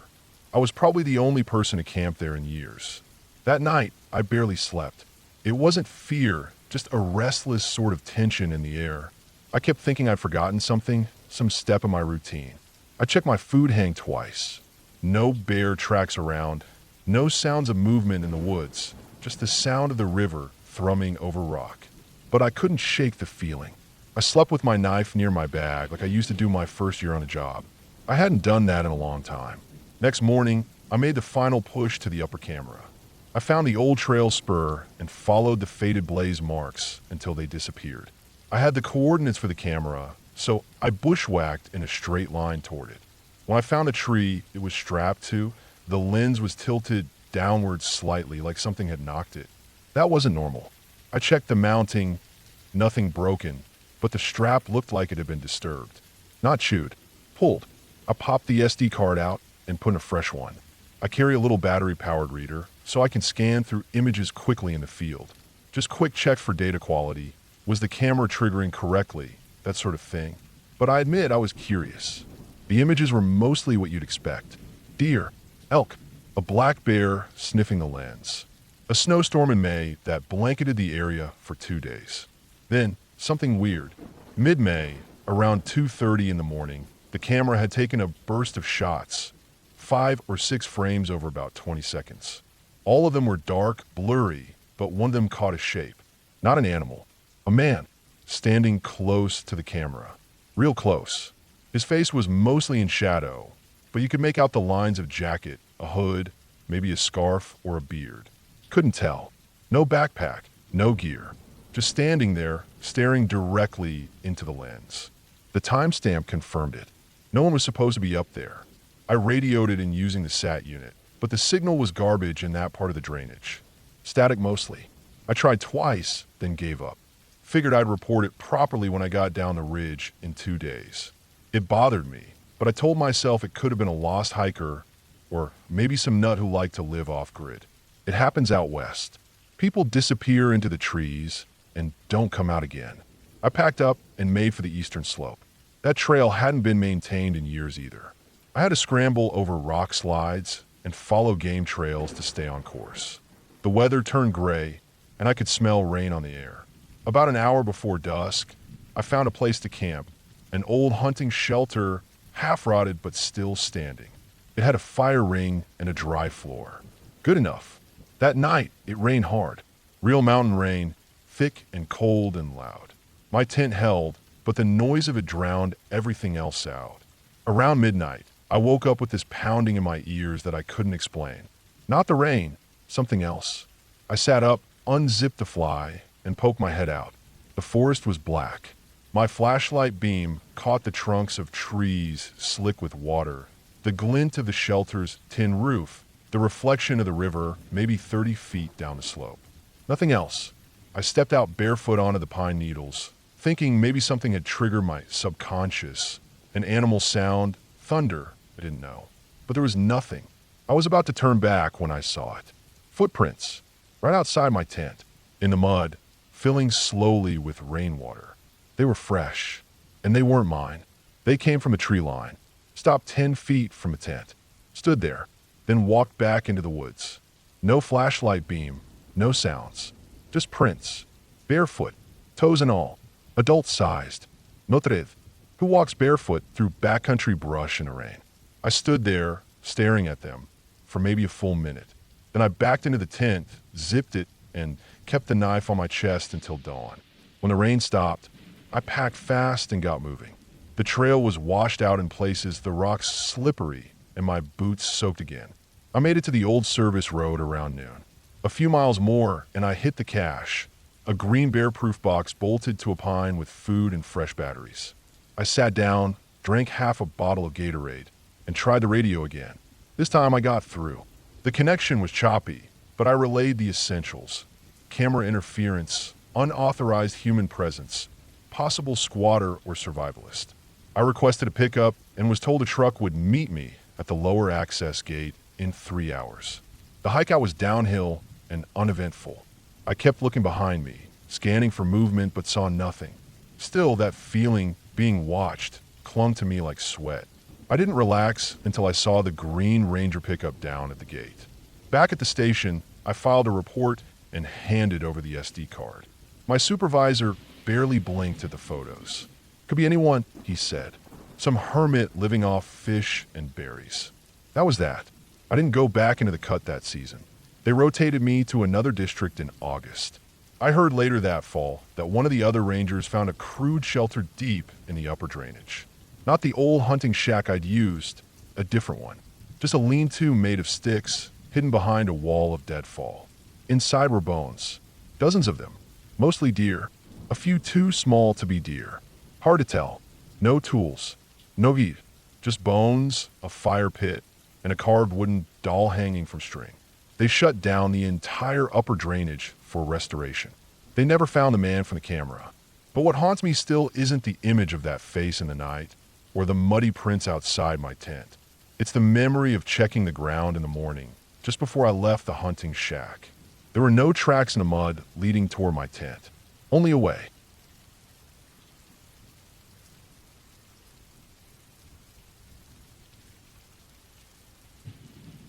I worked in the Northern Cascades for 3 summers straight. It was seasonal work, mostly trail maintenance, backcountry permit checks, and responding to occasional emergencies. It wasn't glamorous, and it sure didn't pay well, but I liked the quiet. I liked walking miles of trail with no one around, just me, the trees, and the crunch of my boots on dirt. It wasn't for everyone, but it suited me fine. I had my share of weird nights and cold mornings, but nothing ever really scared me. I guess that changed this summer. I pulled duty in a more remote part of the district, an area called Bell's Ravine. The names sound harmless. There's no real story behind it either, not some ghost legend or weird folklore. I looked into that after everything happened, but nope, just a name some early surveyor stuck on it back in the 1920s. Bell's Ravine is about 25 miles from the nearest road access point. Most hikers don't even go near it because the trails around there are rarely maintained and there's no water source nearby. No lakes, no creeks, just thick brush, tall pine, and rocky switchbacks. It's the kind of place that doesn't get many visitors unless they're seriously lost or seriously curious. That summer, we got reports that one of the old fire lookout trails was blocked with debris. They wanted someone to hike in and assess the damage. That someone turned out to be me. I left from the trailhead at Eagle Fork with a pack, 5 days of supplies, a radio, and a topographical map that was older than I was. My job was to reach the old North Point Fire Lookout, survey the blocked trail, and if possible, clear a path enough for mules to carry in new supplies later in the season. Simple enough. I'd done solo trips before. Bell's Ravine didn't bother me. If anything, I was glad to be away from the main trails where you get those loud tourist groups shouting and playing music on Bluetooth speakers. The first 2 days were normal. Hot during the day, cold at night, and the usual aches from hiking uphill for hours. I stopped at one of the old campsites on the second night, about 18 miles in. No fire, just a cold meal, then straight into my bivy sack. The next morning, I headed off the trail and started following a ridge that would lead me down toward the ravine. That's when things started to go wrong, though I didn't realize it at first. It was small stuff. Twigs snapping somewhere nearby, even when the air was still. A breeze that carried a faint smell of something sour, like old trash left in the sun. Once or twice I'd stop and check around, thinking maybe there was an animal carcass nearby, but I never found anything. I didn't think much of it. Nature smells. Things rot. It happens. That afternoon, I came across the blockage they were talking about. A rock slide had taken out part of the trail, maybe 40 feet of it. Big slabs of broken granite and loose scree sloped down into a ravine that dropped steeply below. It looked recent. The rocks didn't have moss or lichen on them yet. My guess was maybe 3 or 4 months old, maybe from early spring runoff. I spent the next 2 hours picking my way across the rocks and marking safe footings. It wasn't perfect, but a careful mule line could probably pass if led by someone steady. Satisfied with the work, I hiked a bit further and made camp on a flat ledge that overlooked the ravine itself. I didn't sleep well that night. Around midnight, I woke up with that tight feeling in my gut, the one that tells you something isn't right, even if you can't say what. I stayed still in my sleeping bag for a long time, just listening. No wind, no bucks, no movement. It was dead silent. And that's what bothered me. You don't get silence in the backcountry. Even on calm nights, you hear owls, distant coyotes, tree branches creaking. There's always something. But that night was still. Oppressively so. After maybe an hour of lying there, I finally unzipped my bag, stepped out into the cold, and scanned the ridge with my headlamp. Nothing. Just black trees and rocks. I stayed out there for a while, but the longer I stayed, the more I felt like I was being watched. It wasn't paranoia. I've been alone in the woods enough to tell the difference. This was something else. The air felt heavy. My instincts were yelling at me to pack up and move, but I couldn't even tell you why. Eventually, I crawled back into my bag and waited for dawn. The next morning, I skipped breakfast, packed fast, and kept hiking. I had one more day planned before turning back. I figured I'd hit the fire lookout, snap some pictures for the report, and then head out before noon. But I never made it. About 3 hours after I broke camp, I reached the edge of the ravine and noticed something odd. A pile of gear, tarp, old food wrappers, and what looked like the remains of a tent tucked into a tree well about 20 feet off the trail. It looked abandoned. I climbed down to check it out. Most of the gear was old, maybe a year or two. Moldy food, shredded nylon, a rusted stove canister. But there was a backpack still zipped, and inside it I found a wallet. The ID belonged to a guy named Craig Henderson, 34 years old, from Spokane. I didn't recognize the name, but when I radioed it in, dispatch confirmed he'd been reported missing last fall. He had told his family he was going hiking around Ross Lake, but never came back. The official search had ended after 10 days. No leads, no sightings. That was nearly 8 months ago. I marked the location, took photos, and wrote a note to stick on the pack, in case someone else came through. I wasn't about to carry it all out on my own. Too heavy, and frankly, the whole site gave me the creeps. But what stuck with me most wasn't the gear or the wallet. It was the ground around it. No footprints, no drag marks, nothing that would show how it got there. The brush was too dense to have blown in. It was like someone had placed it there on purpose, neatly arranged in a place no hiker would ever stop. That's when I made the decision to head back. I told myself I had enough for the report, the trail damage, the abandoned gear, even the missing hiker ID. I didn't need to reach the fire lookout anymore. The whole area felt wrong, but the ravine wasn't done with me yet. I made it back to the rock slide by late afternoon. I was moving faster than usual, but I didn't care. I just wanted to be back on familiar trail. As I started to cross the rocks again, I noticed something new, footprints. Not mine, smaller, narrow tread. A different boot pattern than mine, heading in the direction I had just come from. At first, I thought maybe they were old, but they were too fresh. No dust in them, no signs of weathering, just clean prints across the rock. They hadn't been there 2 days ago when I crossed the same spot. I didn't follow them. I didn't even stop. I just kept walking, crossing the slide, and heading down toward camp, heart racing the whole time. That night, I didn't sleep. I set up my bivvy in a thicket under a ridge and stayed awake, ears wide, knife gripped in one hand. I kept thinking about those prints. Who would be out there? There were no trail permits for this area. No cars at the trailhead besides mine. No recent reports of hikers. I waited until dawn, packed, and hiked 18 miles back to the trailhead in a single push. No Vadux, just moving. I reached my truck late in the evening, legs shaking, back sore, and nerves shot. When I radioed in, I told dispatch everything. They sent a team in 2 days later. Here's the part that still bothers me. They found the pack. They found the wallet. But nothing else. No prints. No tent. No tarp. Nothing I'd seen was still there. The gear was right where I left it, but it looked like it had been torn apart by animals. That neat arrangement? Gone. The small footprints I saw on the rock slide? Washed away in a light rain that came through the next night. And the part that really hit me, when I looked through the incident report later, Craig Henderson's body had never been found. Just his backpack, in a place he never planned to visit. The park closed the Bells Ravine area later that fall, officially citing trail hazards and unstable rock conditions. But I think they knew it was more than that. Something happened to that man, something that didn't leave signs. And maybe I came too close to finding out what it was. I still work as a ranger, but I don't go off trail anymore. Not alone, not for long.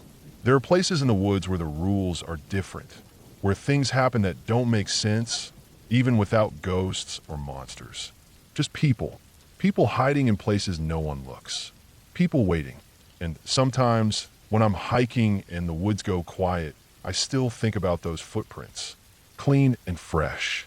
Leading into a ravine no one was supposed to be in. Whatever was down there, I think it saw me, and I think it let me leave.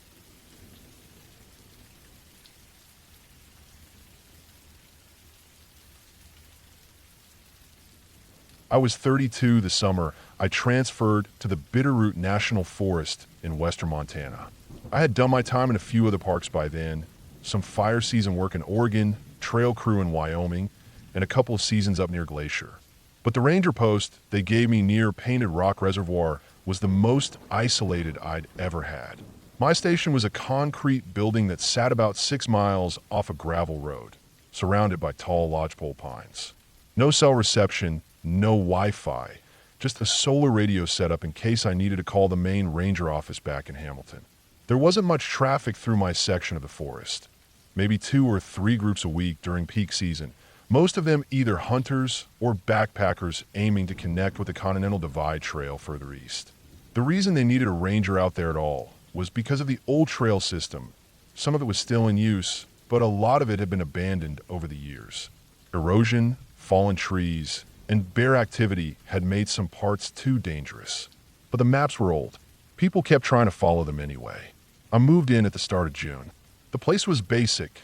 1 room with a cot, a small propane stove, a folding table, and a composting toilet behind the cabin. I had a wood stove too, but it wasn't cold enough yet to use it. I'd get up early, check my assigned section, keep notes on trail conditions, and sometimes bushwhack into the backcountry to verify that the blocked trails were still blocked. One of the main things they told me during my orientation was not to waste time, try to clear Trail 43. It had been shut down officially for almost a decade. It was marked off at both ends with steel gates and signs warning of danger due to rockfall and washouts. According to the higher-ups, the terrain beyond the 3rd switchback had degraded too much. Loose shale, slides, cliffs that weren't on the maps anymore. Nobody maintained it, and we weren't supposed to go past the 2nd mile marker. Just check the lock, report any damage, and move on. I didn't think much of that at first. Through June and July, things were normal. I hiked most of my section 3 times a week. It was peaceful, long walks under the trees, streams bubbling with runoff, the smell of pine and damp soil. My boots stayed muddy, and my knees started aching more than usual, but otherwise it was good. I ran into 2 separate groups of bow hunters, a couple with a dog, and one guy who said he was doing research for a book about remote places. The only weird thing was how often I found the lock on the Trail 43 gate snapped or missing. The gate itself was one of those wide, tubular steel kinds, painted brown and sunk deep into concrete footings. There was a heavy chain looped around one end and a padlock issued by the Forest Service. The first time I found it unlocked, I figured someone had cut through it. Maybe a local who didn't like being told what trail to use. I filed the report and replaced the lock. 2 weeks later, same thing. New lock was gone. Chain still there, but the hasp was hanging open and there were ATV tracks in the dust near the trailhead. We didn't allow ATVs on that section of the forest, so I made a note, took a few pictures, and put on another lock. It happened a third time in early August. By then I was getting annoyed. I flagged it to my supervisor in town. They told me to keep documenting it, keep relocking it, but not to follow the trail. Just make sure nobody was on it if I could, and let them handle it. But one day, about a week after the third lock went missing, I saw something that changed how I felt about the whole thing. I had gone out early that morning to check on some trail signage about 4 miles north of the 43 gate. When I was heading back, I passed by the gate just to check in, part of my routine. This time the lock wasn't gone.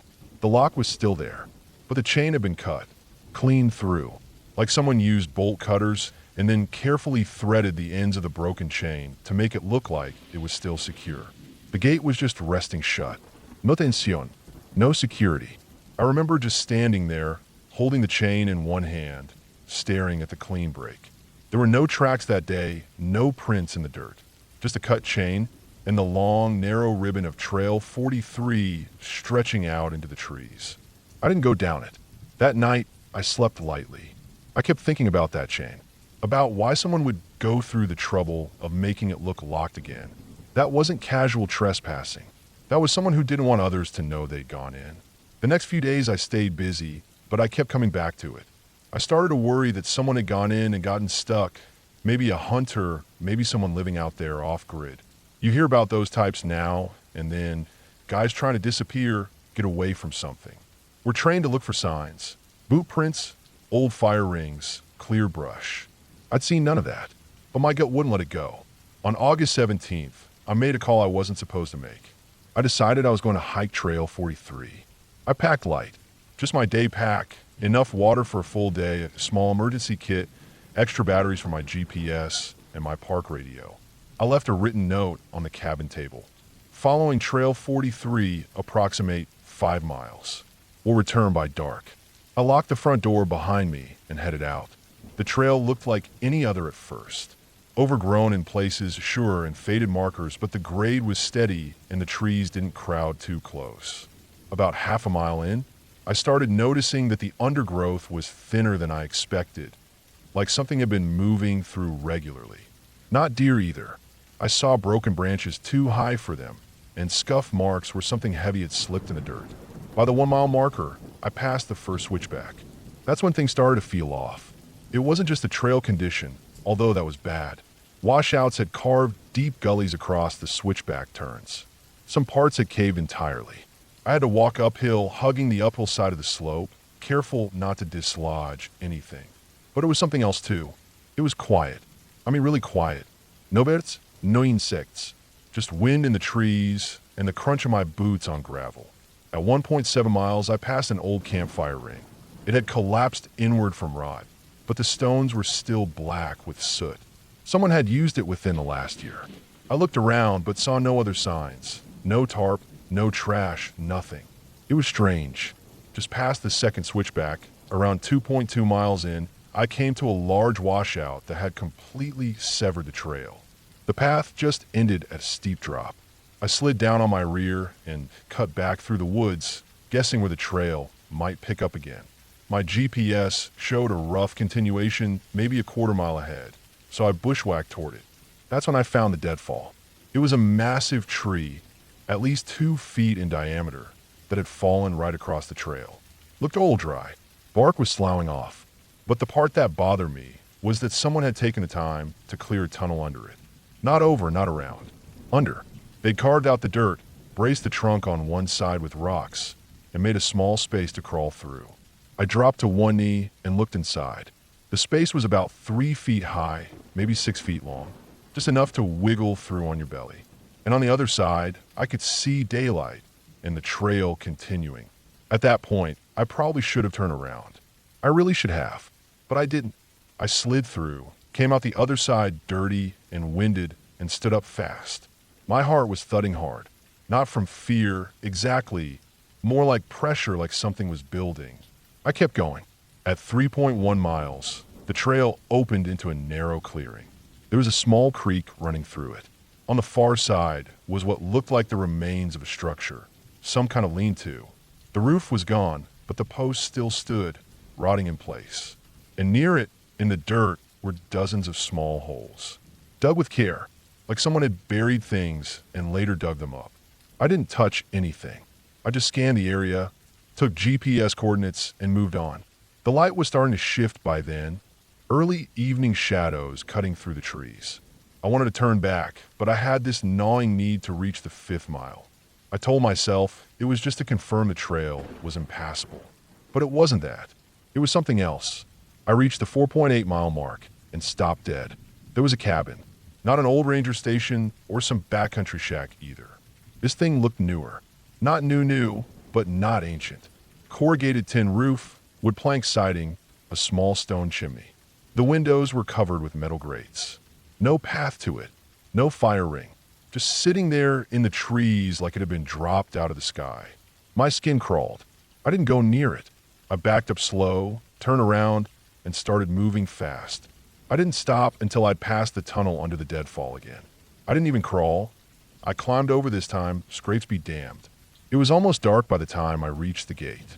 When I got back to the station, I locked the door and didn't sleep. The next day I called it in.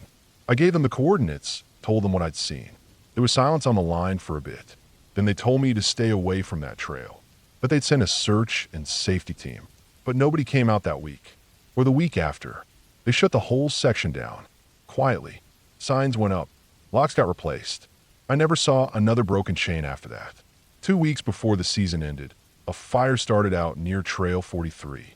Small at first. Then a windstorm hit, and it tore across the ridge. Burned nearly 500 acres.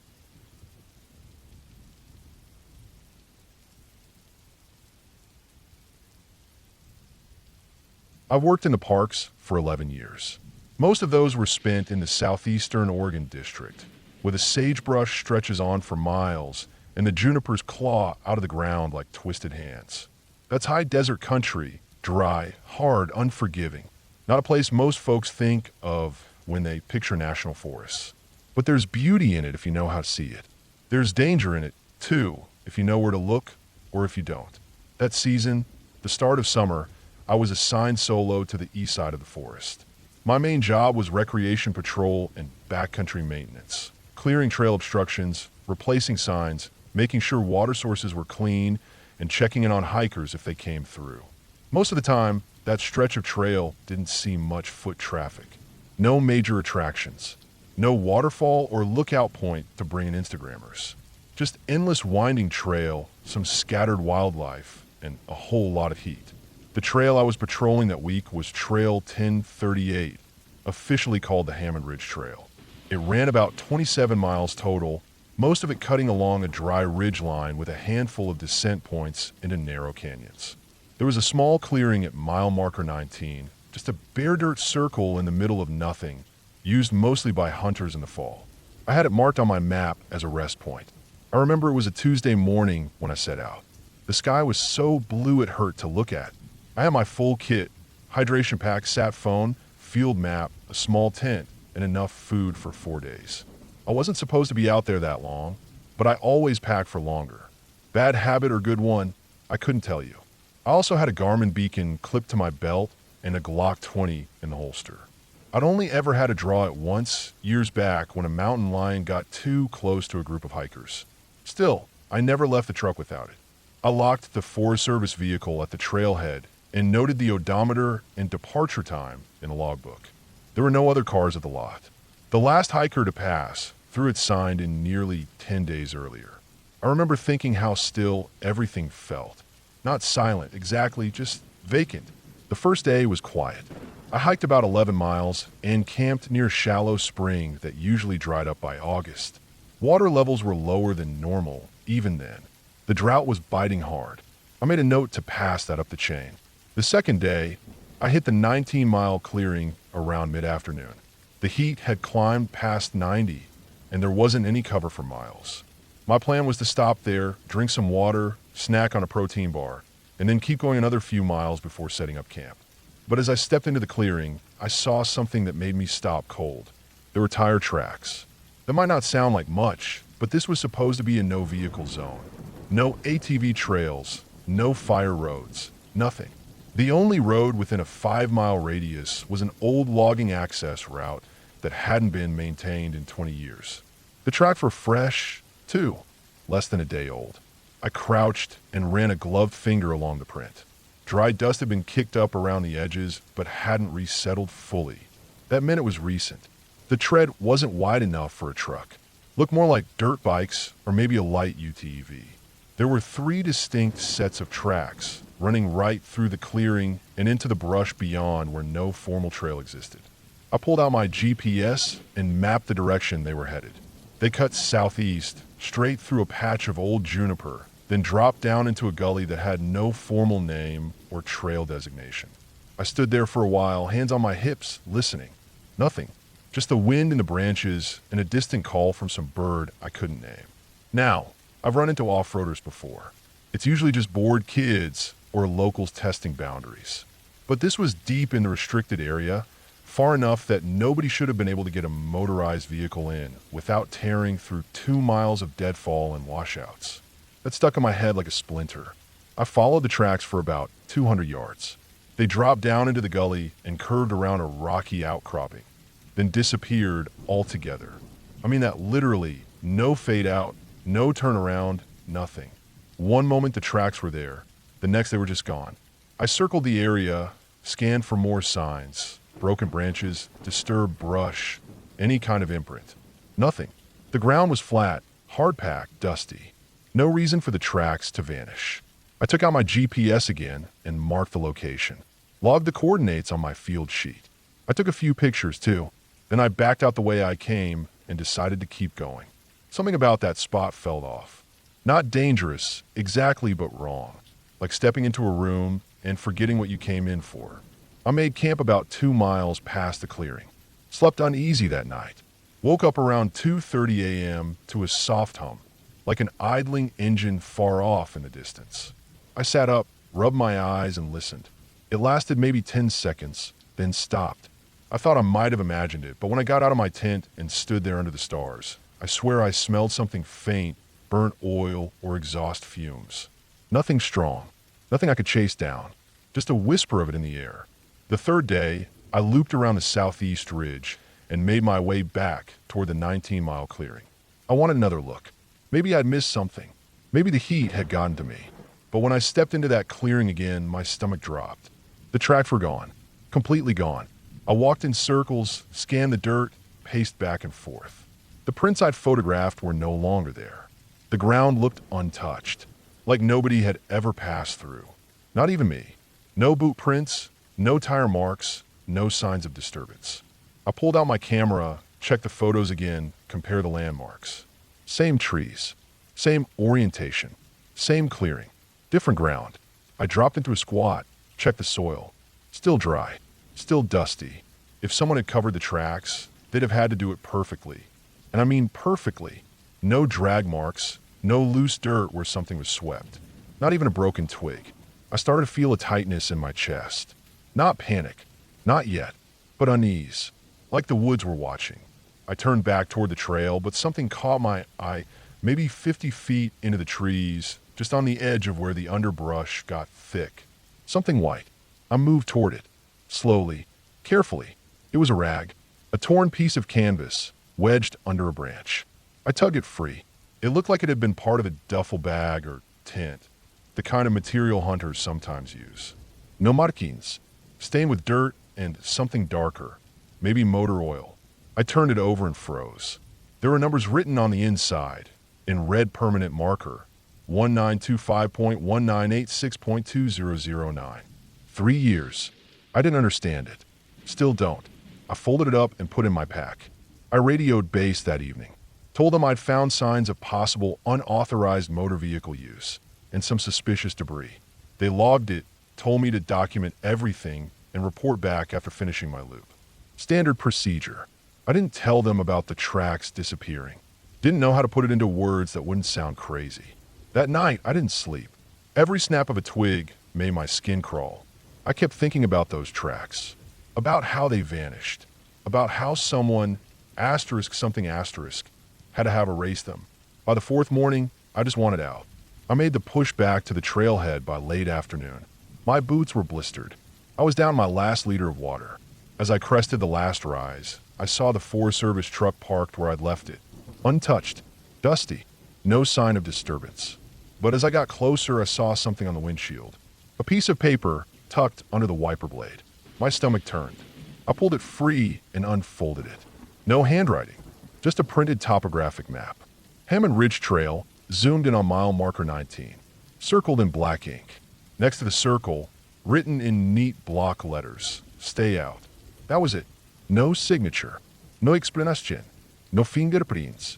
I know, I checked. I radioed the office immediately. Told them I was returning with evidence of trespassing and possible intimidation. When I got back to HQ, I filed a full incident report. Turned over the rag, the note, the photos. They opened an investigation, but nothing ever came of it. They sent a crew out 2 weeks later. They couldn't find any tracks. Couldn't find the clearing. I mean that literally. The GPS coordinates I'd marked led them to a patch of dense underbrush. No open space. No sign of clearing had ever existed there. I went out again 2 months later on a different trail, same district. I kept thinking about those numbers. 1925.1986.2009. I ran them through every database I had access to. Park incident logs, missing persons, ranger retirement records. That's when I found it. In 1925, a seasonal ranger named Harold Wexler went missing in that district. Last seen near the old Hammond Trail. Never found. In 1986, a backpacker named Jillian Marks filed a report saying she'd been chased out of camp by men on dirt bikes in the same area. Her case was closed as a miscommunication with hunters. In 2009, a crew of 3 hunters failed to return from trip. Their truck was found abandoned near the Hammond Trailhead.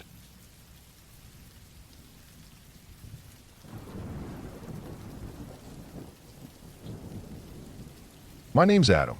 I was a backcountry ranger for almost 8 years in Central Oregon, mostly stationed around the Ochoco Mountains. Not a glamorous job. Most of the time, you're alone. No one sees the work you do unless it's an emergency. And there aren't many thanks for finding a blown-out trail or clearing out trash piles people leave behind. But I liked it that way. I got into it after the Army. I didn't want to be around people. Still don't, really. Out there in the woods, you can go days without seeing another person, and that was the appeal. My station was a small, one-room cabin on federal land, no more than 20 miles east of Prineville. It had a stove, a cot, a table, and a radio that didn't always work. If I needed anything from town, it was an hour and change by truck down a gravel road that liked to chew up tires. It was the spring of 2018 when this happened. Snow was melting fast that year, and the runoff made the trails near Salt Creek swell and break. Part of my job that season was just hiking down trails to see what had survived the thaw. The whole area was on my list. Small creeks, forgotten junctions, backcountry horse trails that no one had ridden in probably 15 years. The place was wild in the true sense of the word. Overgrown, sun-bleached, and stubborn as hell.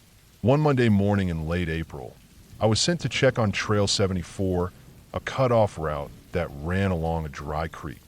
It was mostly used by hunters and some horseback crews in the fall, but otherwise, it was the kind of place people forgot. My supervisor just said, check the trail integrity, flag hazards, maybe throw some trail markers if you find any major overgrowth. I packed up a 3-day supply, just in case, slung on my frame pack with the GPS, sat phone, first aid, tools, and extra water, and headed out. I brought my sidearm. Not because I expected trouble, but because when you're deep enough into the forest, you never know. Cougars, coyotes, sometimes people. The start of Trail 74 looked like hell. Winter had knocked a few trees clean across the trailhead, and the signpost was half rotted and leaning hard west. I made a note on my clipboard and started walking. Early spring sunlight filtered through the branches, casting that kind of pale green glow that only lasts for a few weeks every year. I remember thinking, as I passed a collapsed footbridge, how quiet it was. No barges, no bogies, no wind. Just the sound of my boots on soft dirt and the occasional groan of old trees. About 5 miles in, the trail dropped into a narrow ravine where the dry creek ran. This area was known to collect deadfall, limbs and trees that slid down the canyon after winter storms. The creek had eaten part of the trail during runoff season. I skirted around the worst of it, climbing over slippery boulders and kicking aside loose shale. That's when I noticed something odd. Just off the main trail, about 20 feet downhill in a depression, was a cleared patch of ground. No leaves, no branches. Looked like someone had raked it clean. I climbed down slowly, thinking maybe a bear had made a den and pushed everything aside, or maybe a hunter set up a bivouac and left the place neat. But as I got closer, I saw the real reason it looked off. In the middle of that clean patch of ground was a small pile of rocks, stacked, not randomly, but deliberately. Flat stones laid on top of each other, almost like a cairn, but too small and too tight. No trail markers nearby. No sign of fire, gear, or old camps. Just that tight little stack, maybe a foot high, and the cleared earth around it. I don't spook easily, but I stared at that thing for a while. There's no regulation against people stacking rocks out here, but the cleared space, the way the dirt around it looked, almost like it had been tamped down, gave me a bad feeling. Still, I took a photo, marked it on the GPS, and kept going. Nothing to report really. Just weird. That night, I set up camp near an old hunting blind I found about another mile down the trail. It was dry and a little elevated. I figured I'd eat, sleep, and get up early to finish the loop and head back. At about 3:30 in the morning, I woke up suddenly. I like to say it was the wind or an animal, but it wasn't. It was silence. Not the usual kind either. It was like the world hit pause. I couldn't hear the creek anymore. No rustling, no frogs, no nothing. And I had this horrible feeling in my chest, like something was leaning over me. I stayed still for maybe 2 minutes, just listening, heart hammering.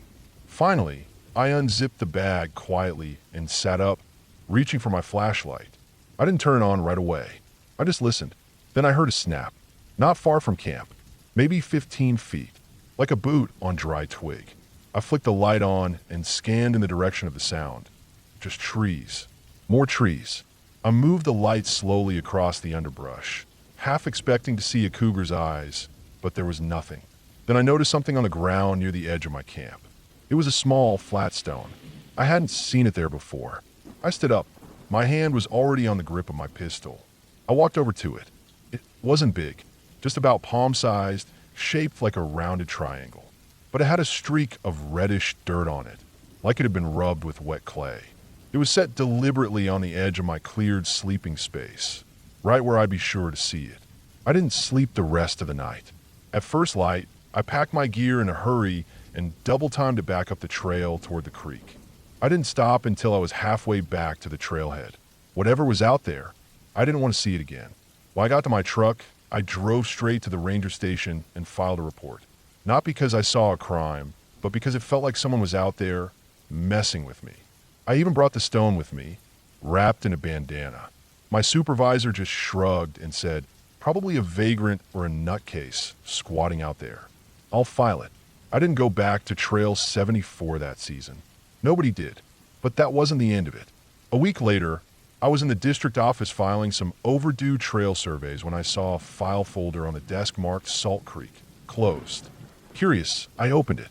Inside were printed emails, a few photos, and a hand-drawn map. Most of it was bureaucratic fluff, trail condition updates, budget talk, blah blah. But there were 3 things that made my stomach turn. First was a photo taken in 2014. It showed what looked like a small tent set up near the same ravine where I found the rock pile. But the tent had been slashed open, and everything inside looked tossed. Sleeping bag, food wrappers, even some clothing. No blood, no sign of a person. Just a mess. The back of the photo was labeled Incident 14-5A. Second was a copy of an incident report from 2015. A crew member had gone out to reroute a section of Trail 74 and reported hearing someone crying, then laughing from down the slope, but no one else was around. He also found multiple small stacked rock piles along the creek. He said they weren't there the day before. Third was a sketch, hand-drawn. It showed the same creek with 5XS marked along it. Next to each X was a date and initials. The earliest date was from 1993. The most recent was 2017. Every one of those XS matched the GPS coordinates near that stone pile I found. I didn't say anything. I just closed the folder, left the office, and spent the next few weeks only doing patrols far away from Salt Creek. I didn't talk about it with anyone for years. But here's the part that still gets me. The ranger cabin I stayed in, that old one-room station on the edge of the district, had a small woodshed about 20 feet from the back door. It was always locked, and I never had reason to go in there. It was used for tools and old gear, mostly.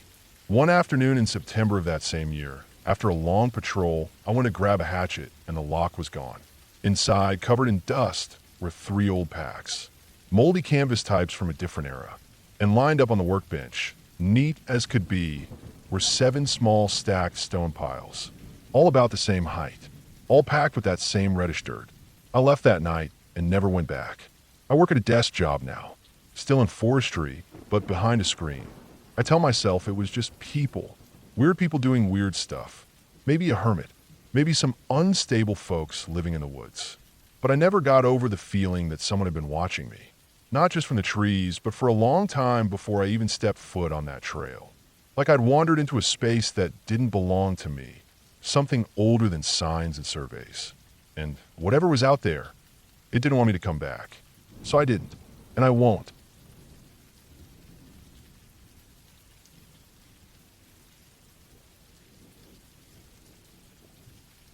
I've worked as a backcountry ranger for over a decade now. Spent most of that time in the Southwest, canyons, mesas, red rock country. Places that don't get much traffic except for the occasional hardcore hiker or researchers passing through.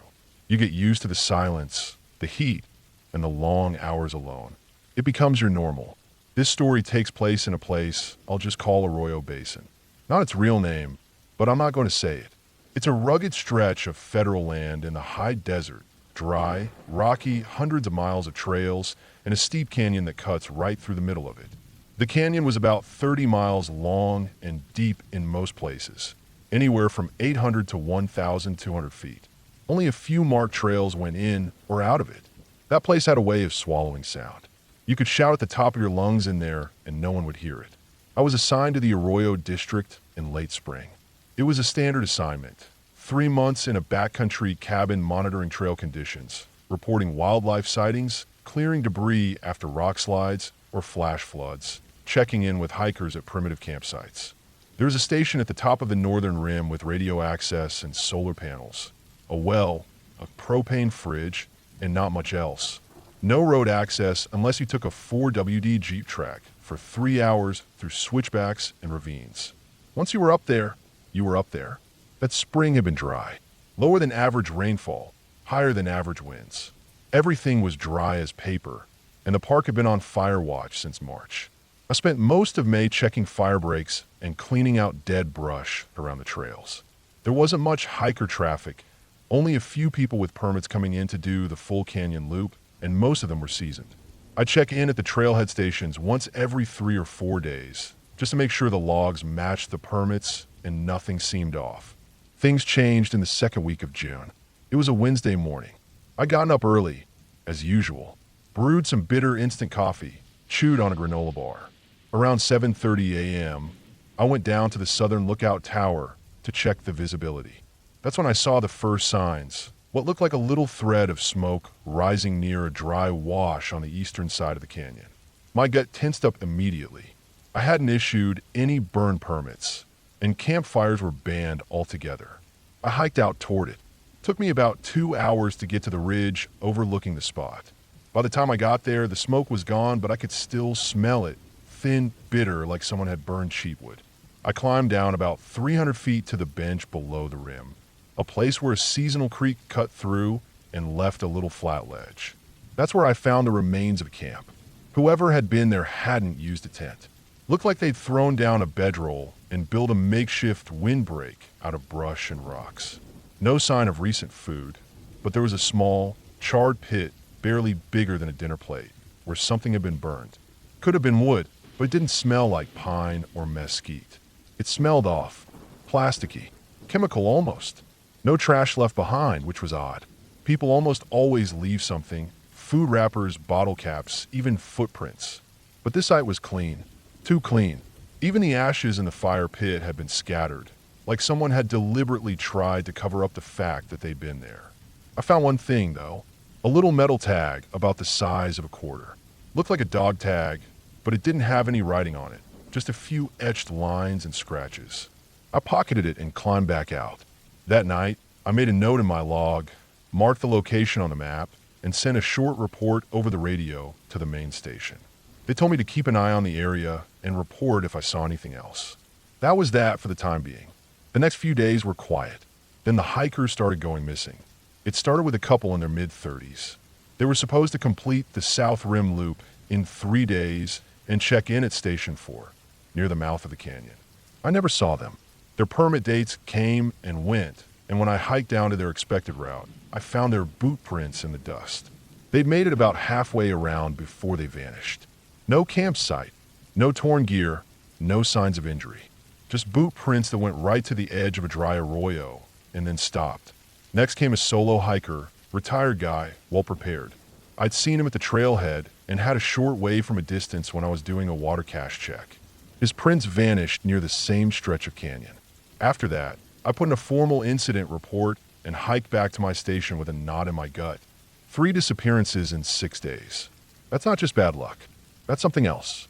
By the end of the week, we had a team flown in, a search crew of 4, plus a tracker. They camped at Station 4 while I led them into the areas where the prints had vanished. They used dogs, but the dogs were no help. They'd sniff around the tracks and then whine and walk in circles. One of them even refused to walk into a narrow slot canyon near the last known location. Just froze up and wouldn't move.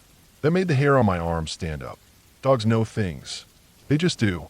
The tracker, guy named Cord, was the first to say it out loud. Something ain't right here. He showed me the boot tracks again. See this? He said, pointing with his stick. Normal stride. Normal depth. Then nothing. No that I've marks. No scuff. It's like they just evaporated. I didn't like hearing that. He was right, but I didn't like it. By the end of the week, the search had turned up nothing. Not a scrap of clothing. Not a broken buckle. Nothing.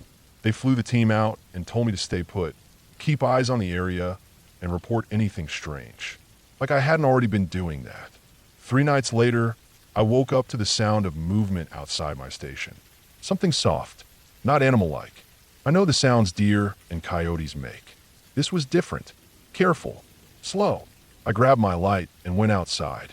Didn't see anything at first, but then I caught a glint of metal on the ground by the edge of the cabin. Another one of those metal tags. Same size, same scratch lines. No writing. Just left there, plain as day. I didn't sleep the rest of the night. I made a decision the next morning. I needed to find the source of those tags, and I needed to know who had left that burned-out camp. I packed 3 days' worth of food, extra water, and my sidearm. Not standard to carry it inside the park boundaries unless you're dealing with dangerous wildlife. But something told me it was going to be more than a bear or mountain lion this time. I went back to the original fire pit and started a slow spiral outward, checking for signs, disturbed rock, broken branches, anything. Took me most of the first day, but just as the sun was going down, I found something. A rope, half buried under a flat stone, frayed at the ends. A few yards away, there was a natural fissure in the rock, barely a foot wide, but when I looked down, I could see it opened into a crevice about 30 feet deep. And at the bottom, looked like more burned material. Not a campsite, more like trash, or something discarded. I didn't climb down that night. I made camp nearby and waited till first light. When I rappelled down the crevice the next morning, I found something I'll never forget. Bones. Small animal bones, dozens of them. Stripped clean, piled in small stacks like someone had arranged them. And in the center, another metal tag, nailed to the rock with what looked like a piece of rebar. There were no markings on the walls, no signs of water erosion, no pack rat nests or signs of scavengers. Just bones and a sharp metallic smell that made me feel sick to my stomach. I climbed out fast, packed my gear, and started back toward the station. I moved quickly, didn't stop to rest. That night, I heard something behind me. More footsteps, soft, deliberate. I stopped. The sound stopped. I turned my light behind me. Nothing. But when I turned forward again, I saw something in the dirt in front of me that hadn't been there before. Another tag, still warm to the touch. I made it back to the station in a dead sprint. The next day, I hiked to the radio tower and filed a second emergency report. This time, they sent a team in fast, helicopter, 3 armed officers, and a geologist who specialized in underground formations. I led them back to the fissure. But when we got there, the bones were gone. Every single one. So was the tag. The only thing left behind was the faint outline of drag marks, like something had been scraped or pulled out of the crevice in a hurry. The report got buried. Official line was environmental anomaly. The disappearances were marked as unresolved. I was reassigned 3 weeks later. Quietly. That was 3 years ago. I still keep the original tag in a sealed bag. Sometimes I take it out and look at it. And every time I do, I get that same feeling, like someone's watching me. Like something's still out there in the canyon waiting. I haven't gone back. Not once. I don't plan to. Because whatever was down there, it wasn't a person. Not really. Not in the way we understand people. And the way those hikers vanished, that wasn't random. It was organized, planned, repeated. Someone, or something, has been using that canyon for a long time, and it knows how to cover its tracks.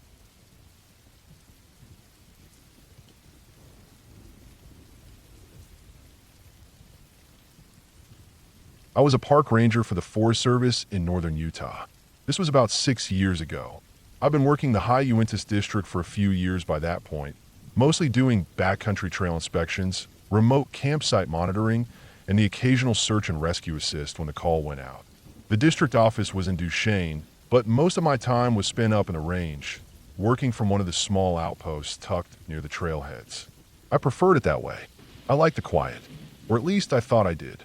In late August that year, I got sent out to check on a series of primitive campsites along Switchback Ridge, an old, narrow, and mostly abandoned trail that veered off from the Highline Trail and looped west toward Rock Creek. I'd hiked it a few times before, years earlier, but not recently. Most people avoided it because it was hard to follow in places and had multiple rock slides over it that made horse or stock travel impossible. But we'd gotten reports from a backcountry permit holder that someone had been camping up there and leaving trash and cut logs. Clear signs of a long-term, possibly illegal camp. I left mid-morning from the trailhead near Hayden Pass. Clear skies, just cool enough to need a light fleece, and my pack loaded with 5 days worth of food and gear. I planned to make a full circuit, Highline to Switchback, then down the ridge and back around to the trailhead. Maybe 26 miles total, most of it remote, steep, and rough. The first day was fine. I hiked 10 miles and along the Highline Trail, passed a few through hikers, and camped near a small alpine lake. Quiet night, no issues. The second day, I turned off onto the Switchback Ridge Trail. That's when things got strange. The trail itself was mostly grown over. In places, I had to use my GPS and old Forest Service maps to verify I was even on it. Cairns were knocked down, and some of the switchbacks had completely eroded into scree slopes. Around noon, I found the first sign of human activity, a half-burned log fire about 3 feet in diameter, with cut branches stacked nearby. It wasn't fresh, but it hadn't rained in at least a week, and the ash was still dry. Judging by the cut marks on the logs, it looked like someone had used a small hand saw, not an axe. I took photos and coordinates, marked the spot in my notebook, and kept going. About 2 miles farther, I came across a makeshift lean-to tucked under a large rock outcropping. It was old, probably from the previous year, but the tarp was still intact, strung with paracord and weighted with rocks. There were a few rusted cans scattered around, and in the corner of a shelter, I found a beat-up internal frame pack with a broken zipper. Inside were some moldy socks, an empty fuel canister, and a soggy paperback book with the name Jason scrawled on the inside cover. I was more annoyed than concerned. People squatting in the backcountry wasn't unheard of, especially in the late summer when the weather was still mild. But this spot was almost 10 miles from the nearest trailhead and uphill the whole way. Most casual campers wouldn't bother. Whoever was staying up here had put in real effort.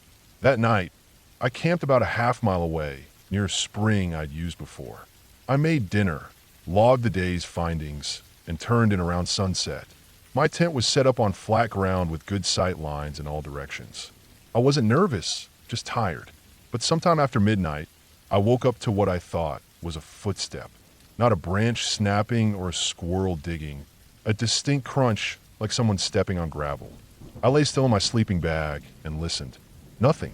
The air was completely still. No wind. No insects. Not even the usual distant yips of coyotes you sometimes hear in the high country. I stayed awake for a while, staring at the tent's ceiling, holding my breath every few minutes to listen better. Eventually I drifted off. In the morning, there were no signs of animals or people. No prints, no trash, no move gear. Just quiet forest and low sun. I wrote it off as a dream, packed up, and hiked on. Around midday, I crested a narrow ridge with steep drops on both sides and spotted a faint trail of smoke to the northwest, maybe a mile and a half off the trail. It wasn't thick, just a thin vertical line, maybe from a small cook fire. I marked the bearing and headed in that direction. No official trails led that way, but the terrain wasn't bad. Subalpine forest with mostly fir and a few small meadows. Dry ground, easy enough to bushwhack. It took me about an hour to get there, moving slowly and checking my position every few minutes. When I finally got close, I dropped my pack behind a fallen tree and moved in on foot. There was definitely a camp. Someone had built a decent shelter, logs stacked in a crude A-frame, covered with a dark green tarp and insulated with pine boughs. A fire pit sat a few feet in front, with a flat rock used as a cooking surface. The fire was cold, but fresh ash told me it had burned that morning. No one was there. No sign of movement. I waited for a while listening. Still nothing. I walked the perimeter, looking for clues, footprints, tools, anything that could tell me who it was or how long they'd been there. I found a small shovel, a bent titanium mug, and a knife in a sheath hanging from a branch. All looked used but maintained. Nearby, I found a flat clearing with drag marks on the ground, like someone had pulled something heavy across the dirt. At first, I thought it might have been firewood, but the tracks were deep and long, too straight and oddly narrow for firewood. I felt uneasy, not because of what I saw, but because of what I didn't see. No food bag, no bear hang, no shoes, no sleeping bag. If someone was staying here, they'd taken most of their gear with them. But the fire was recent. That meant whoever it was had likely seen or heard me coming, which also meant they might still be nearby. I backed out, slowly, and returned to my pack. From there, I hiked another half-mile and set up camp out of sight, near a small tarn under a boulder field. I didn't light a fire that night. I lay awake for hours again. Nothing moved. No wind. No sound. The next morning, I returned to the camp. It was exactly as I left it. But this time, I noticed something I hadn't seen before. Wedged under the log shelter, near the back, was a bundle wrapped in a black contractor bag.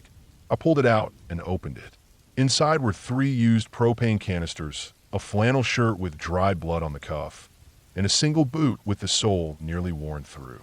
No ID, no names, no trash, just worn down gear and that stained shirt. I took photos, rewrapped it, and marked the location. At this point, I figured I had enough to justify calling it in. I hiked east until I found a high point with a signal and sent a message to my district supervisor through a satellite communicator.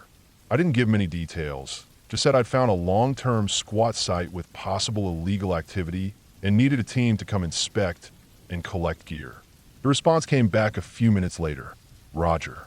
Nearest crew ETA 36 to 48 hours. Hold position. Monitor area. Maintain safety. I stayed one more night, this time camping farther uphill in a rocky saddle that gave me a full view of the area. I didn't sleep. Every so often I'd scan the valley with binoculars. I never saw movement, But once, maybe around 2:30 in the morning, I thought I heard a faint clicking sound, like metal tapping metal. It was rhythmic. 2 clicks, pause, 2 more. Then silence. The morning after, I went back to the site to wait for the crew. When they arrived around noon, I showed them everything.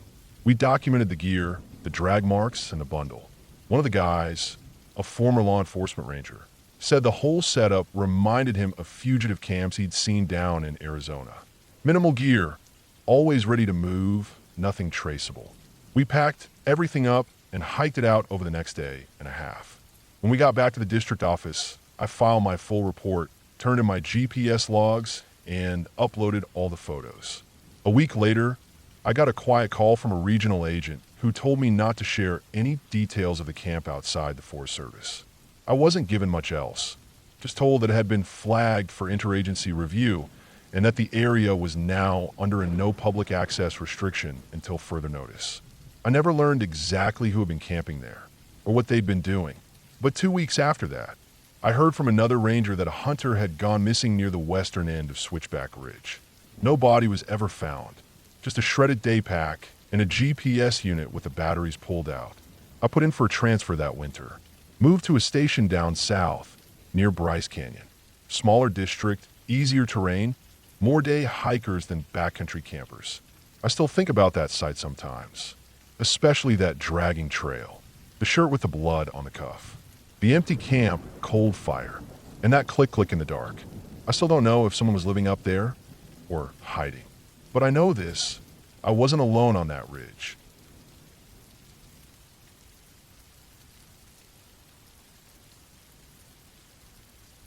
I've worked as a park ranger for almost 12 years now, most of it spent in the Northern Rockies. I transferred a few times in the early years, but eventually found a permanent post in a large national forest in western Montana. I won't name it here, but it spans a few 100,000 acres and has some of the most remote country in the lower 48. There are entire corners of it where nobody goes for years. The terrain is steep and unforgiving. It's the kind of place that doesn't tolerate mistakes. People who venture in there unprepared tend to vanish. My job is split between trail maintenance, visitor safety, wildlife monitoring, and emergency response. That last one, unfortunately, comes up more than you'd think. Sometimes it's a lost hiker. Sometimes it's someone who fell and broke their leg. Sometimes it's worse. This story happened in my 5th year on the job, early spring. Most of the forest was still inaccessible due to snowpack, but the lower elevations were opening up. I've been assigned to do a multi-day patrol through a less visited part of the southern district, a long stretch of river drainage that cuts deep into the heart of the forest. People just call it the drainage, even though it has a real name. The trails down there are poorly marked, and the few who hike it are usually older hunters or hardcore backpackers. There's no cell service, no shelters, and no official campsites. You bring what you need, and if you forget something, you're screwed. I packed for 5 days. My loadout was standard: tent, food, bear spray, radio, GPS, first aid, pistol, topo maps. The goal was to hike down the main fork of the drainage, check on a few backcountry campsites, and log any trail issues from maintenance crews to fix later in the season. I'd also be checking the fire tower about halfway in, which we used as a relay point in case radios failed in the valley floor. Then I'd loop out through an old, barely used horse trail and head back toward the service road where I'd left my rig. I checked in at base, let them know my route, and started hiking early that Monday. The first day was uneventful. Quiet forest, light wind, no sign of recent human traffic. Snow was still patchy in the shadows, but manageable. I made decent time and camped that night on a small ridge above the river. From that angle, I could see the valley stretching out below like a green artery. I always feel small out there, and that night was no different. It's not a bad feeling, but it's one you never forget. The second day, things started to shift. I woke up to low clouds, and the air had that wet, metallic smell that usually comes before rain. I packed quickly and moved fast, wanted to make it to the fire tower before any storm set in. The trail became steeper, dropping fast toward the water. It was slick and narrow, and in some places, it had collapsed entirely, leaving exposed tree roots and loose rock. More than once, I had to drop to all fours to crab walk across bad sections. I was sweating hard by noon, and the sky had turned a uniform gray. That was when I found the campsite. It wasn't marked on any maps, but that's not too unusual. People make their own spots out here all the time. What was odd was how fresh it was. Fire rings still warm. Actually, not even cold yet. A folding chair. Empty instant coffee packets. Tarp strung between trees with a small dry bag hanging from it. It looked like someone had just stepped away. No pack, no tent, no food bag hung properly. Just left wide open. I stopped and waited. 10 minutes, then 20. No one showed. I called out just a hello. Out in the woods, even though I hate doing that. Nothing answered. Just wind. I wrote down the GPS location, took some photos, and left a small note inside the dry bag. It said, USFS Ranger passing through. Please check in by radio when you return. Camp appears abandoned. Date / I wrote the date. I left the note dry and tucked away in case the camper returned. I didn't have time to sit on it. Weather was coming. I made the fire tower just as the rain started. It's not a man tower anymore, just a steel and wood structure left over from decades ago. We keep it for emergencies and as a weather station. I climbed the stairs and unlocked the cabin. Inside, it was dusty but dry. I set up my gear, hung my wet clothes, and made a quick dinner. Lightning started around 7 p.m., and by 9, the whole valley was echoing with it. I slept badly. The wind rattled the windows, and around 2 a.m., I thought I heard something bang against the stairs below.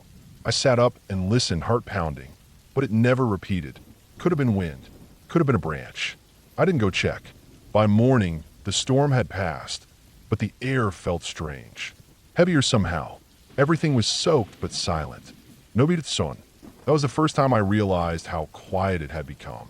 I've spent hundreds of nights in the backcountry, and I've learned that silence in the woods is rarely a good thing.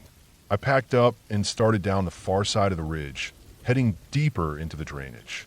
The trail here was more like an animal path, narrow, overgrown, and full of blowdowns. I had to bushwhack in places, and several times I lost the path entirely. I didn't see a single boot print. Around midday, I found something that stopped me cold. It was a tent, a small, gray, single-person backpacking tent, collapsed and half covered in pine needles. Looked like it had been out here a while, but not too long. A couple weeks maybe.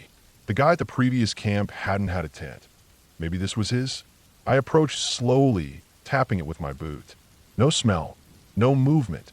I crouched down and peeled back the flap. Inside was a sleeping bag. Empty. No blood. No signs of struggle. Just empty. The stuff inside was damp, but intact. A stove, a book, a map. A moldy granola bar in a torn Ziploc. The oddest thing, the tent was zipped closed from the inside. That got to me more than I expected. I stood there for a long time, just staring at it. It made no sense. If someone had set up camp and left, why close it from the inside? And if they hadn't left on their own, then how did they disappear? I took more photos, logged the location. This one, I reported on the radio. I didn't hear a reply. At this point, I should have turned back. I know that now. But the ranger part of me took over, the part trained to investigate, to keep going, to finish the loop. So I kept hiking. That afternoon, I started to feel watched. There's no better way to put it. It's not something you can prove or measure. It's just a feeling in your spine, your skin, your gut. Like something is just out of view, matching your pace staying behind trees. I kept scanning the ridge lines. I didn't see anything. Later, I saw the first boot print. It wasn't mine. Wrong tread. Bigger than mine, too. I took a photo, compared it to my boot. Clear as day. Someone else was out here. The print was recent. That's when I noticed a second one. Then a third. All heading in the direction I was going. They were fresh enough that I quickened my pace. Something about it felt wrong. I was no longer on patrol. I was following someone, and I didn't know if they knew I was behind them. The trail twisted and dropped toward the river again. Around a bend, I saw movement up ahead. Just a flash of gray between trees. I stopped and ducked. Waited. Listened. Nothing. I kept going. I found the campsite at dusk. Another one. This one was crude. Just a pile of branches, a torn rainfly, and a scorched circle of rocks. Charred foil packets and burned soup cans. trash half buried, and bones. Not human. Deer, probably, but stripped clean. And there were feathers. Dozens of them. Crow or raven. Torn up. Scattered everywhere. It looked violent. At that point, I didn't want to sleep. I pushed another hour down the trail before pitching my tent in a small hollow well off the path. I used no fire. Ate cold food. Slept with the pistol unholstered beside me. I woke up twice that night to what sounded like breathing. Not mine. Not wind. Breathing. I held still, barely daring to breathe myself. It came from outside the tent. Low. Wet. Then silence. When I finally stepped out of first light, I found a set of boot prints circling my tent. One full circle. Then gone. That day I hiked fast. Didn't stop for breaks. My goal was the old horse trail junction, where I could loop back out. It was overgrown and almost invisible, but I found it, marked by an old wooden post barely upright anymore. I turned onto it and followed the faded track uphill. But after an hour, something dawned on me. I wasn't gaining elevation. The trail was looping back down into the drainage. I stopped, checked my GPS. My position was wrong. It didn't line up with the topo map. Nothing matched. I turned around, tried to retrace my steps, but the path behind me was gone. I walked in circles for almost 2 hours. The forest swallowed the trail entirely. I'd mark a branch with tape, walk a few yards, then come back, and the tape would be on a different tree. I'm not exaggerating. I've been trained in land nav. I've taught it, but I could not orient myself. The woods felt twisted, like they'd rearranged themselves while I wasn't looking. Panic started to creep in. Not full-blown, but a tightness in the chest, a lightness in the limbs. I forced myself to sit, drink water, breathe.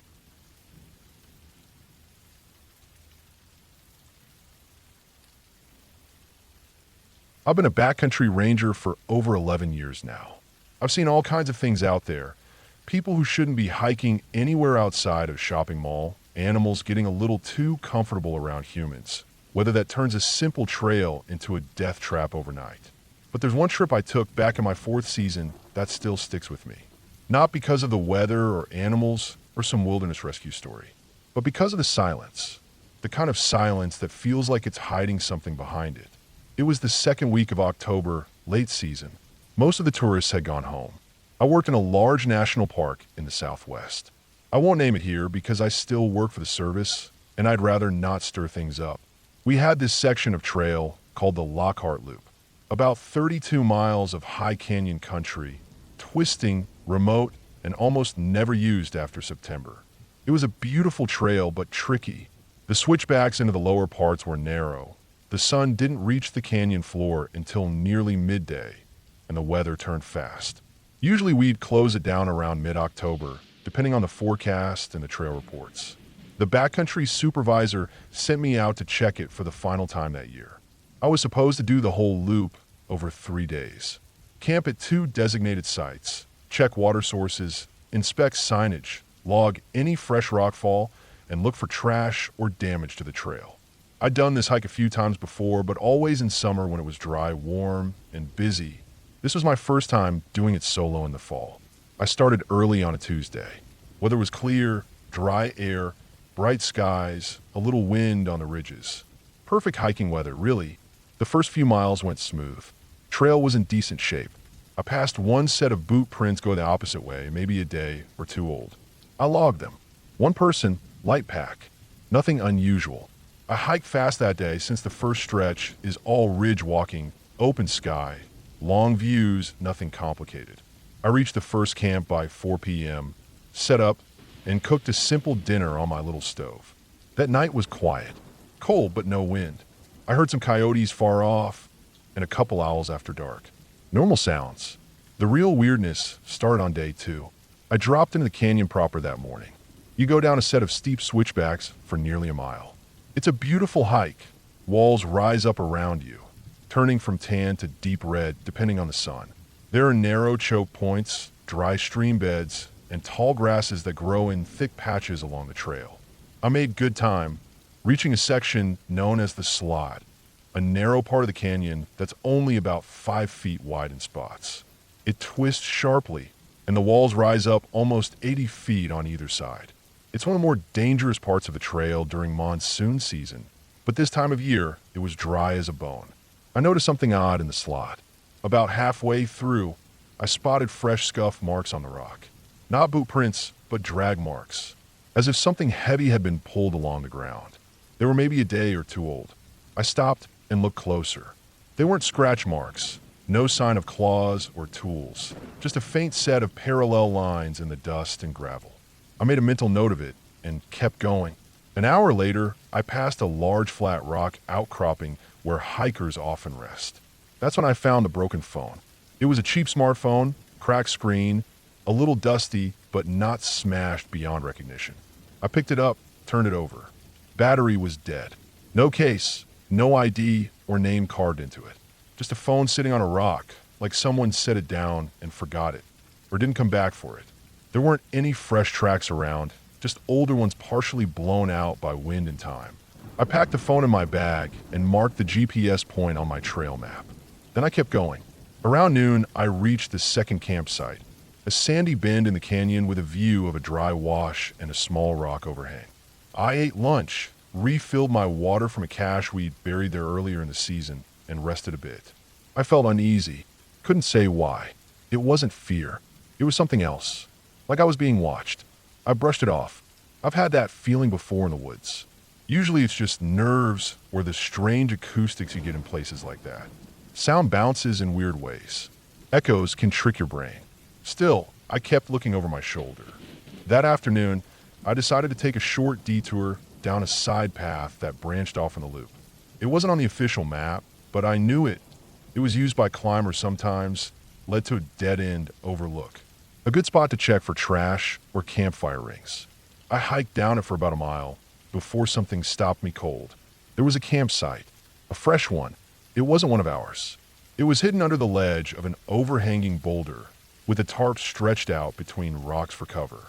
There was a small cold fire ring and a pile of food wrappers nearby. Granola bars, instant noodles, trail mix bags, all name brands, bought from a grocery store. No one was there, but it looked like whoever set it up had just left, maybe that morning. The tarp was still taut.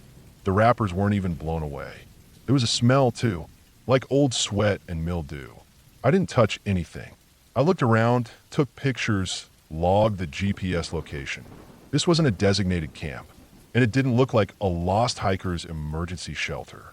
It looked like someone was squatting out here. The rules in our park are clear. No camping outside designated zones. No fires outside rings. No squatting. Especially this late in the season. I was going to report it as soon as I got out. For now, I turned back and made for camp.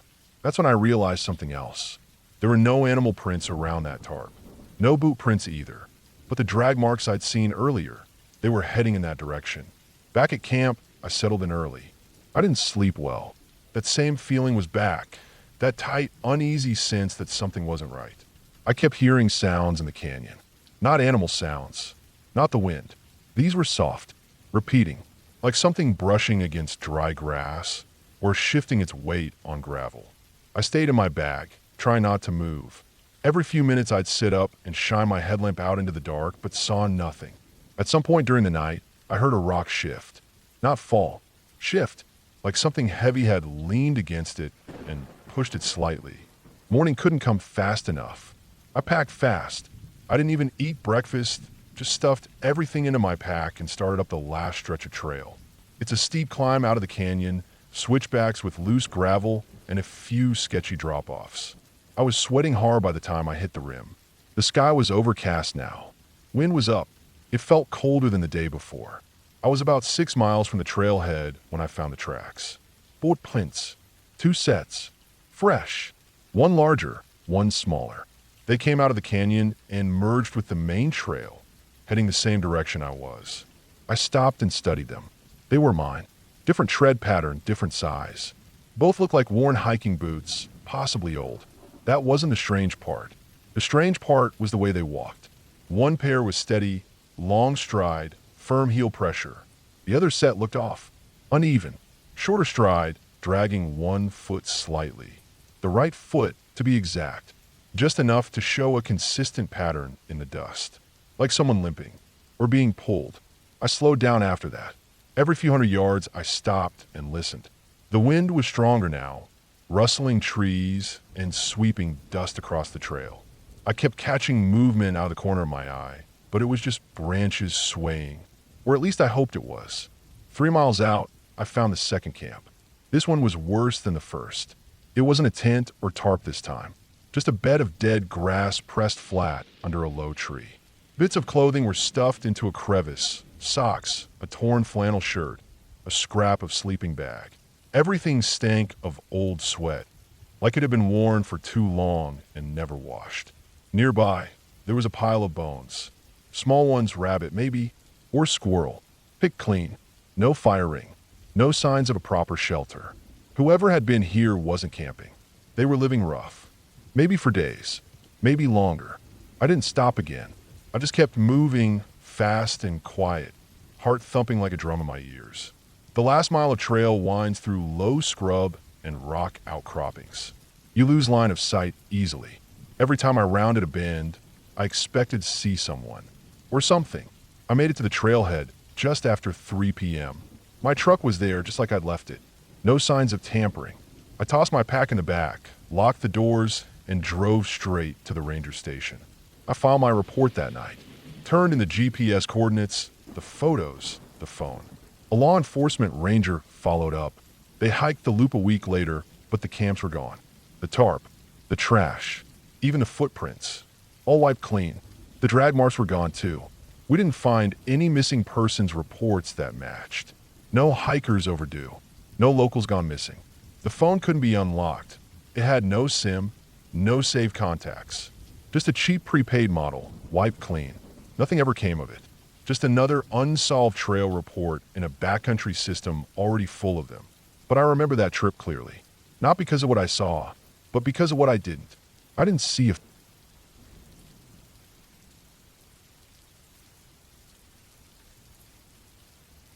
I was stationed in a small backcountry district in northwestern Montana. The place was called the Cut Bank Drainage, just off the east side of Glacier National Park. It wasn't on any tourist top 10 list, and that's why I liked it. Most people just drove going to the Sun Road and stopped at the overlook points. Few came into the Cut Bank area unless they were hardcore backpackers or hunters, and even then, not many stuck around long. It was quiet country, isolated. Just me, the wind, the creeks, and whatever crossed the ridge lines at night. My official title was Wilderness Ranger, but in practice, I was more like a seasonal ghost. I patrolled long stretches of unmaintained trail, checked permits, cleared blowdowns, carried out trash when I found it, and kept tabs on trail conditions. The only radio contact I had was a handheld VHF with a limited range and a satellite beacon I was supposed to activate only in emergencies. There was no cell service in the Cut Bank. Hell, I didn't even have a truck once I left the station, just a pack, boots, and legs. And I liked it that way. I started that season in early June, after the spring thaw, when the snow had mostly retreated above 6,000 feet and the bears were already active. I had a small log cabin near the trailhead. No power, no plumbing. Just a wood stove, a cot, and a water pump that only worked half the time. About 2 weeks in, I was sent on a 5-day patrol through the Cut Bank Drainage to check on some campsites, reroute a section of washed-out trail, and investigate a possible illegal outfitters camp that had been reported just outside the boundary. It sounded routine. I'd done longer stints before. I left early on a Monday morning. The air was sharp, still holding on to spring. I carried everything I needed: tent, bear spray, food, stove, and my axe strapped along the side of my pack. The first day was slow going. Snow melt had turned the trail into a mess of mud and slick roots. I reached Morningstar Lake by early afternoon and decided to spend the night there. The lake sat in a bowl, still half covered in ice. There was a designated campsite, and I found it mostly intact. No trash, just a couple fire rings from previous visitors and some scattered boot prints in the frozen dirt. I noted it in my log, set up my tent, boiled some noodles, and called a night. That night, I barely slept. Not because of fear, just the usual racket of spring in the backcountry. Frogs, wind moving through trees, distant howls from coyotes or wolves. I'd gotten used to that years ago, but something about that campsite felt off. Like it hadn't been used in a long time even though there were fresh tracks. I'm not talking about anything weird, just a feeling. Like whoever was there wasn't staying long. Like they didn't want to leave a trace. By day 3, I'd worked my way into the high basin where the trail dead-ended into old game routes. I saw more grizzly scat than I was comfortable with. Fresh, too. Some steaming. But that was just how it was out there. You made noise, you kept alert, and you trusted your instincts. I had flagged the trail damage, documented it, and was making my way toward the ridge that would drop me down into the small creek basin where the alleged illegal outfitters camp had been spotted. That's when things started getting weird. I was about a quarter mile from the basin when I found the first thing that didn't make sense: a pile of stripped pine branches. Cleaned of bark, snapped in half, laid out in a row. Not random either. It was arranged, parallel, evenly spaced like someone had done it on purpose. Now, if you spend enough time in the woods, you know people do strange things. Some folks make shrines out of stones. Others stack weird cairns or leave cryptic notes in tree hollows. Usually it's nothing, just eccentric trail art. But this didn't feel like art. It felt like a warning. I moved on. When I dropped into the basin, I could smell smoke before I saw anything. Not wildfire smoke, with smoke. Campfire. But the thing was, there were no permitted backcountry camps in that section. No fire rings. No signs of use on the map. I came over a rise and spotted the edge of a canvas tent set back into the trees, just where the trail faded into Elk Path. It was old style, army green canvas, stretched tight over poles. No markings. No vehicles nearby. No horses. Just a tent and a fire pit made from stacked rocks. I got low, waited, watched. No movement, no voices, just a fire dying down into embers. I approached slow and steady, hand near the bare spray. I circled wide, checked for signs of occupancy, boot tracks, food wrappers, human scat, anything. The place looked freshly abandoned. There were 2 folding chairs beside the fire. One had a small red stain on the canvas seat, maybe blood, maybe sauce. I couldn't tell. The tent flap was open. Inside, there was a cot. One, a lantern, still warm, a stove with a pan on it, and a notebook. I should have left it alone, but something was pulling at me. Call it curiosity, call it duty.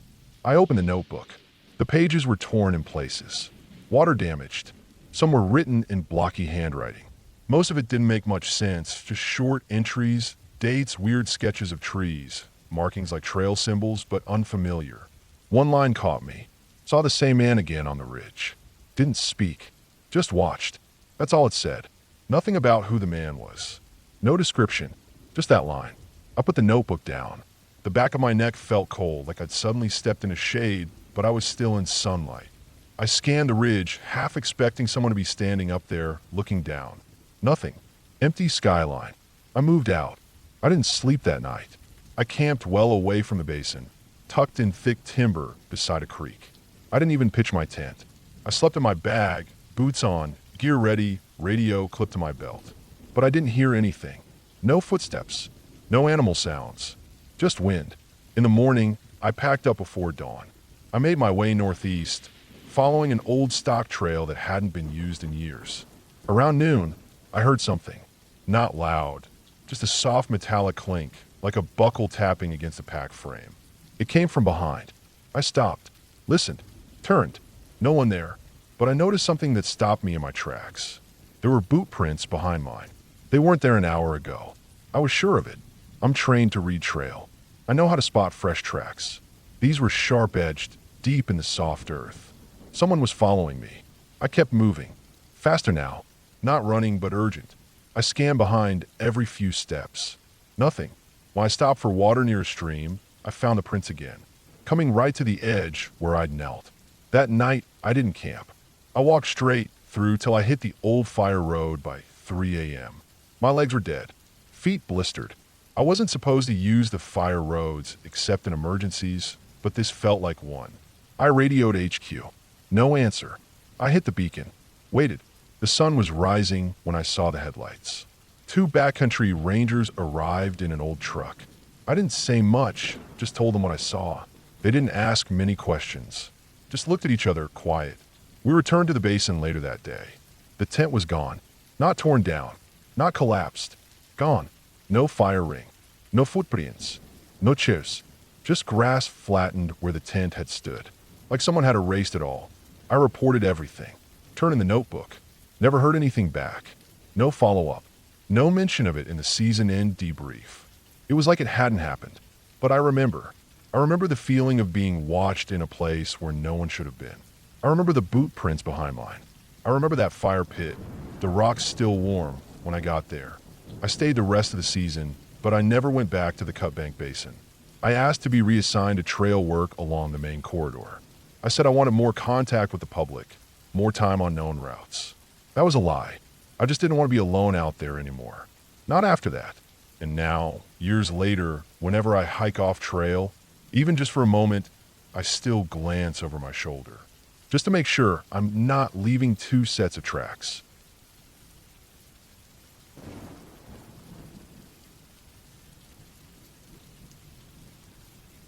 I worked as a park ranger for nearly 6 years. Most of that time was spent in the backcountry, days or weeks at a time hiking, checking permits, clearing trails, monitoring wildlife, helping lost hikers, that kind of thing. I was used to being alone for long periods and had gotten to the point where I preferred it. People always asked if I was scared out there in the woods by myself. I'd usually shrug it off. You don't get scared of trees and wind after you spend a few years among them. But every ranger has a story they don't share at the campfire. This one's mine. It happened in the late summer of 2019 in a lesser-known area of the park called Brush Hollow. It was in the far southern corner of the district, so far out it barely got any visitors. Most of the trails were old, washed out, or just completely overgrown. But it was still technically part of our responsibility to patrol it, especially after some nearby logging roads had been reopened and the higher-ups worried people might start sneaking in. I was told to go in for a 5-day solo loop. Standard backcountry work, document the state of the trails, replace some signage, and check that no one was illegally camping or cutting down trees. I loaded up my pack and drove the old service road to the locked gate, then hiked in from there. It was a quiet day, clear skies, not too hot. The first half day of hiking was uneventful, just slow going because of fallen trees and thick underbrush. I had to hack through a lot of alder and devil's club with my machete just to keep moving. I followed a ridgeline until I reached an old ranger cabin that hadn't been used in years. It sat up above a draw, roof mostly intact, the one wall had some rot. Still dry inside, which is all I needed. I set up my stove on the porch and ate dinner watching the trees sway in the wind. That first night passed without anything unusual. I kept my gear packed up tight and my bear spray within arm's reach. Standard practice. I woke up a few times to wind against the boards and one time to what I think was a deer walking past, but otherwise nothing. I was up at dawn, back on the trail after breakfast, and dropped down the west side of the ridge toward Brush Hollow itself. Brush Hollow isn't a valley so much as a steep, tangled basin with no real trail.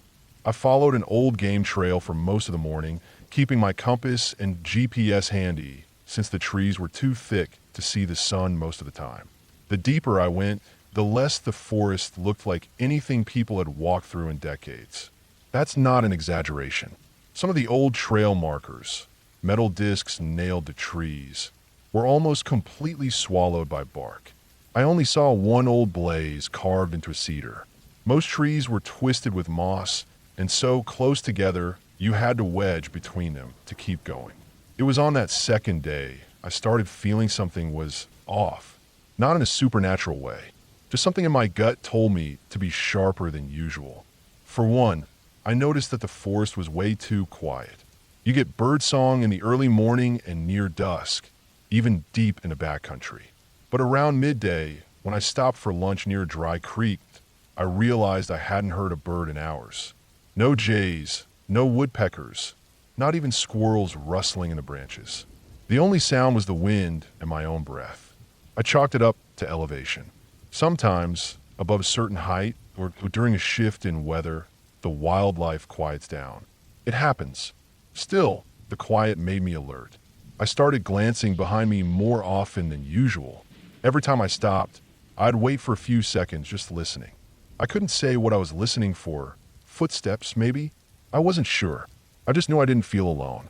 That night, I set up camp on a small flat knoll above the hollow. I cleared some brush, pitched my tent, and kept my gear outside under the rainfly. As usual, I did a perimeter check, just walked a rough circle around the area, looking for scat, bear prints, anything unusual. Nothing. But that feeling stayed with me. I wasn't being watched. It wasn't that. I just felt like I was walking through someone else's home without permission. Around 2 a.m., I woke up needing to piss. I unzipped the tent and stepped out into the cold night. My headlamp was on low, just enough light to see the ground in front of me. The woods were pitch black. I walked maybe 20 feet from the tent and did my business. Then, as I turned to head back, I heard something shift in the brush about 10 feet beyond my tent. It wasn't a big sound, just a branch flexing or maybe a boot on soft earth. But it wasn't an animal. I knew that immediately. I'd heard every animal in that forest. Deer make a slow, uneven sound. Bears crash through without care. Coyotes are fast and light. This was cautious. Too cautious. I stood still for a long time, not breathing, just listening. No sound. No movement. I turned off my headlamp and crouched in the dark, trying to let my eyes adjust. I must have stayed there 5 minutes, but nothing else moved. Eventually, I backed up slowly, got in the tent, and zipped it tight. The next morning, I looked around camp. No tracks. No signs of anything. If it had been a person, they were experienced. They left no trace. I checked my gear. Nothing stolen. I finished the day's route, but I was on edge. I kept scanning the woods. I even doubled back a few times, trying to spot someone tailing me. Nothing. That night, I camped further uphill on a rocky slope. Less comfortable, but better visibility. Day 4 is when it really got bad. I started finding signs of someone else in the hollow. Not trash. No wrappers, no bottles, nothing modern. What I found was worse. Just after noon, I came across a small clearing with a ring of stacked stones, 3 feet wide, perfectly round. In the center, there were animal bones, carefully arranged, cleaned, picked dry. I saw jawbones, ribs, some vertebrae, small animals, probably rodents or birds. It looked like something a biologist might do, but there were no researchers in this part of the park. I checked with dispatch before the trip. I knew who was where. I was supposed to be the only human in a 5-mile radius. I took pictures, recorded coordinates, and moved on. A mile later, I found a tree stripped of its bark in a clean vertical column from base to head height. No claw marks, no chew marks, just stripped like someone had shaved it with a knife. I saw small shavings on the ground, still fresh. By then, I had stopped taking long breaks. I ate while moving. I kept my bear spray clipped to my chest. I'd never carried my radio everywhere in the woods before. I used to just keep it in the tent, but that day, I carried it in my vest pocket. I didn't know what I was going to say if I had to use it. I just wanted it close. That night, I didn't set up a tent. I slept in a thicket, wrapped in a bivy sack with a camo tarp over me. I didn't cook. I didn't use a light. I just lay there, knife in hand, and waited for dawn. When I did sleep, it was shallow. I kept waking up to phantom noises, twigs snapping, rocks shifting. Could have been animals. Might have been my own heartbeat in my ears. But I didn't sleep more than 2 hours total. The final morning, I packed before the sun rose and took a shortcut north along a ridgeline to intercept a fire road that led back to my vehicle. It was slow going, but more direct. As I climbed, I looked back down toward the hollow. The whole place was covered in mist, and in the center of it, I saw movement. I raised my binoculars, hands shaking slightly. I saw a man. He was walking up through the mist, moving in that same careful way I'd heard that first night. He was wearing brown, maybe leather, maybe canvas. He had a long beard. He was carrying something across his shoulders. Looked like a sack, maybe full of gear or meat. He didn't look up. He didn't change direction. He just walked steadily through the brush, heading toward the old clearing where I'd seen the stone circle. I watched him until he disappeared behind the trees. I never saw his face. I never saw where he went after that. But I know I wasn't supposed to see him. I know he'd known I was there too. Maybe the night before. Maybe the whole time. I got to the fire row by noon and hiked the last few miles back to my truck without stopping. I didn't eat. I didn't drink. I just moved. I filed my report. Left out the man. I said I found signs of old poaching camps. Technically true. I said the trails were impassable, recommended no future trips into the hollow unless absolutely necessary. The report was stamped, filed, and forgotten. I didn't go back. No one goes to Brush Hollow now. It's listed as a non-maintained wilderness zone. Too dangerous, too remote. But I know that man's still out there, or someone like him, living in the trees, watching, waiting. Some places don't want to be found, and some people don't want to be seen. Sometimes they both get their way.